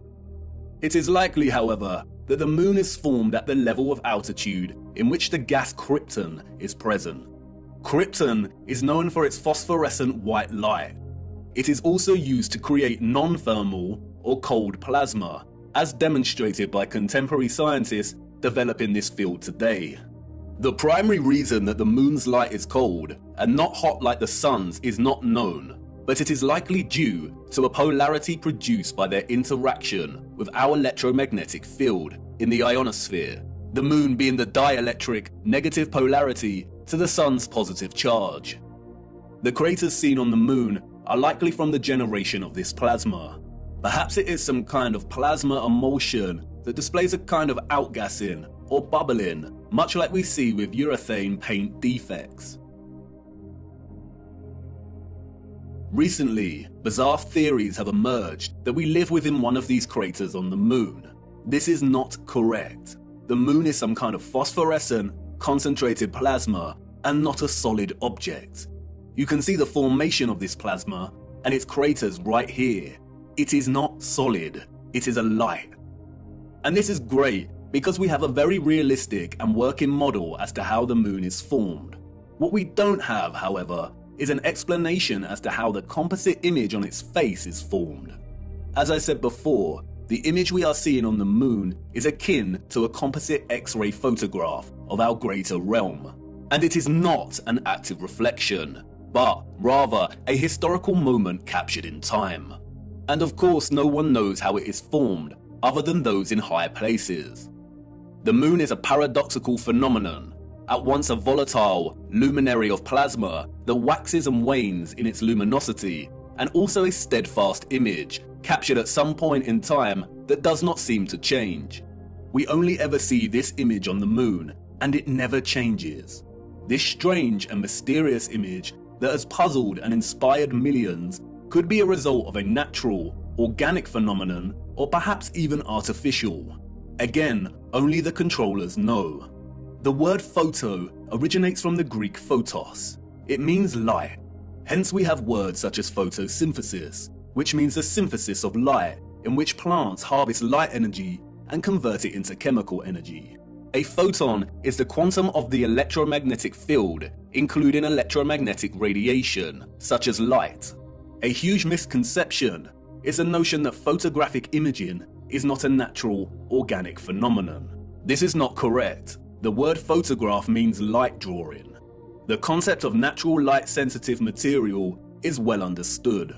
Our bodies begin to darken when exposed to too much sunlight. Depending on the exposure to the UV, our bodies can develop tan lines. The light literally draws on us. Certain textures and textiles can fade or come to the surface when exposed to light, and there exists natural camera obscuras. A natural camera obscura occurs when a darkened space with a hole permits light rays to enter from outside the space, resulting in a projected image of the space outside inside the darkened area. We can even see projected images of a solar eclipse here on the ground underneath a leaf canopy due to the holes in the leaves. Natural camera obscura was, of course, the inspiration for the early development of photographic technology. Interestingly, the noble gas krypton, the same gas present in our ionosphere, has been used for years, we are told, as an integral component in camera flashes for high-speed photography. It is also an essential component in hyperpolarized MRI scanners. There is also a possibility that the face of the moon is not a natural phenomenon, but was a result of an experiment.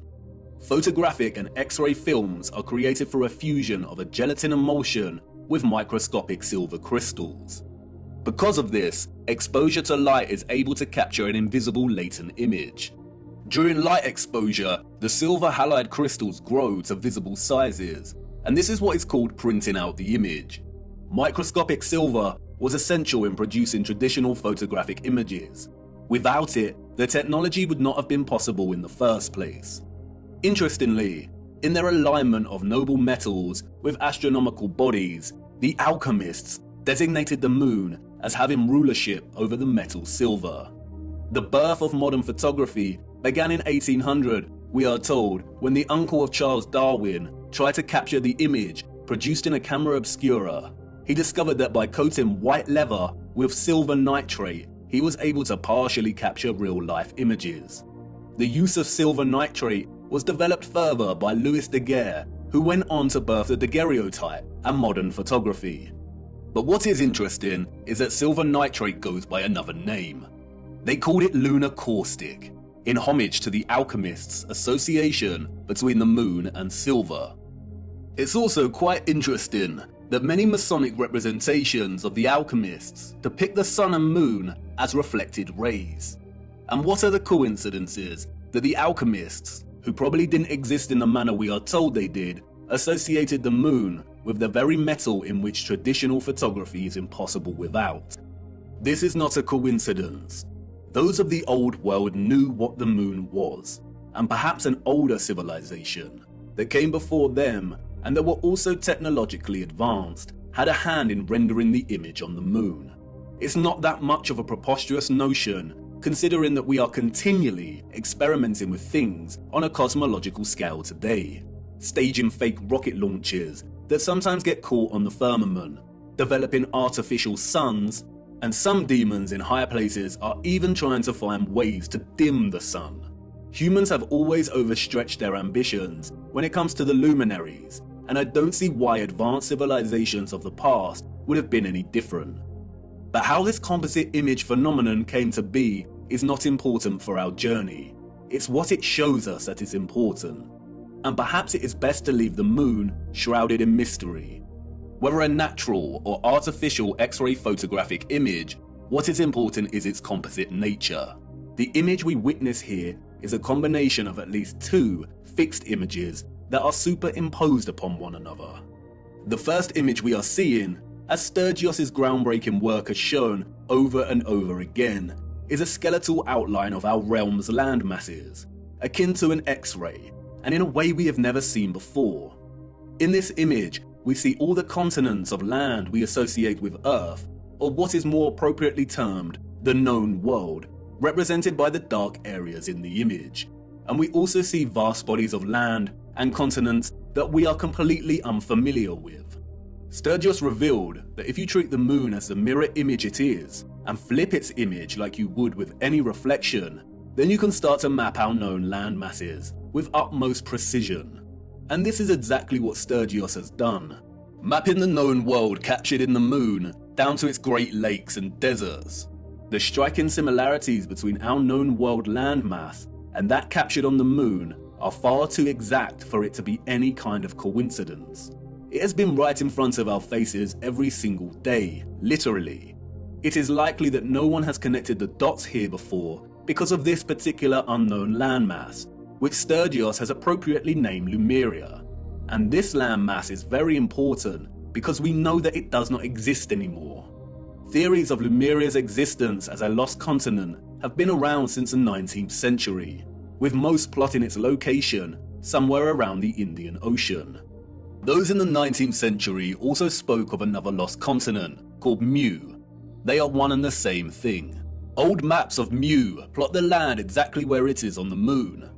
And in 2007, Masaki Kimura discovered huge structures, including pyramids, castles, and roads, on the ocean floor, some way from Japan, a location very similar to where Lemuria is plotted here on the moon. The continent sunk years and years ago, and this is very useful because it means that this image is not an active reflection, but a moment captured in time before the continent sunk.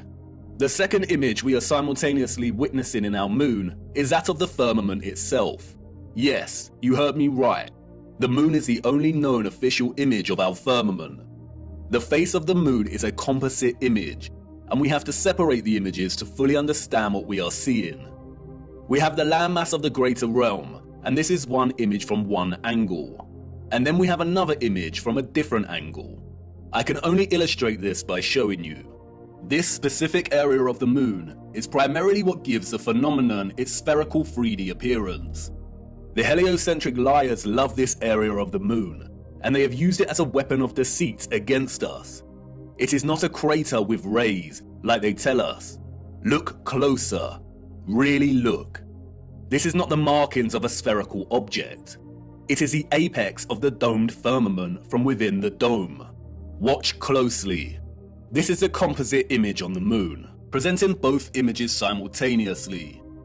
And this is an interior of a hemisphere dome.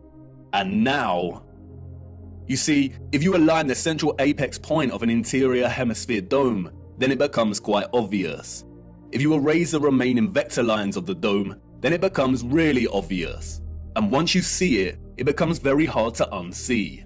It isn't a sphere. That is an optical illusion. It is the markings of a hemisphere dome.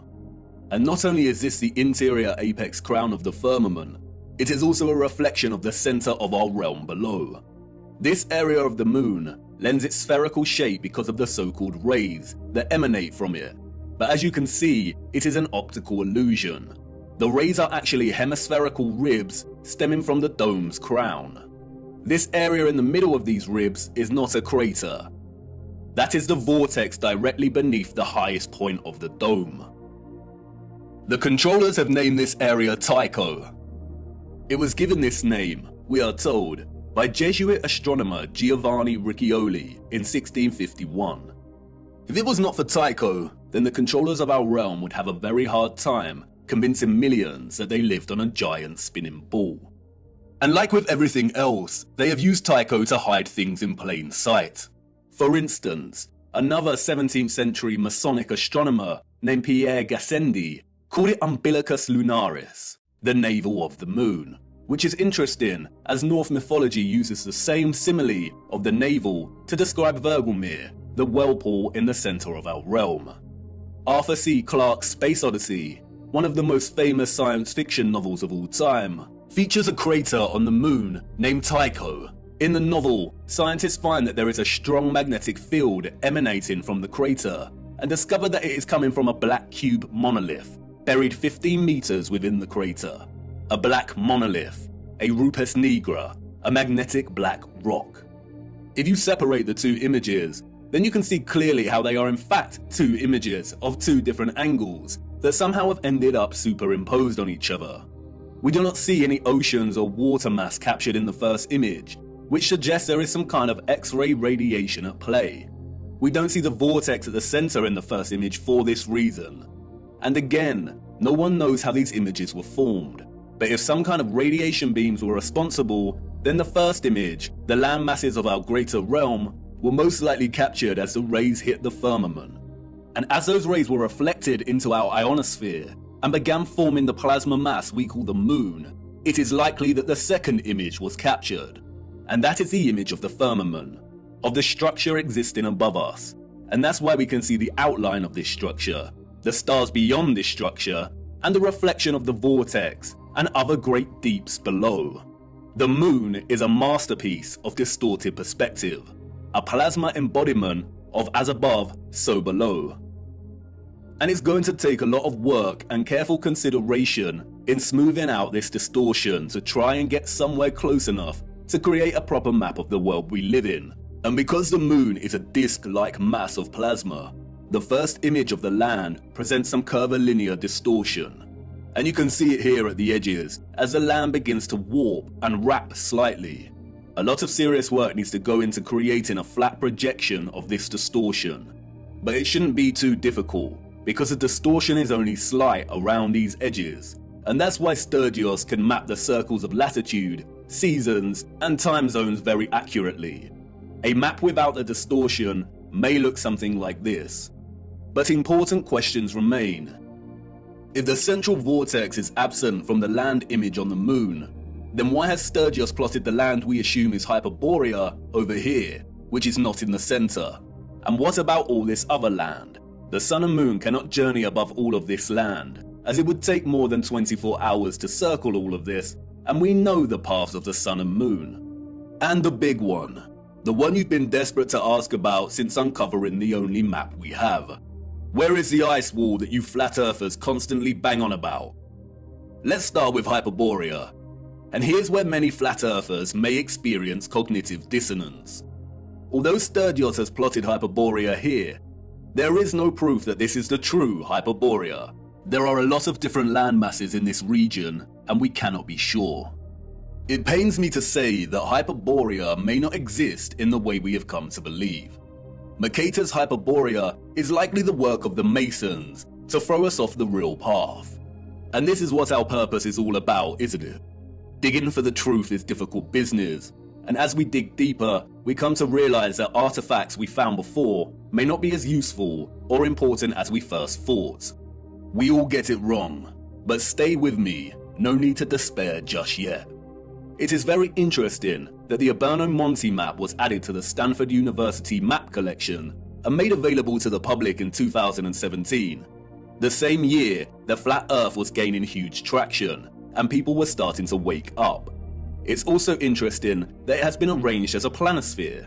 The huge individual sheets of this map were originally arranged as an atlas projection, but David Ramsey purchased the map in 2016, and the team got to work scanning each sheet individually and processing them digitally to wrap around a sphere. Perhaps the release of Monty's marvelous map was an attempt to keep flat earthers thinking Hyperborea was located at the North Pole, and to perhaps bring back any that were sitting on the fence and hadn't truly woken up yet. A very subtle act of manipulation.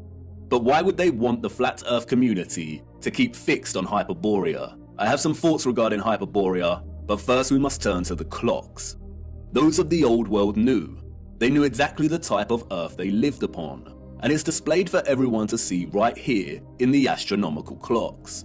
The zodiac dial here, or what is officially known as the ecliptic dial, on the Prague astronomical clock, allegedly constructed in the 15th century, does not divide its 30-degree constellation arcs equally. It is also off-center from the map behind and appears distorted, and so many clocks of the old world present very similar ecliptic dials. But let's look a little closer at this magnificent Prague clock. As you can see, the zodiac dial contains a border that presents a series of vertical lines. These lines represent a chunk of 5 days, and each zodiac section represents a month.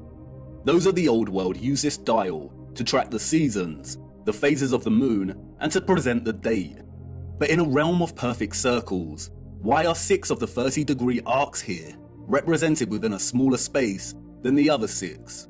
They all contain 5 subsections, so why are they different? As you can see here, the Prague astronomical clock presents the land of Earth in the middle. Why does the ecliptic dial need to be bigger and off-center with the representation of Earth?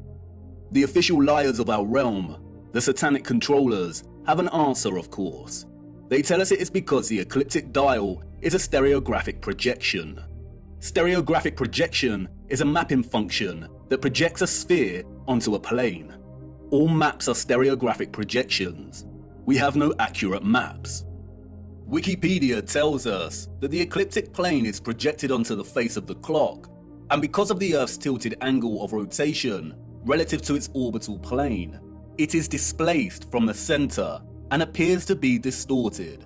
The projection point for the stereographic projection is the North Pole. In their fabricated heliocentric model, the Earth has an axial tilt of 23.4 degrees. The controllers needed to invent the axial tilt to justify the entire spherical lie, to justify the seasons, the vastly differing climates, and to justify the absolute fixed position of Polaris over the true geographic north. The reason Polaris does not appear to move, they say, is because Polaris lies nearly in direct line with the Earth's rotational axis above the North Pole, the North Celestial Pole.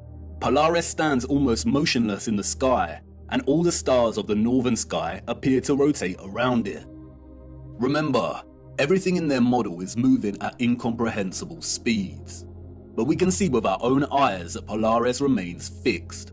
If they did not invent the axial tilt, or what is known as the obliquity of the ecliptic, then they would have no way to justify this in their fairyland model of orbiting planets. Polaris does not move, it remains fixed. If you are in Iceland or America, you can film a star trail of Polaris, and it remains fixed. but it is not fixed directly overhead in these locations. The only place, we are told, to observe Polaris directly overhead at a 90-degree angle is the true geographic North Pole. You know, that place where no one ventures. And that's why they invented the tilt. They tell us that Earth's true geographic North Pole is tilting directly at Polaris, and as the Earth spins on its little axis, Polaris appears to remain fixed. They tell us that the star's steadfast nature is an optical illusion, but their lies fall apart swiftly when you consider that the entire constellation system of the stars above remain constant. We always see the same stars and constellations. If Earth was spinning on its axis while orbiting the Sun, and the Sun was zooming through our galaxy, which is also moving in a bigger universe, would the precession of the equinox really be that predictable? Would the constellations of the tropic circles of latitude really appear with such consistency in union year after year at the solstice, or would it appear a bit more random? They are liars, and we all know that water does not lie.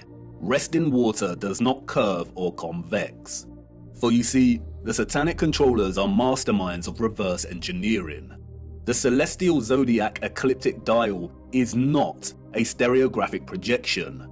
The entire heliocentric model is reverse engineered science, and they had to start at Polaris and trace their steps back to ensure they justified its fixed, immovable position and made sure it was compatible with their globe.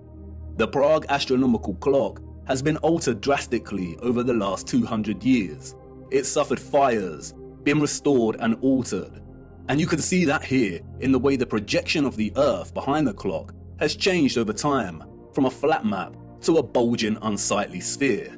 But look, when you align the ecliptic dial with the map of our greater realm, then this all starts to make sense.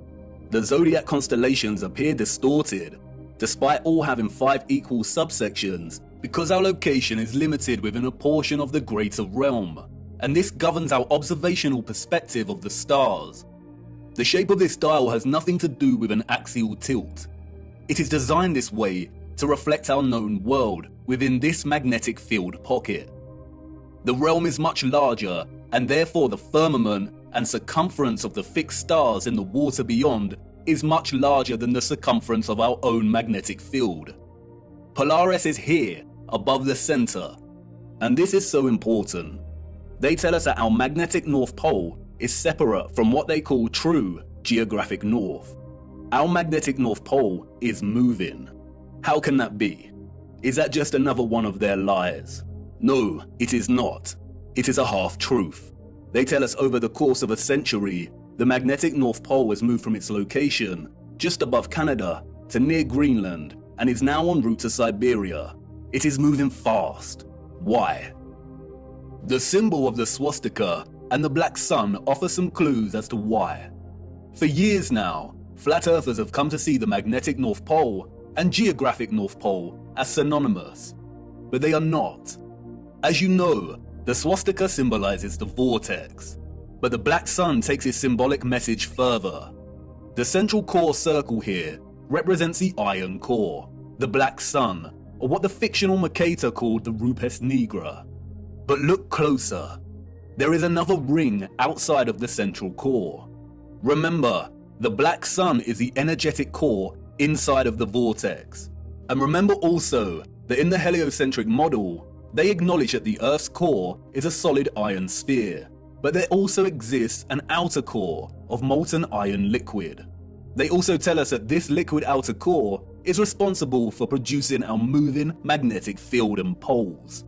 This is why the pole is moving, because the magnetic field is not emanating from the solid core, but from a volatile outer core. This is what the second circle here represents. And like everything heliocentric related, all you need to do is apply common sense and flatten the curve, and things start to make sense. There is not a spherical outer core, but some kind of electromagnetic coil, perhaps even made of molten iron, surrounding the central solid core. At the core we have a vortex opening, but the actual volatile energetic source is beneath. The central core is akin to a central clock dial. It's solid and remains fixed, and everything else moves around it. But it is also the keystone responsible for this entire movement. Everything surrounding our world moves. The stars above move, the sun and the moon, and the electromagnetic outer core under us, and all the while the land itself and central solid core remain stationary. And not only does this outer core move and take our magnetic North Pole with it, but it is highly likely that it moves in accordance with the precession of the equinox, in time with the stars above as they move from their fixed positions, which means that it probably moves 30 degrees of the realm's circumference every 2,160 years. The North Magnetic Pole is slowly moving, and it is as natural as the sun and moon's concentric journey above us. And this is why the symbol of the black sun is a 12-spoked wheel. Each spoke represents a fixed constellation of the zodiac. Each section is an individual age. And the result is a situation like this. Every 2,160 years, our North Magnetic Pole circles the inner solid core and vortex by 30 degrees. This is why the pole has moved from Canada and is en route to Siberia. It is traversing the outer central circle, or what is more appropriately termed the magnetic circle. We live inside of a perfect clock, inside of God's clock. The sun and moon circle our magnetic North Pole, which is situated roughly at the center of our known world's landmass. But this magnetic North Pole circles the inner vortex and completes a full revolution every 25,920 years, or what is referred to as a great year. Each great year consists of 12 precessional or astronomical ages of 2,160 years each. We are on the cusp of entering the age of Aquarius, and this is why our magnetic North Pole is en route to Siberia. As the North Magnetic Pole circumvents the central magnetic circle, the toroidal magnetic field moves with it. The sun and moon are bound in their revolution by our magnetic North Pole, and because of this, they move within our magnetic toroidal field only. This is why the magnetic North Pole will always be the center of our known world. As I said before, the first image of the landmass presented in the moon's face is likely akin to an X-ray image, and has not captured any water mass. And because of this, it has only recorded the areas of our realm with high density, such as the land, in the same way an X-ray image will capture the parts of our bodies with the highest density, like the bone, but not the blood in our veins. In a sense, it is appropriate to view the landmass captured here as skeletal, and because of this, it has not captured the water or ocean surrounding our land, nor does it display a differentiation between the frozen landmass and that which is not frozen. If the sun's concentric journey above us is bound by the North Magnetic Pole here and its magnetic toroidal field, and this entire magnetic field is moving with the pole, then it is likely we have a situation of a changing climate as this process unfolds. All areas outside of our magnetic field will inevitably be frozen and dark due to the lack of sunlight. And this is consistent with what some of the scriptures have told us. I saw the great rivers, and I came to the great river, and to the great darkness, and went to the place where no flesh walks. I saw the mountains of the darkness of winter. This is your ice wall, and it's not a constant, fixed wall. It is continually melting and refreezing with the revolution of the pole over the course of a great year and each astronomical age. Do you now understand why they are terrified of the ice melting, of our Earth supposedly heating up, and why this demonic joke of a man wants to dim the sun? They are using natural climate change due to the rotation of the magnetic pole to justify a whole host of useless measures and money laundering. They are terrified because they are on the verge of losing all control of the narrative. We must save the precious Antarctica from melting, the last unspoiled place on Earth. But as you can see, there is no landmass for us to call Antarctica. It is a complete lie. When they refer to Antarctica, there is only the Antarctic Circle, and a lot of the footage at the so-called Antarctica could have been taken at any location around this circle. As you can also see, the landmasses of South America, New Zealand, and Australia all fall within close proximity to the outer edge of the greater world map, and would therefore be within close proximity to the foundations of the firmament itself. This is most likely the reason there is heavy military presence in these regions. The changing climate, the melting of the Antarctic Circle, is as natural as day and night. It is a macro process of the larger clock we live within. We have already discussed how the constellations that the sun is in during the equinox and solstice form a cross on the zodiac wheel when signaling the age and tropic designation. We'll look closer at the Prague clock again. The central dial of the clock is placed within the center of our magnetic field, and the sun and moon move within this field. Our magnetic field is off center from the overall greater realm. It isn't an even cross, but a true cross, or what is now referred to as a Latin cross or crucifix. We live within the crossbeam of the cross. And in case you hadn't noticed, our magnetic field pocket within the greater realm also forms a crescent moon. Not the type of crescent moon associated with the alchemical mercury and silver, but this kind of crescent moon. The same symbol that the controllers appropriated and redesignated to represent nobility. The cross and crescent are natural expressions inherent in the workings of the timepiece we live within. They are natural expressions of God's clock. And we got it wrong. Polaris is not situated 90 degrees above our north magnetic pole, in the region we call the Arctic, home to Greenland and Iceland. Polaris rests above the vortex at the center of the greater realm. And this is where the distinction between geographic cardinal directions and magnetic directions needs to be emphasized. When we travel across our known world, or the land within our toroidal magnetic field, we use a magnetic compass, and the magnetic pole is in the center. That's why when we travel from west to east, we go in a circle, and when we travel north, we go towards the center, and when traveling south, we move directly away from the center. However, there also exist geographic cardinal points. And what do the scriptures have to say about this? It's right there in Enoch's reference to the four quarters of the world. Our magnetic field, according to Enoch, lies in the geographic north of the greater realm. And the first quarter is called the east, because it is the first. And the second, the south, because the Most High will descend there. And the west quarter is named the diminished. And the fourth quarter, named the north, is divided into three parts. First of them is for the dwelling of men. The second contains seas of water, the abysses and forests and rivers, and darkness and clouds. And the third part, the garden of righteousness. The vortex is in the center of the realm, or what is more appropriately termed true north. The X-ray image of the land on the moon map does not display this vortex, but, as discussed, it is present in the second image of the firmament. At the crown of the firmament, we see it reflected, the navel of the world. It could be that the garden of righteousness that Enoch refers to, and what is also known as Hyperborea, is located right where Sturgios has plotted it. But this land is not the true north or central vortex. That can only exist in the center.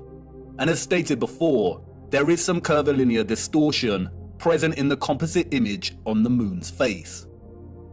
I have used my little colourful map here strictly for illustrative purposes. I am not a map maker, but I did attempt to smooth some of this distortion out.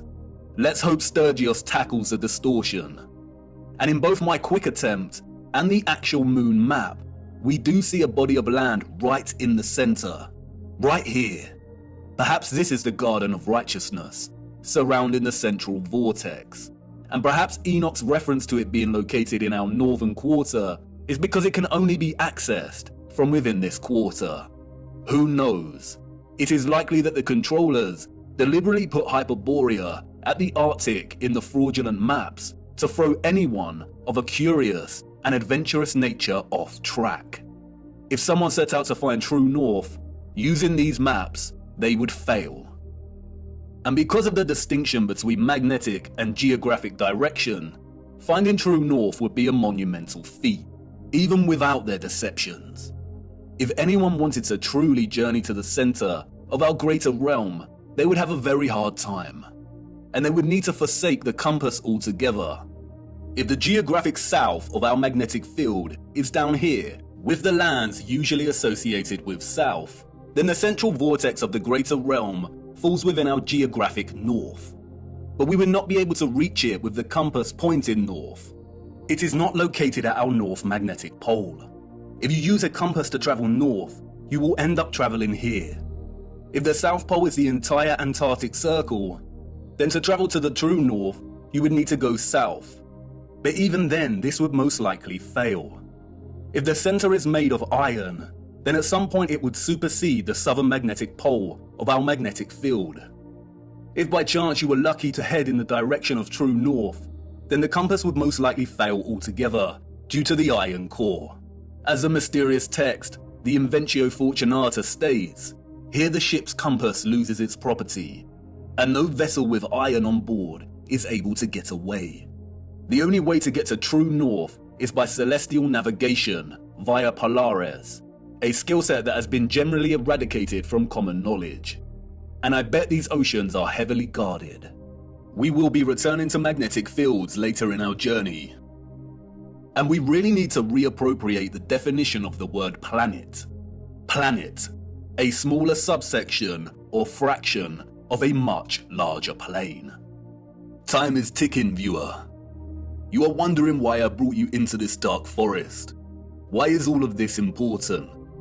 Because once upon a reset, the established timeline is a lie. We cannot begin to map our revised timeline unless we start plotting it in accordance with the greater realm we inhabit. We need to apply the astronomical clock, the ages, to get closer to some kind of clarity. We are not out of the forest yet. And can you feel it yet? The entire matrix is starting to crumble. Everything we've ever learned, everything we've ever relied upon to shape our understanding of the realm we temporarily inhabit is now unreliable. And all we are left with is our own eyes. And all we see over and over again is water always seeking its flat level. We see structural remains that those in the history books could not have built. And we see a great evil multiplying. We only have our eyes and old photographs, moments captured in time, the act of photography, the art of juxtaposition, of comparison and contrast. We are so small, our world in the mirror. Where are the maps of the age of Pisces? Where has our history gone? And what has become of us now? Are we that different to those we see in the 19th century? Look at us, desperately searching for lost time. Our boots caked in mud, our entire days spent digging through the deception. Digging and moving the mud. Frantically digging, tired and aching, but not giving up. And what do we find? The same things that our ancestors of the 19th century found. Glimmers of glory, of beauty, of pain, and wonder that remain stubbornly silent, offering no explanation for its existence or how it came to be. Old photographs and such glory. I haven't shown you just how impossible these structures are yet. The only thing these people have ever built is the lie, brick by brick, and I need to show you how they did it. Our world in the mirror, once upon a reset. There have been many great resets during our realm's history, all very different in nature. We need to look at all of them. How to reset time, to wind back the clock. The death and dawn of a new age. This was not the first reset, nor is it the last. It is happening again right now. Empty cities, such quietness. There is a war going on back home, viewer, and most haven't even realized. A peculiar and irregular type of war. Silent warfare, information warfare, biological warfare. A war as old as time itself. A war between the forces of light and those of darkness. And we're caught in the middle, on the cusp of the dawning of a new age. A war for Aquarius, the water bearer. Watch the water. And for us that fell in love with the truth, and who have resisted the darkness. We've had the armor of God on now for so long. How many of your friends and family have deserted you? How many of them left you stuck in the mud? And you've remained steadfast. But it's time we took a stand and became very loud. It's time to draw the sword of truth. The blind are going to need us because nothing can stop what is coming. The legend of Ewaranon, bearing Christ, bearing the truth so it can reach the masses.